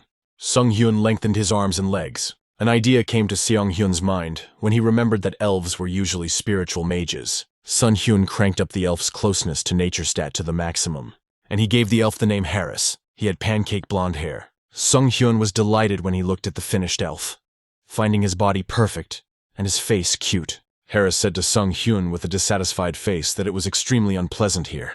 Harris covered his face with his hand, growing more and more gloomy as Seonghyun tried to figure out what was wrong. Seonghyun felt like Harris's body was being decomposed by Hans's dark magic. It dawned on Seonghyun what the reason was. Seonghyun immediately cancelled Hans's summons. As soon as Hans disappeared, Seonghyun thought that even the center of the mind did not work on Harris, due to the proximity to nature, and he almost lost the new avatar. Seonghyun thought with a smile that he would leave Harris for later. Seonghyun walked over to the bookshelf and pulled one out.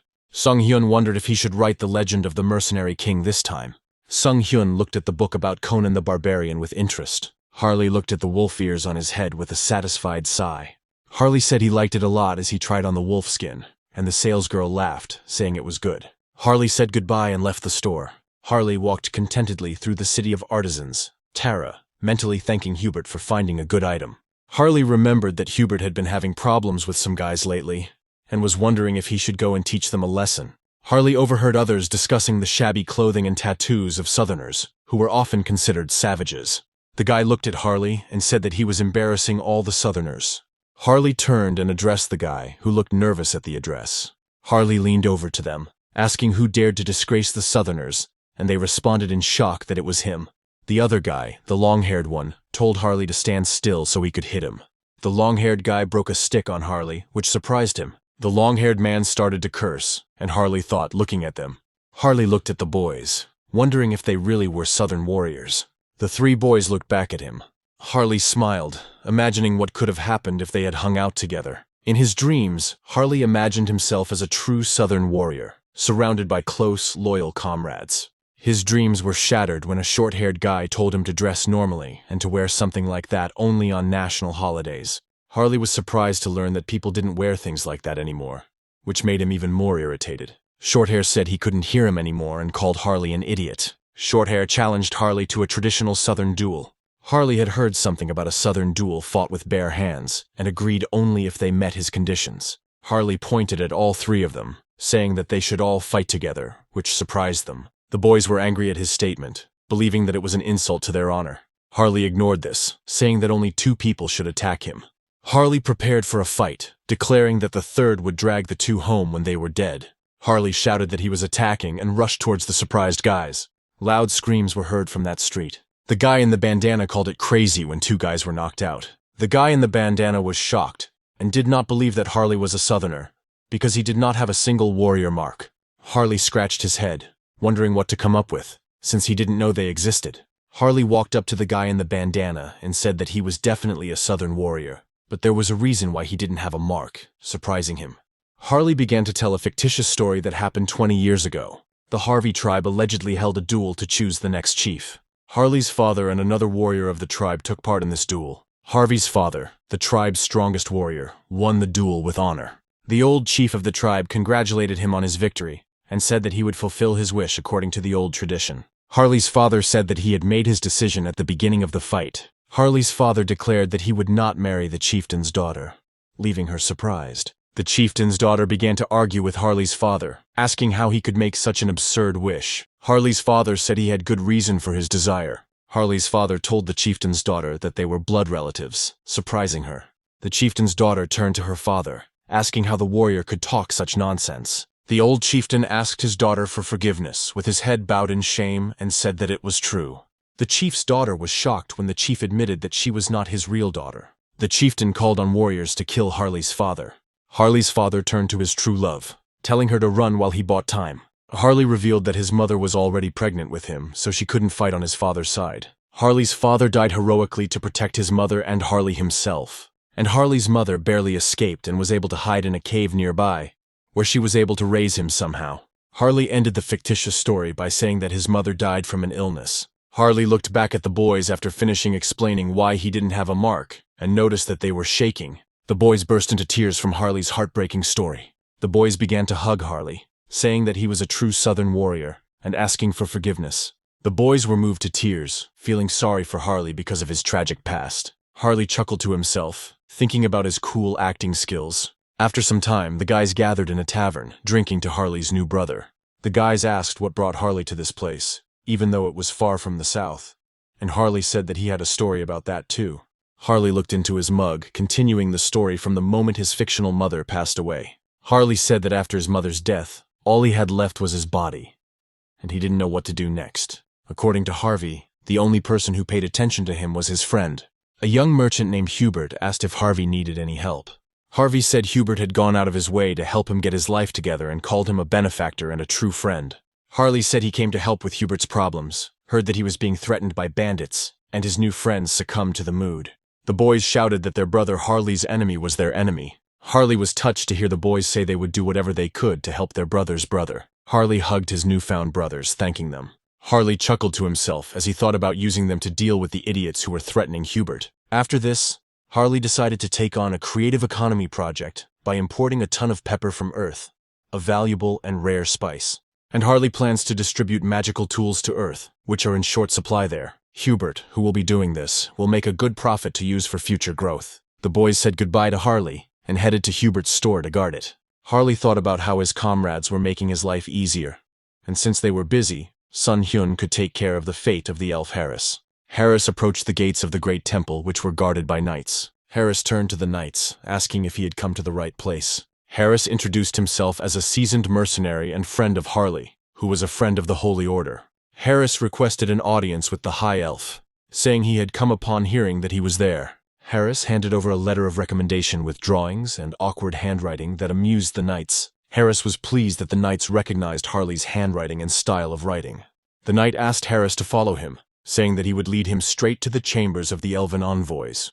The knight reported that he had notified Lord Granwood of Harris's arrival and told Harris that he could pass. Harris entered Lord Granwood's chambers, asking forgiveness for disturbing him, and Lord Granwood replied that he was glad to meet him. Lord Granwood introduced himself and invited Harris to sit down, asking about Harley. Harris sat down to introduce himself, thinking that it was hard for him to constantly pretend that he didn't know familiar faces. Harris looked at Lord Granwood, thinking that this was very interesting. Harris noticed that Lord Granwood's eyes sparkled even more when he looked into them through the elf's eyes. Harris felt that the more he looked into Lord Granwood's eyes, the more he felt like he was drowning and falling asleep. Lord Granwood took a sip of tea, asking if Harris was truly Harley's close and dear friend. Harris felt uncomfortable when Lord Granwood pointed out that he was wearing the bracelet Lord Granwood had given Harley. Harris began to justify himself, saying that he could return it immediately if it offended Lord Granwood, but he reassured him. Lord Granwood changed the subject, reminding him that Harris wanted to ask him something, and Harris remembered the reason for his visit. Harris said he wanted to learn how to harness the power of nature and make contracts with spirits because he spent most of his time alone. Lord Granwood understood his request and looked at him with his eyes more closely. Lord Granwood saw that there was no doubt about the abilities of the elf Harris. Lord Granwood invited Harris to go out with him for some fresh air, and Harris agreed. When they got outside, Lord Granwood started talking about training. Lord Granwood said that he would not be able to teach him because he would soon leave this place, but he immediately invited Harris to visit the Elven Kingdom with him. Harris asked him again, not believing that he had received such an offer. Harris knew about this place, and knew about the High Elven University that was located there. Harris said he was honored but questioned whether he met the criteria. Lord Granwood said that usually they were children of high elves, but there were exceptions. He leaned closer to Harris, and he felt pressure. Harris asked about the exception, a little nervously, and Lord Granwood said that it was those who had the skills of the higher ones. Lord Granwood leaned closer to Harris, saying what he felt when he looked into his eyes. Harris felt the sensation of looking into Lord Granwood's eyes repeat itself. Harris felt like he was being pulled or sucked into something. Harris found himself in some place and began to look around, trying to figure out where he was. Harris compared it to the mental realm where Hans fought the leader, but the energy here is purer. Harris turned around, sensing something. Harris was amazed at what he saw before him. Harris raised his hand and caught the leaf that fell on it. A beautiful elf appeared in front of him, blowing leaves in his direction. A beautiful elf sat on a large tree, and Harris thought she was a goddess.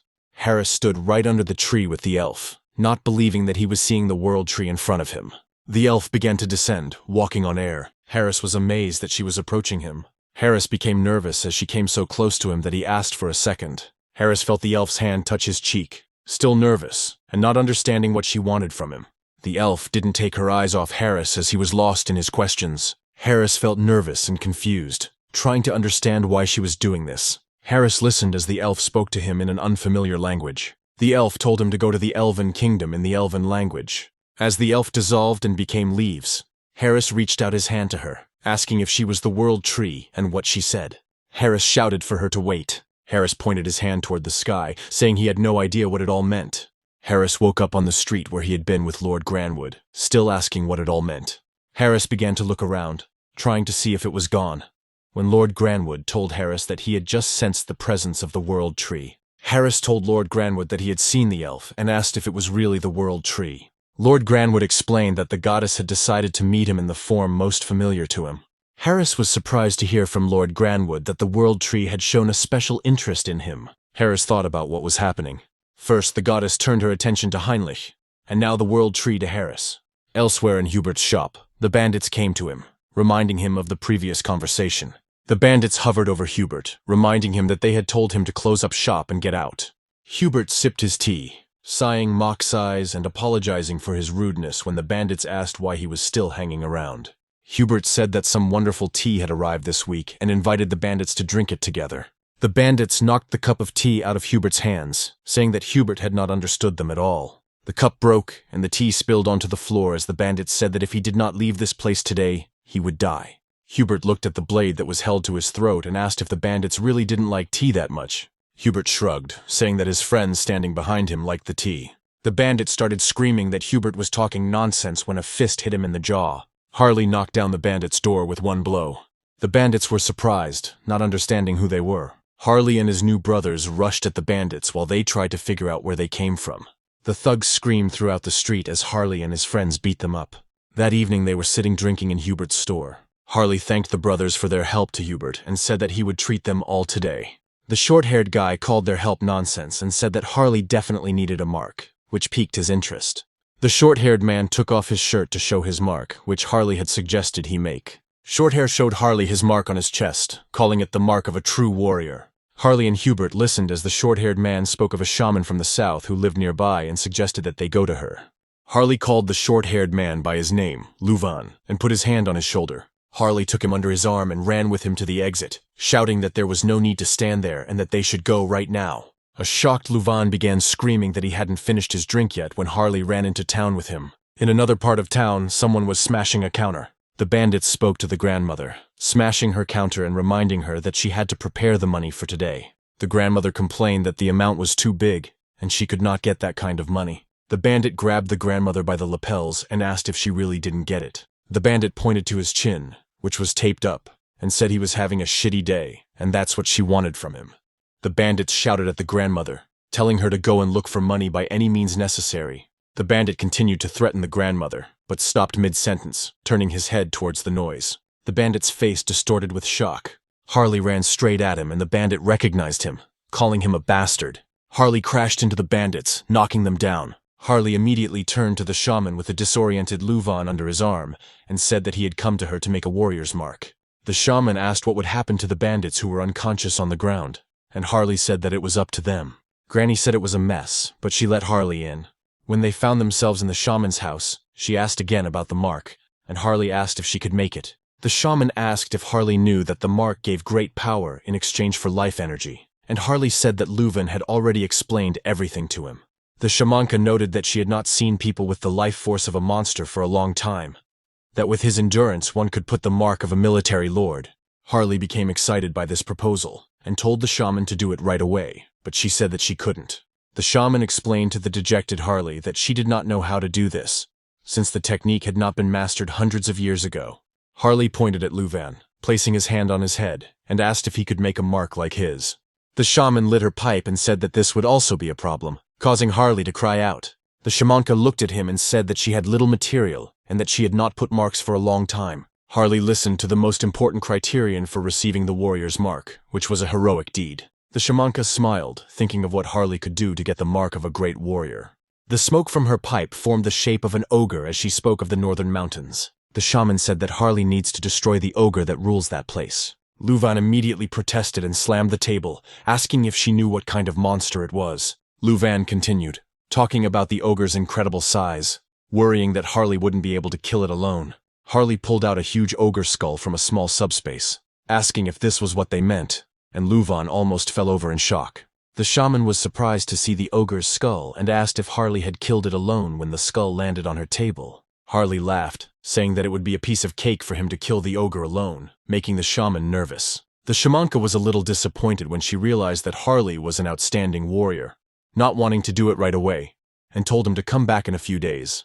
The shaman said that she hasn't been feeling well lately, and the mark requires stamina. The shaman was surprised when Harley told her to leave it to him, assuring her that restoring life force was his specialty. The shamanka turned to him, but Harley had already left, and she hoped that he wouldn't get into any trouble. Somewhere on the outskirts of the city, the voices of the bandits were heard, who had met Harley again.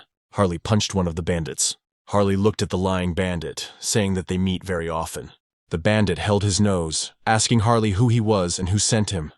But Harley only said that the bandits had messed with the wrong people and touched their shaman. The bandit got scared and asked again if the old woman was really a southern shaman. Harley swung his fist again, listening to the bandits' excuses that they didn't know who she was. Harley hit the bandit near the head, while he begged in fear that he would not touch her again. Harley looked down at the bandit and said that they better keep their promise. Lu Van had finished with the other bandits at that point, and asked Harley what to do next. Harley noted with satisfaction that he had been prepared for this situation, knowing the number of bandits in the city, and told Lu Van to help carry the boxes. Harley looked at the boxes full of meat and said that they were having a barbecue today. The shamanka was sweeping her yard. The shaman heard her name being called Granny, announcing her presence, and turned around. The shamanka was surprised to see Harley and Lu Van with boxes in their hands, and they said that there was something to drink and eat inside.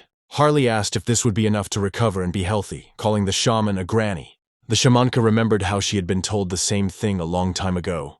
The shamanka thought that if her son were alive, he would be Harley's age. The shamanka began to grumble, saying that at her age she could hardly chew meat, and Harley asked if she really wasn't going to eat it. The shaman laughed, saying that she would try a little since he tried so hard, and laughed. After some time, the shaman ate the meat with appetite. The shaman drank wine straight from the bottle. Harley was shocked, not suggesting that the appetite of southern women was so good. The shaman leaned back in her chair. There were many dishes on the table in front of her. She said that she was full, surprising the guys that she was actually able to eat everything.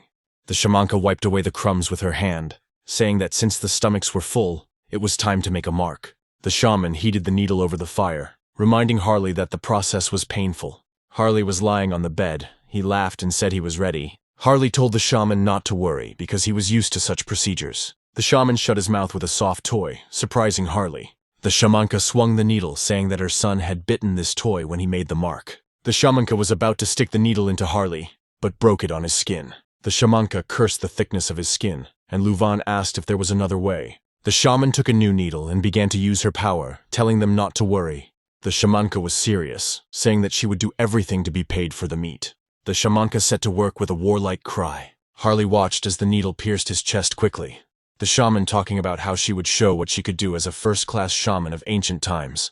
A pattern appeared on Harley's skin, and a system window notified that the conditions had been met. Harley gained the Hulko-style battle symbol skill, and his current symbol was Great Warrior. Harley wanted to touch the pattern on his chest, finding it impressive. It seemed more effective to him than the bio-aura. Harley felt that at this level, even without mutation, he could defeat the ogre with his bare hands. Harley noticed that the shaman was not feeling well and turned to her. Harley grabbed her shoulder, asking if she was okay, but she quickly reassured him. The shamanka said that she simply hadn't spent so much energy for a long time, and she should rest, and everything would be fine. Harley turned to Lu Van, saying they had some work to do, and Lu Van asked what it was. Harley screamed that they needed more meat, and that Granny couldn't stand the pain if they wanted to complete the mark. The shamanka was shocked by Harley's thick skin. It was a dark night outside, and she wondered if Harley would just let her rest. In the great temple above Heinrich, who lay in a hospital bed, a prayer was said. Sir Peony approached the saint, who was sitting by Heinrich's bed, and asked her if she was still praying. The saint turned to greet him, and Sir Peony asked her not to overwork herself, as it would affect her health. The saint admitted that she knew about it, but could not stop. She looked at Heinrich, saying that she could not forget how he went out to fight against the immortal king, and did not retreat until the end. Sir Peony said it was like the birth of a new hero, and the saint covered her mouth in surprise. The saint thought that Heinrich might really be the new hero. They were distracted from their thoughts by the voice of Heinrich, who had just woken up and immediately said that they were flattering him. The saint was glad to see him awake and asked if the pain was bearable, but Heinrich reassured her, saying that he was fine, thanks to her care. The saint placed her hand on top of Heinrich's hand, surprising him, and turned to him. The saint said that they proclaim him a hero of Auterica, holding Heinrich's hand. Heinrich chuckled to himself, glad that it had finally happened. Now the hero and the Demon King had taken their roles, and Heinrich thought it would be a good idea to raise a toast to Hans, who played the Demon King. Meanwhile, Hans was on Earth. He laughed, deciding that since the time of the hero's birth had come, he should devote time to the duties of the Demon King. Hans thought that he could spread his infamy even further with his perfectly honed domination magic. Hans saw all the dirty stains of the villains all over the city. Hans jumped off the roof he was standing on. Hans flew down from the roof, thinking about how he would send all the villains to hell. The ambulance had its lights flashing when the patient arrived, and the medical staff tried to be as quick as possible. The doctors were talking among themselves, trying to figure out what had happened this time, and someone said that it was the fault of Haho's mask. At the same time, in the morgue, someone was reading dark magic from the corpse. The man in the suit asked the dark magician if he had any ideas about what was going on. The dark mage, An Seo-jin, said that what was clear was that they had gotten involved with someone very dangerous. Seo-jin looked at the corpse, saying that if you don't communicate well with him, you can become a corpse. He called Hans a completely insane monster. Seo-jin was willing to bet that the soul of the dead man had been affected long ago, and he was in awe of the power of dark magic. Seo-jin said that he would choose this option without hesitation if he was caught by such a monster. But the man scratched his head, saying that it wouldn't help. Seo-jin said he's not even close to Hans' level. The man listened to Seo-jin say that he didn't want to have such a mage as an enemy, shocked by the answer of the best dark mage in Korea. Seo-jin decided to take a closer look at the curse, since the culprit was the Haho mask. Seo-jin touched the skull with 2 fingers. Seo-jin felt Hans's eyes on him. Seo-jin felt pure horror from this feeling. Seo-jin fell to the floor, startling the man, who immediately asked what happened. Seo-jin breathed heavily as the man asked if he had found out anything.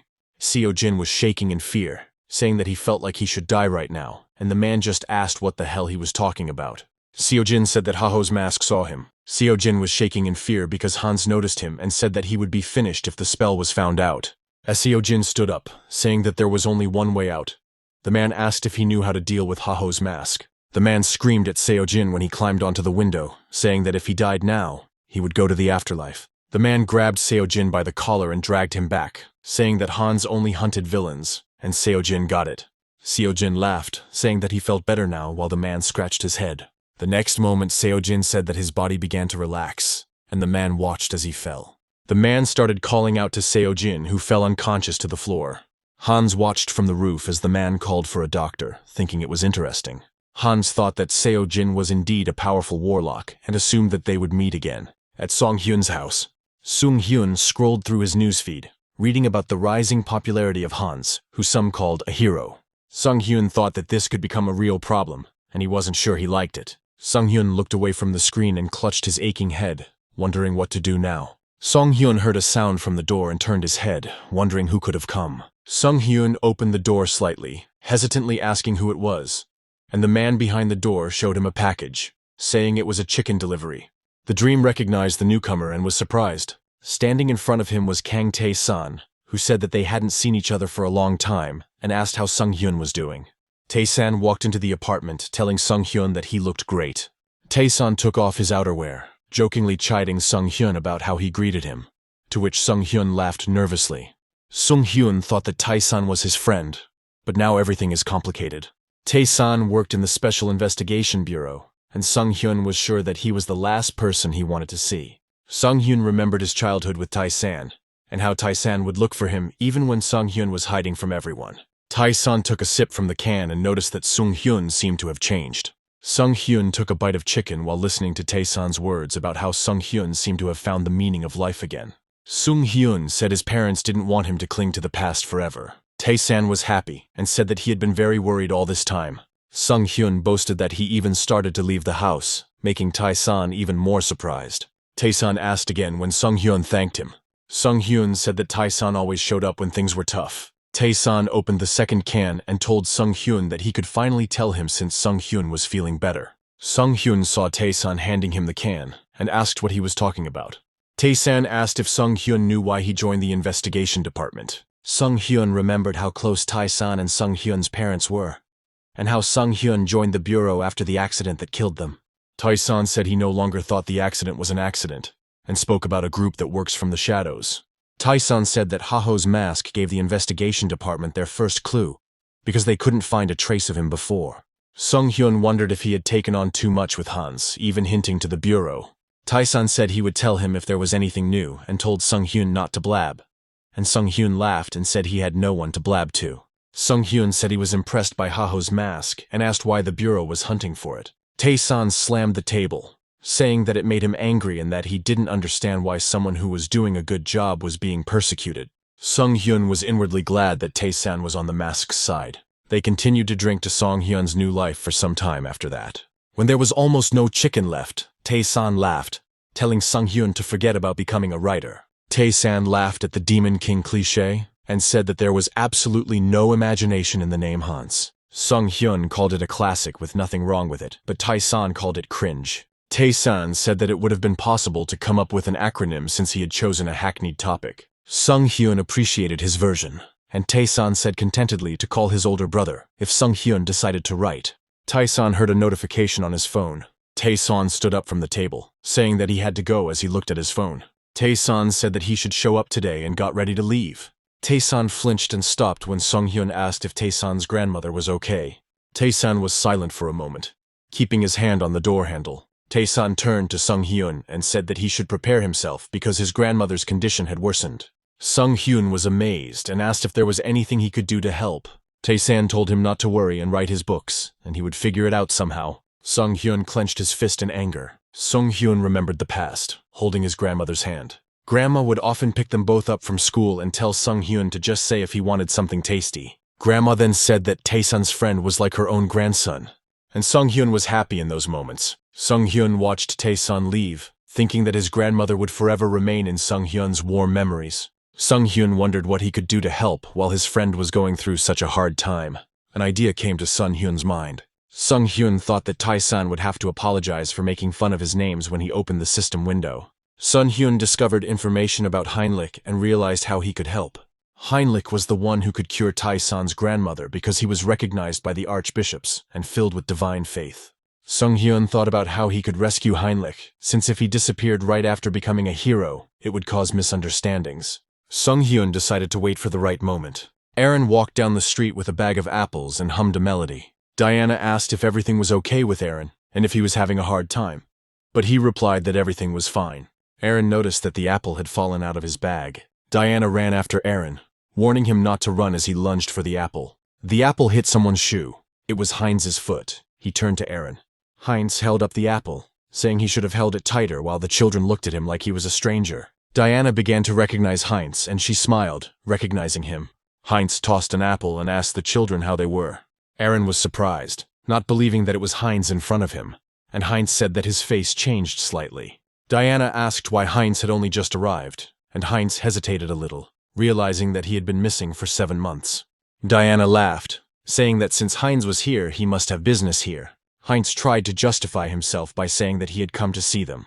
Diana didn't believe him, saying that he needed to confess, and Aaron told him to come more often. Heinz grinned, realizing he couldn't beat them, and put his hand in his pocket. Heinz handed Diana 2 gold coins and asked if he could become her employer again to gain her intelligence-gathering skills.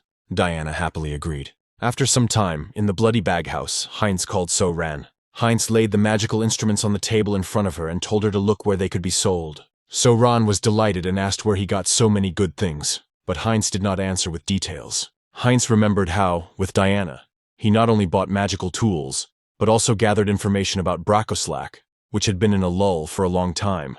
So-Ran said that the pepper that Heinz requested was in the warehouse, and Heinz said that his friend would sell it. Heinz reached into his pocket and said that the cleaning was finished, and So-Ran was a little surprised. Heinz threw a pile of business cards on the table, saying that he had tracked down and executed everyone who pretended to surrender or hide. So-Ran was happy to know that the clan was now safe, saying that from now on they would need to periodically exchange tools and pepper. Heinz waved to So-Ra, saying that she would be in charge of managing heterosis from now on, causing her to be surprised. So-Ra wasn't sure if she could handle the entire clan, since she had never done anything like this before. Heinz called out to her, causing her to pay attention to him. Heinz said he trusted her and was confident she could handle it. So Ran was amazed by the Lord's trust and told him to rely on her. Heinz left the house, closing the door behind him. Heinz laughed to himself, realizing that there was drama everywhere and that they were like small or medium-sized businesses. Heinz grinned, wondering if he could begin a serious conquest of the clan. Heinz returned to the other world when it was evening there.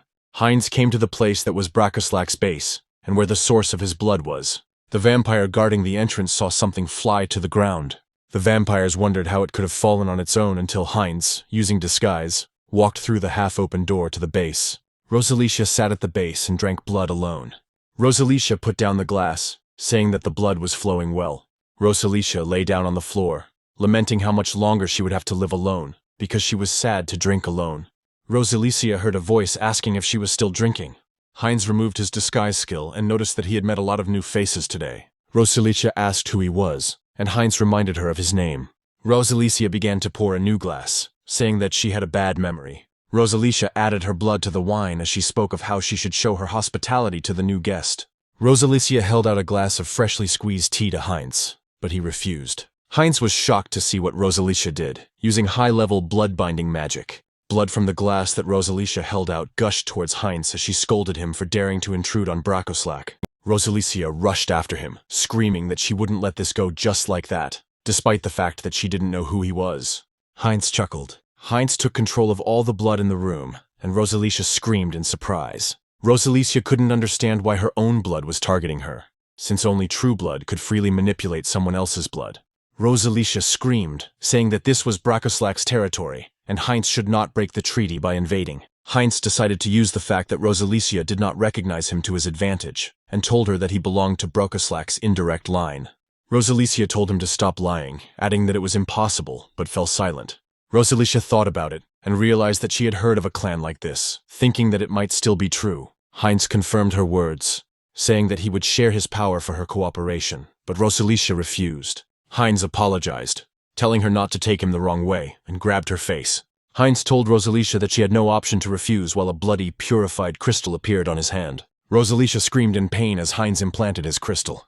After some time, when her screams died down, Rosalicia tried to understand what had happened to her body, because her feelings told her that her master had changed. Heinz decided to test whether she would tell him everything he wanted to know, and Rosalicia noticed that she could not ignore his order. Rosalicia said that Talaria is ruled by Frisia, a true blood, and she noted her character.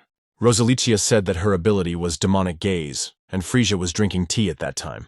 The butler poured her tea, asking if she liked watching the human world, and she said that it was pleasant to watch people. Frisia sat on the high ground, saying that she enjoyed watching people struggle for life in their pathetic bodies. The butler noted that Protestants have recently been gaining influence in Rafalasi. Frisia told him not to worry because the kingdom already belongs to Brakoslak, who is hiding among the human nobility. Just as Frisia began to talk about pressuring the kingdom to resolve the issue, her butler groaned and fell down, bleeding. Frisia turned to Heinz when he asked if she was Frisia. Heinz shook the blood off his hand as Frisia remarked that she had never seen him before. Heinz licked away the remaining blood while Frisia wondered what blood he belonged to. Frisia chuckled, realizing that the pathetic bastard had decided to bully without realizing her place. Frisia used a demonic gaze, saying that she brought Heinz to his knees. Heinz reflected her demonic gaze, causing her to be surprised. Frisia didn't understand how Heinz managed to do this. Heinz said that he already knew about Frisia's ability and it doesn't work against him. Heinz asked which of them didn't know their place after his show of strength. Frisia was surprised that Heinz was a purebred. Frisia tried to find out what his goal was, since Heinz was attacking them in the very center of Brakoslak territory. Heinz chuckled, asking if his goal wasn't obvious. Heinz said he would be the one to take all the Brakoslak. Frisia was amused by his answer, not understanding whether Heinz was stupid or just silly, and said that she would repeat it again loud and clear. Frisia adjusted her hair, saying that there was something Heinz should keep in mind. Frisia said that she was also a purebred and began to move very quickly. Heinz was surprised when he couldn't follow her movements. Heinz felt himself hit in the chest faster than he could follow her movements. Frisia said that Heinz wouldn't be able to counter her attacks with his weak skills, while Heinz was surprised that Frisia was an expert in martial arts. Heinz thought she would use magic because of her demonic gaze, but things turned out differently than he expected. Frisia hit Heinz with her umbrella, causing him to back away to avoid the blow. Heinz coughed up blood, realizing that Frisia was only attacking physically. Frisia continued her attacks, saying that she was impressed that Heinz was able to withstand her blows. Heinz noticed that Frisia was a perfect fighter, and that her umbrella was not just for show. A scratch appeared on Heinz's cheek, and Frisia told him that he couldn't just fend off her attacks forever. Frisia swung for another blow to finish off Heinz. Frisia screamed that he had nowhere to run, and a bloody wall rose up in front of Heinz, threatening to swallow him up. Heinz tried to understand what this skill was so he could decide what to do. Heinz used his abilities and simply resolved the wall of Frisia's blood. Heinz looked ahead as the wall of blood disappeared. There was no one in the clearing in front of him, and Heinz tried to figure out where Frisia had disappeared to. A wind rose in the clearing, blowing the flying drops of blood to the side. Frisia appeared from his side and hit Heinz in the face with her elbow. Heinz was thrown back by the force of the blow, flipping over in mid-air. Frisia looked at him with disappointment, saying that it was boring, and that was the end. Heinz rose to his feet, surprising Frisia, and asked why she thought this was the end. Heinz, whose head was growing back, asked Frisia who gave her the right to decide when the end would come. Heinz stood before her as if he were new, saying that this was just the beginning for him. Frisia looked at him, not understanding what had happened, because Heinz had a broken neck, but he replied that such injuries were easily treated. Heinz scratched his neck, smirking, thinking that this was just a hybrid evolution. Frisia called it madness, because besides the Lord, only a couple of people were able to survive her attack. Heinz said that he recognized her abilities, and that Frisia had fangs. Frisia became interested in what Heinz would say as he continued. Heinz extended his hand to her, saying that he thought he could make her much stronger and invited her to follow him. Frisia clutched the umbrella in her hands, asking what kind of nonsense he was talking about. Frisia swung her umbrella at Heinz again, telling him that he shouldn't insult her and she would turn him into a pincushion with lots of holes. Frisia froze in place, not understanding why her body was not moving. A large magic circle appeared under Frisia and Heinz, which she only just noticed, and Heinz said that he had no choice. Heinz said he would use force then. Frisia's body was bound in bloody bonds when Heinz used blood magic. Heinz walked towards Frisia, saying that he specialized more in blood magic than martial arts. Heinz raised his finger up, demonstrating what exactly he could do.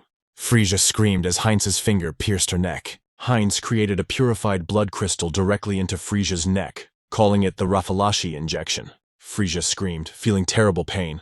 Heinz apologized to her, saying that for such a high-ranking vampire, one dose would not be enough. Heinz stood before Frisia, whose body was changing, an explosive wave of power accompanying the process. Frisia fell to her knees, feeling the last of the pain.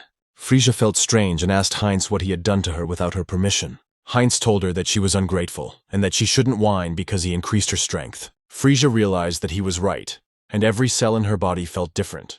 She felt that she had moved to a new stage of evolution. Heinz asked if she would thank him now, watching as Frisia realized everything. Frisia took a swing at Heinz and lunged at him, assuming he had given her the power to finish him off. Heinz watched calmly as Frisia froze, her fist never reaching him. Frisia tried to understand why her body was not moving. Frisia felt as if her body was bound by invisible chains. Heinz said that this was the power of his blood dominance, and Frisia, who was seething with anger, would now move according to his wishes. Frisia said that this couldn't happen even with blessed blood, but Heinz said that it was possible in his case. Heinz leaned towards Frisia, saying that he would now be able to ask her the main question, and asked where the lord of her clan was. Frisia thought she wouldn't reveal it so easily, but then blurted out that he was in the Duke of Bright's house. Frisia was shocked that her mouth responded on its own. Heinz laughed as he patted Frisia on the head, and said that she was an obedient little servant, causing her to curse. Heinz turned around. Considering the new information, he was sure the clan leader would notice that his pureblood had been caught. Heinz decided it was time to end this quickly and cleanly. That same evening at the Duke of Bright's house, the Lord was sitting in his office when Frisia knocked on his door, asking permission to enter. The Lord allowed her to enter, looking up from his reading. Frisia came in saying that the Lord could use some more light in his office, to which he replied that there was no need for it. The Lord asked what Frisia wanted to say. Frisia was preparing to answer his question when the Lord interrupted her. Frisia was surprised when the Lord spoke of an intruder who stood behind Frisia and hid behind a disguise. Heinz broke the disguise, saying that everything was going as expected. Heinz said that if the clan leader had not been able to find him, it would have been a shame. The Lord closed the book he was reading and said that he was disappointed. Frisia flinched when he addressed her. The Lord was seething with anger, calling Frisia a traitor, and rose from the table. The papers flew all over the office when the Lord said he was disappointed in Frisia. The Lord asked how she could betray him and choose another master. Frisia tried to calm Lord Mullo down, saying that it was a misunderstanding, and asked him to calm down. Lord Mullo clearly felt the presence of foreign blood in Frisia, and said that he could not help but notice this change due to hundreds of years together. Lord Mullo rushed at Frisia, wanting to kill the traitor. Heinz stopped his attack, saying that this would not happen. Lord Mullo was amazed that he was able to block his attack with one hand. Heinz said he wanted to resolve things peacefully. Lord Mullo prepared the blood magic, telling Heinz not to make him laugh. Lord Mullo drew a magic circle on the floor, saying that he would cut out the tongue of Heinz and the traitor Frisia. Lord Mullo has summoned the children of Brokoslak. Lord Mullo ordered the vampires to attack and told them to tear these traitors apart. Frisia stood up for Heinz, saying that they didn't belong here.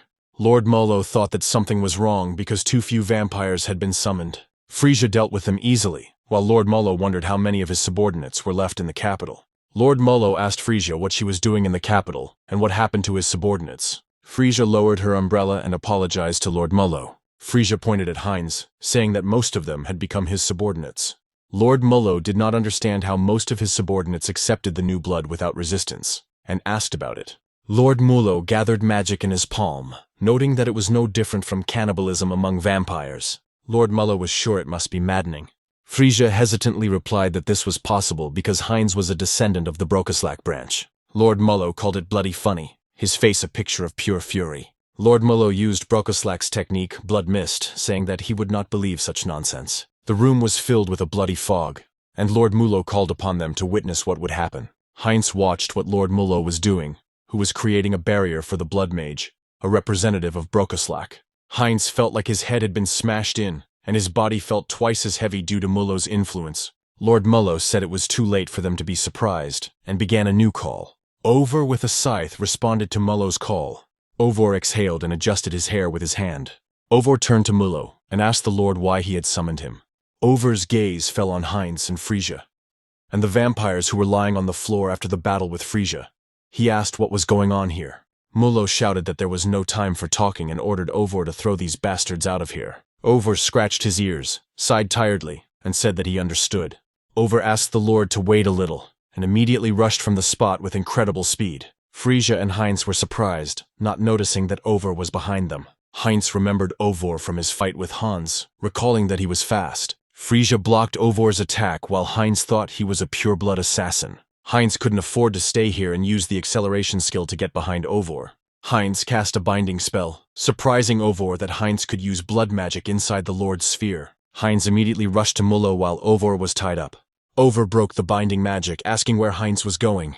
Heinz noticed Ovor's blow aimed at his neck. Heinz had to dodge to avoid the attack. Heinz landed on the floor, mentally cursing at Mullo for being so close. Heinz decided to change strategy and knock out Ovor first. He used the acceleration skill. Lord Mullo watched the battle between Heinz and Ovor, not believing that it was possible, because Ovor was distinguished by his agility and speed among all vampires. Mullo saw that Heinz was not inferior to him in movement. Ovor was surprised to see Frisia behind Heinz, who was about to join their battle. Ovor was thrown to the floor with a loud thud. Frisia held Ovor's head down to the floor, telling him that she never liked his flippant attitude. Frisia told Ovor not to cross the line and invited him to have fun with her. Lord Mullo was shocked that Frisia had caught up with Ovor. Lord Mullo could not understand where she got such strength, and also to destroy her subordinates on her own. Lord Mullo was distracted and did not notice Heinz, who rushed at him until he spoke up. Lord Mullo chuckled at Heinz's willing entry into the barrier, calling it a stupid decision. Mullo directed the attack at Heinz, saying that he would never be able to repel them in the barrier. Heinz smiled, asking again about repelling attacks. Heinz continued to advance on Lord Mullo, saying he had not planned to do so while the attack was still inflicting wounds on him. Lord Mullo didn't expect this when Heinz simply sacrificed his hand to get to him. Mullo tried to free himself from Heinz's hut, calling him an idiot for throwing out his hand. Heinz chuckled, calling himself frugal while his arm recovered. Heinz's arm looked like new, having fully recovered in a matter of seconds. Mullo was amazed that Heinz instantly grew his arm. Heinz leaned closer to Mullo and told him not to worry, because he didn't mean to kill him. Mullo tried to figure out what Heinz was going to do to him, panicking as he approached. Heinz bared his fangs, intending to sink his teeth into Mullo's neck, and said that he would inherit his title. At the same time, somewhere in the deep dungeon, there were 2 torches near the coffin, illuminating the space. The coffin lid opened, revealing a girl. The girl lay in a coffin with a crown of thorns on her head. She sighed tiredly. The girl stretched her hand up, complaining that she wanted to sleep. The girl sat up in the coffin, complaining that she wanted to sleep a little more. The girl stretched, loosening her muscles, saying that nothing would help now. The girl looked around, feeling that something had happened during her sleep. She looked up, realizing that something was wrong with her children, the other vampires. At the same time, in the house of the Duke of Bright, Heinz gave instructions and injected the vampires with Rafalashi one by one. Frisia and Mullo stood on either side of Heinz as he injected the vampire. Ovor, who was standing at the door, told the vampire who was being injected to back off if he couldn't take it anymore. Heinz wiped his forehead when they finished, and complained that it took forever. Heinz turned to Mullo, asking if all the subordinates in the capital were being taken care of in this way, and he confirmed, saying that the rest could be called in order. Heinz chided Mullo for his tone, and he remarked dejectedly that it was more effective that way. Heinz noted that the presence of the former clan lord actually smoothed things out, irritating Mullo. Heinz looked towards Mullo, pleased that his hypothesis was correct. Heinz had to forcibly lower Mullo's levels by draining their blood in order to make the injection safe. Heinz cupped his hands in front of him, pleased that he had finally managed to extract the source of his blood.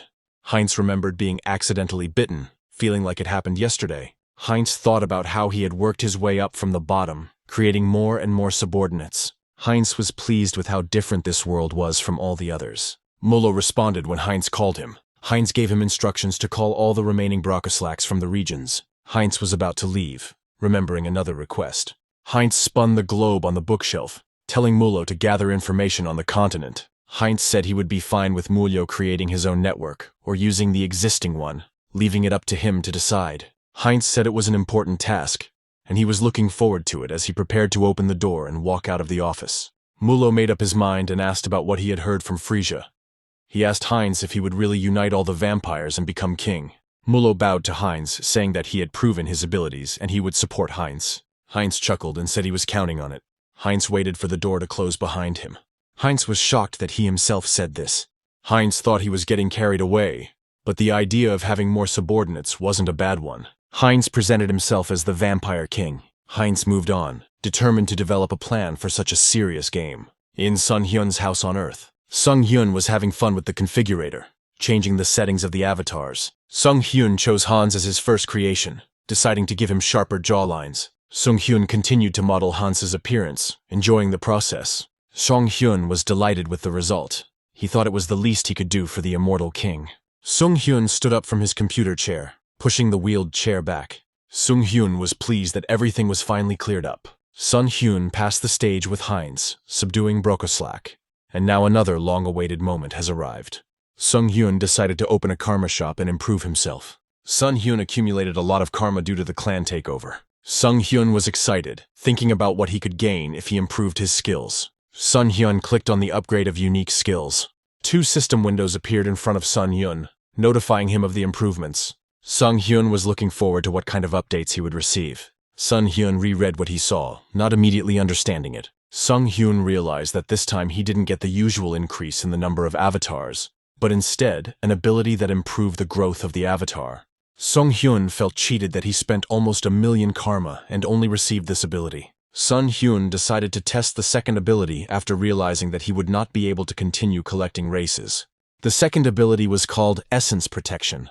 Seonghyeon read the detailed description, noticing that it could only be used once a day. Seonghyeon was amazed that he had gained the ability to project the avatar and their skills onto himself. Seonghyeon mentally began to go through his avatars. Seonghyeon has had 6 avatars so far. Seonghyeon was amazed that he could use the power of all his avatars. Seonghyeon appreciated the skill, thinking about those he had created based on his body. Seonghyeon looked at his avatar's profiles. Seonghyeon looked at all the information about them together and began to feel proud of his creations. Seonghyeon reread the information about essence projection, realizing that he could become one of his clones. Seonghyeon stopped himself, realizing one thing. Seonghyeon imagined how 2 immortal kings could exist at the same time if he used his ability. Seonghyeon thought about this possibility, knowing that he had to act with caution. Seonghyeon realized that with Hans, they could cause disasters, the end of the world, so it was not worth considering him now. Seonghyeon turned towards the avatar's profile, realizing that he would be the first one, as he expected. Seonghyeon clicked on Heinlich's profile, selecting him for the essence projection. Seonghyeon was surprised when even Heinlich's armor was projected onto him. Seonghyeon looked around at himself, amazed at the weapons and armor. Seonghyeon checked his divine powers, finding that they were about half of the true ones, and realized that this was how his abilities were cut off. Seonghyeon looked at the timer on the system window, regretting that he could only use it for 10 minutes. Seonghyeon removed the protection, deciding that it was enough since he would only be going for a short time. At night, on the hospital grounds, a shadow filled with dark magic crept under the door of the ward. Hans was holding Seonghyeon in his arms when he materialized in the hospital room. Seonghyeon and Hans gave each other a thumbs up as Hans hid in the shadows, and Seonghyeon decided to get to work. Seonghyeon walked over to the hospital bed where the weak arm lay. Seonghyeon greeted Tae-san's grandmother, saying that he had come to see her. Seonghyeon took her hand and began to talk and tell her about himself. Seonghyeon apologized for not being able to come earlier, remembering the time when he was afraid to step outside the apartment. Seonghyeon used the essence projection ability, borrowing Heinlich's ability, and said that he would visit her more often. Seonghyeon began to use the divine technique of Auterica, asking his grandmother to hold out a little longer. Seonghyeon allocated all the divine power he had to restore her energy, increase her stamina, and detoxify her. A divine light came from behind the curtain that hid the hospital bed. Tae-san's grandmother looked much better after using divine power. Seonghyeon looked at her, realizing that even divine power would not be able to cope with age-related diseases. Seonghyeon watched his sleeping grandmother, thinking that he could only rely on her willpower. As the sun began to rise, Seonghyeon left, thinking that grandma should stay healthy, and next time he would come with Tae-san. In the other world, meanwhile, Harris was walking with the High Elves group, and Cecily was asking him questions about Harley and their friendship. Harris told Cecily that although he and Harley had only had a brief encounter, they had become friends and almost like family, and Cecily sniffed him during that time. Cecily startled Harris by saying that they smelled similar, and Harris remembered Diana and her sense of smell, worrying that they might realize that he was the same person. Cecily realized that Harris smelled of the world tree, and he agreed, thinking that he was made from that tree. Cecily offered to befriend Harris since he was Harley's friend, and promised to take care of him, and Harris thanked her. Lord Granwood smiled as he watched them. Lord Granwood suggested that the whole group take a short break. Cecily immediately suggested that Harris step aside and practice some spiritual techniques, since Harris had not yet made a contract with the spirit. All the elves were busy with their own affairs during the short rest stop. Cecily began practicing spiritual techniques. It worked for Cecily, and she was delighted to have lured the water spirit. Cecily invited the silent Harris to look at the water spirit. Cecily saw Harris depressed because he was not getting anything done and asked what was wrong. Harris rubbed his hair, not realizing that it wasn't working, because he had even increased his property stat. He was blaming himself for not being a real elf. Lord Granwood approached them, saying that spirit mages and spirits are originally companions who grow together. Lord Granwood explained that it was necessary to establish contact with them first before summoning them.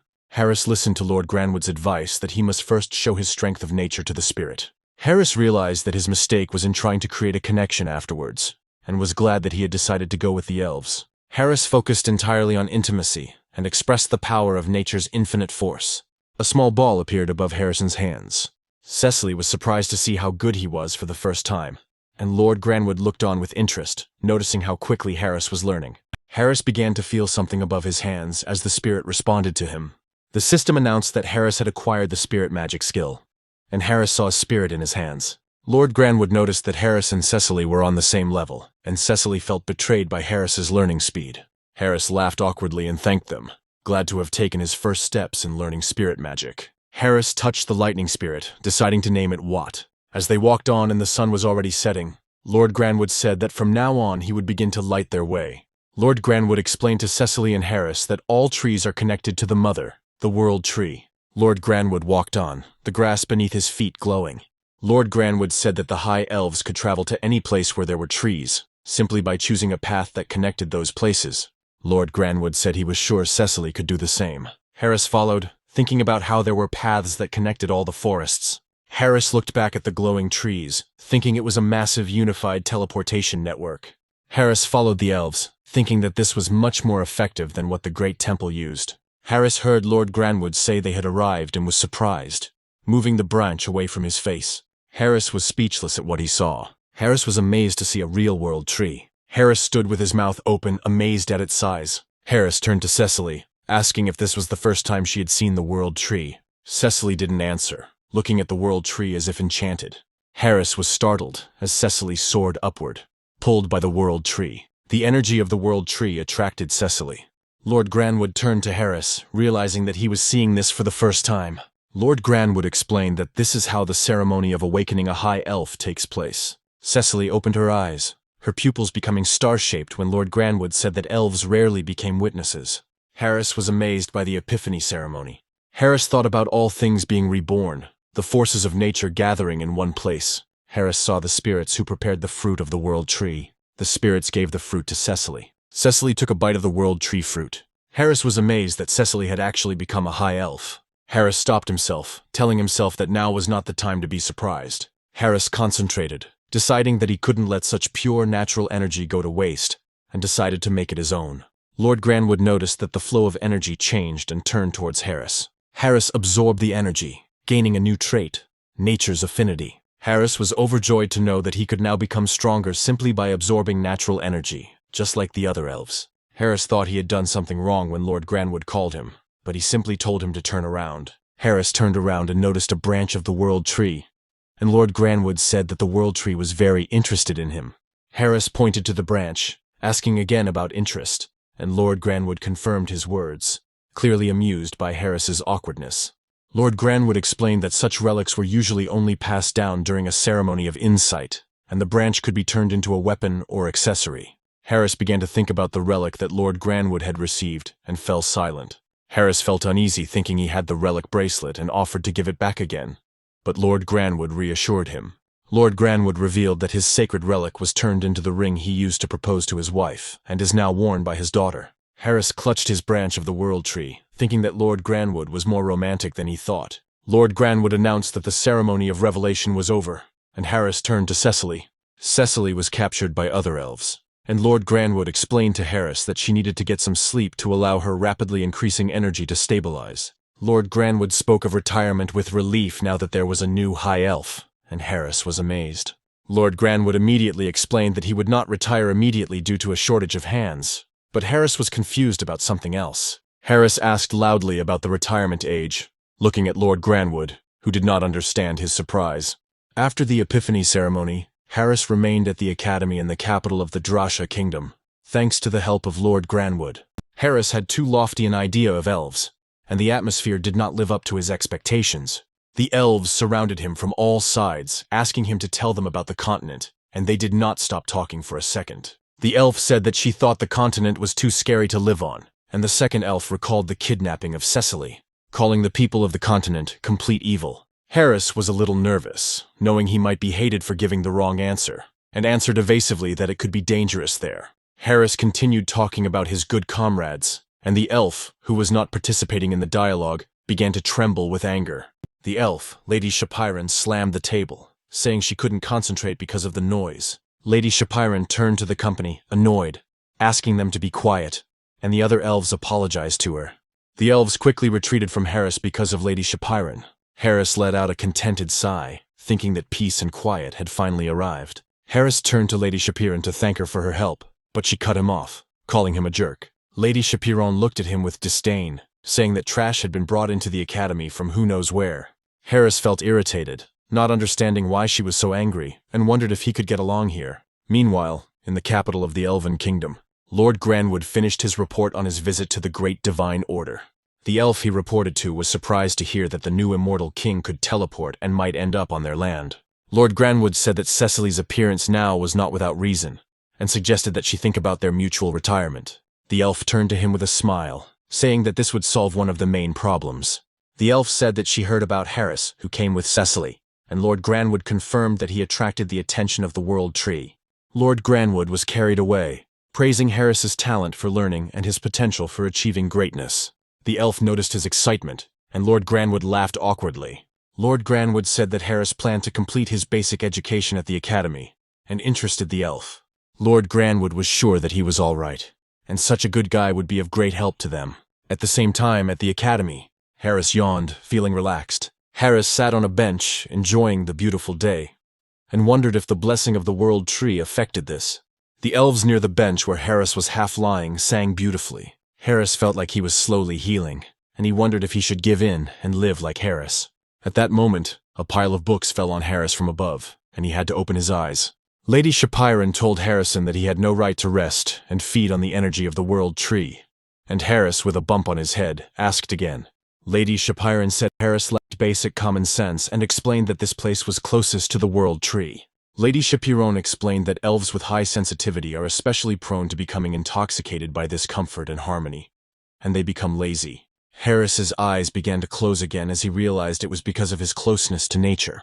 Lady Chapiron's cry when she asked him if he was listening brought him back to his senses. Lady Chapiron said that she was giving him her book with various notes, since he knew absolutely nothing. Lady Chapiron was determined when she said she would not forgive Harris if he lowered the class's grades. Harris thought Lady Chapiron wasn't such a bad person after all, watching her walk away. Harris saw the ring and felt the power of the world tree in it. Harris looked at the ring on Lady Chapiron's hand. Harris wondered where she could have gotten the sacred relic from, and felt a strange sense of déjà vu. Harris remembered Lord Granwood's words that he gave the ring to his daughter. Harris screamed in surprise as it all came together in his head. Lady Chapiron walked on, wondering why her father had such high hopes for some idiot. Harris sat with his eyes closed, trying to comprehend what he had just realized. Harris exhaled, thinking it was funny that Chapiron was Lord Granwood's daughter, since they were completely different in character.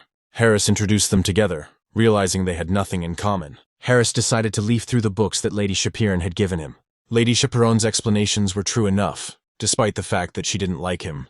Harris closed the book, deciding to try it out in practice. Harris summoned a water spirit and a fire spirit in each hand.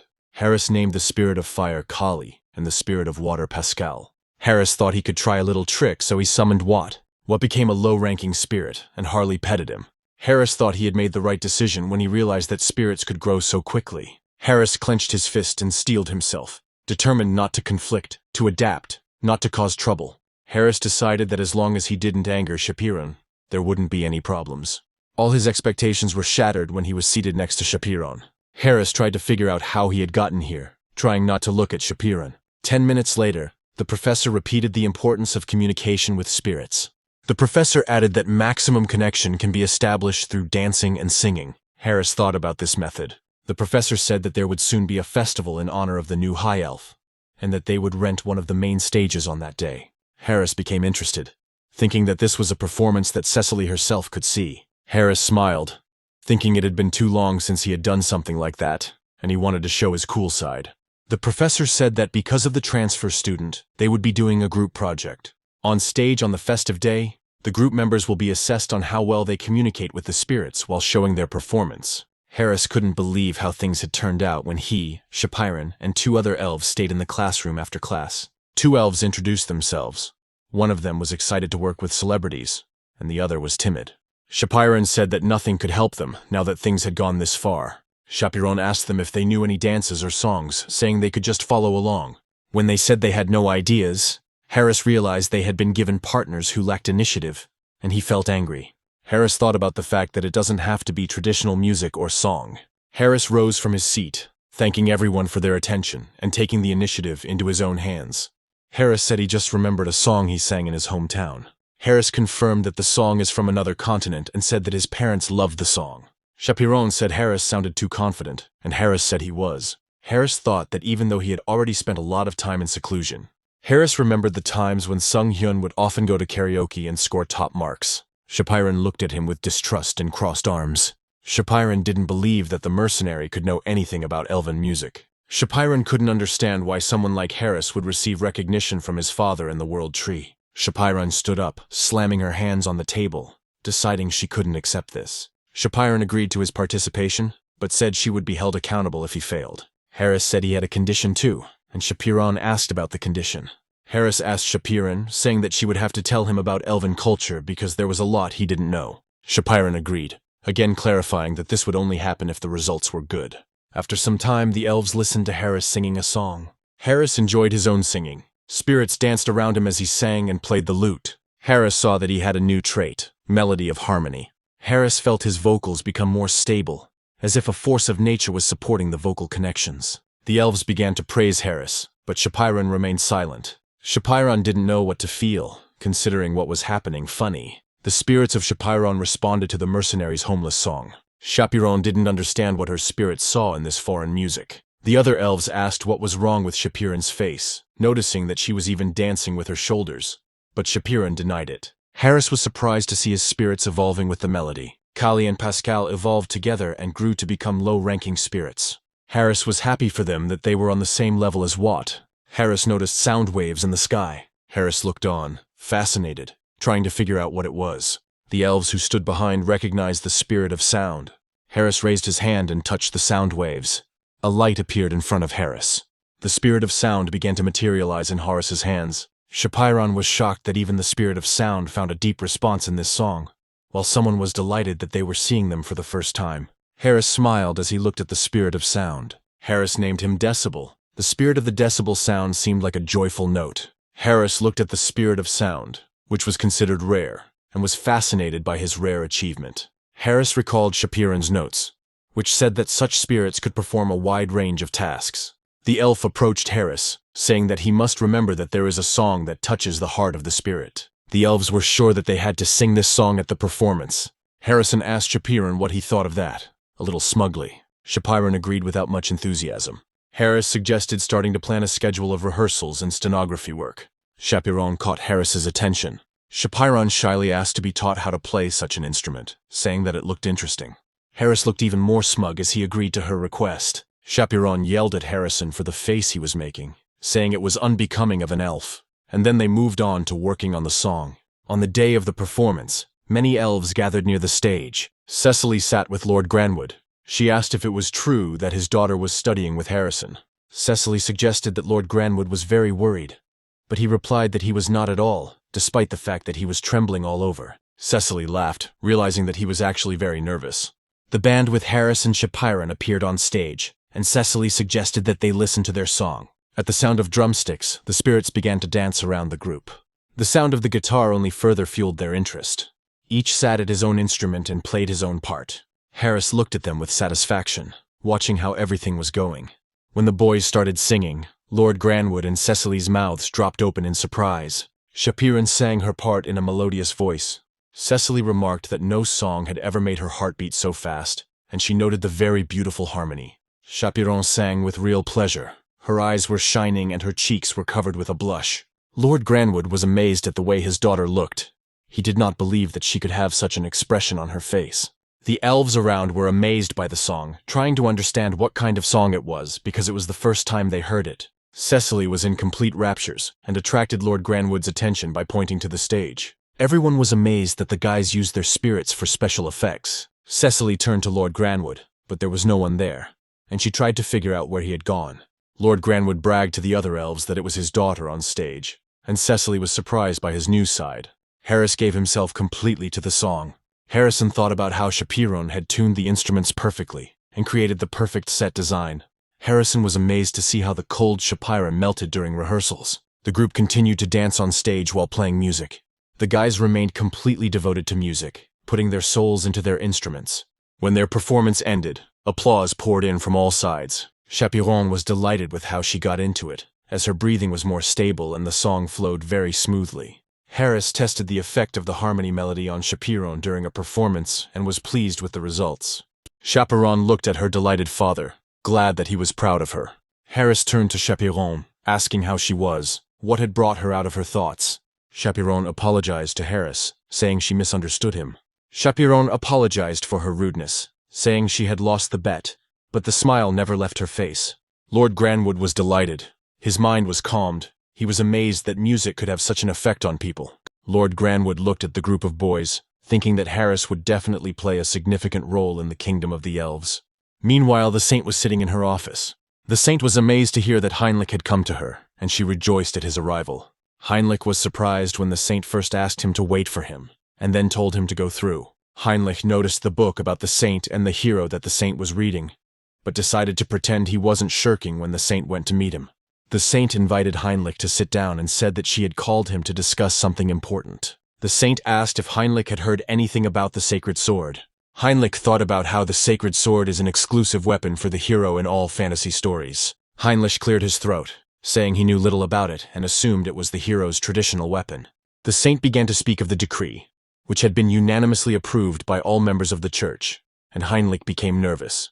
The saint approached Heinrich with a request to undergo the test of the sacred sword. Heinrich was elated with happiness inside, but remained calm outwardly. He asked the saint if he was truly worthy of such an opportunity. The saint assured him that it was a unanimous decision, and Heinrich was considered the new hero after the resurrection of the immortal king. Heinrich said that this was too much praise for him, and heard about the place where the test would take place in the western part of the continent, the Pikaolya Temple. Heinrich remembered from their history lessons that 300 years ago, the Salb Empire was destroyed by the second immortal king. After this, 4 countries, descendants of the empire, were founded and formed an alliance. A great temple built in the southernmost kingdom of Leska, the Temple of Pikaol, built on the site where the hero defeated the immortal king. The saint said that the previous hero had defeated the previous immortal king, but was unable to destroy his heart. That place was desecrated, and was cleansed by the previous hero plunging his sword into the ground, and a great temple was built there. Heinrich asked what would happen to the land if he pulled out the sword, but the saint reassured him, saying that 300 years had passed. Heinrich listened carefully to the saint, who said that the time had come to inherit the hero's weapon. Heinrich asked the saint to rely on him.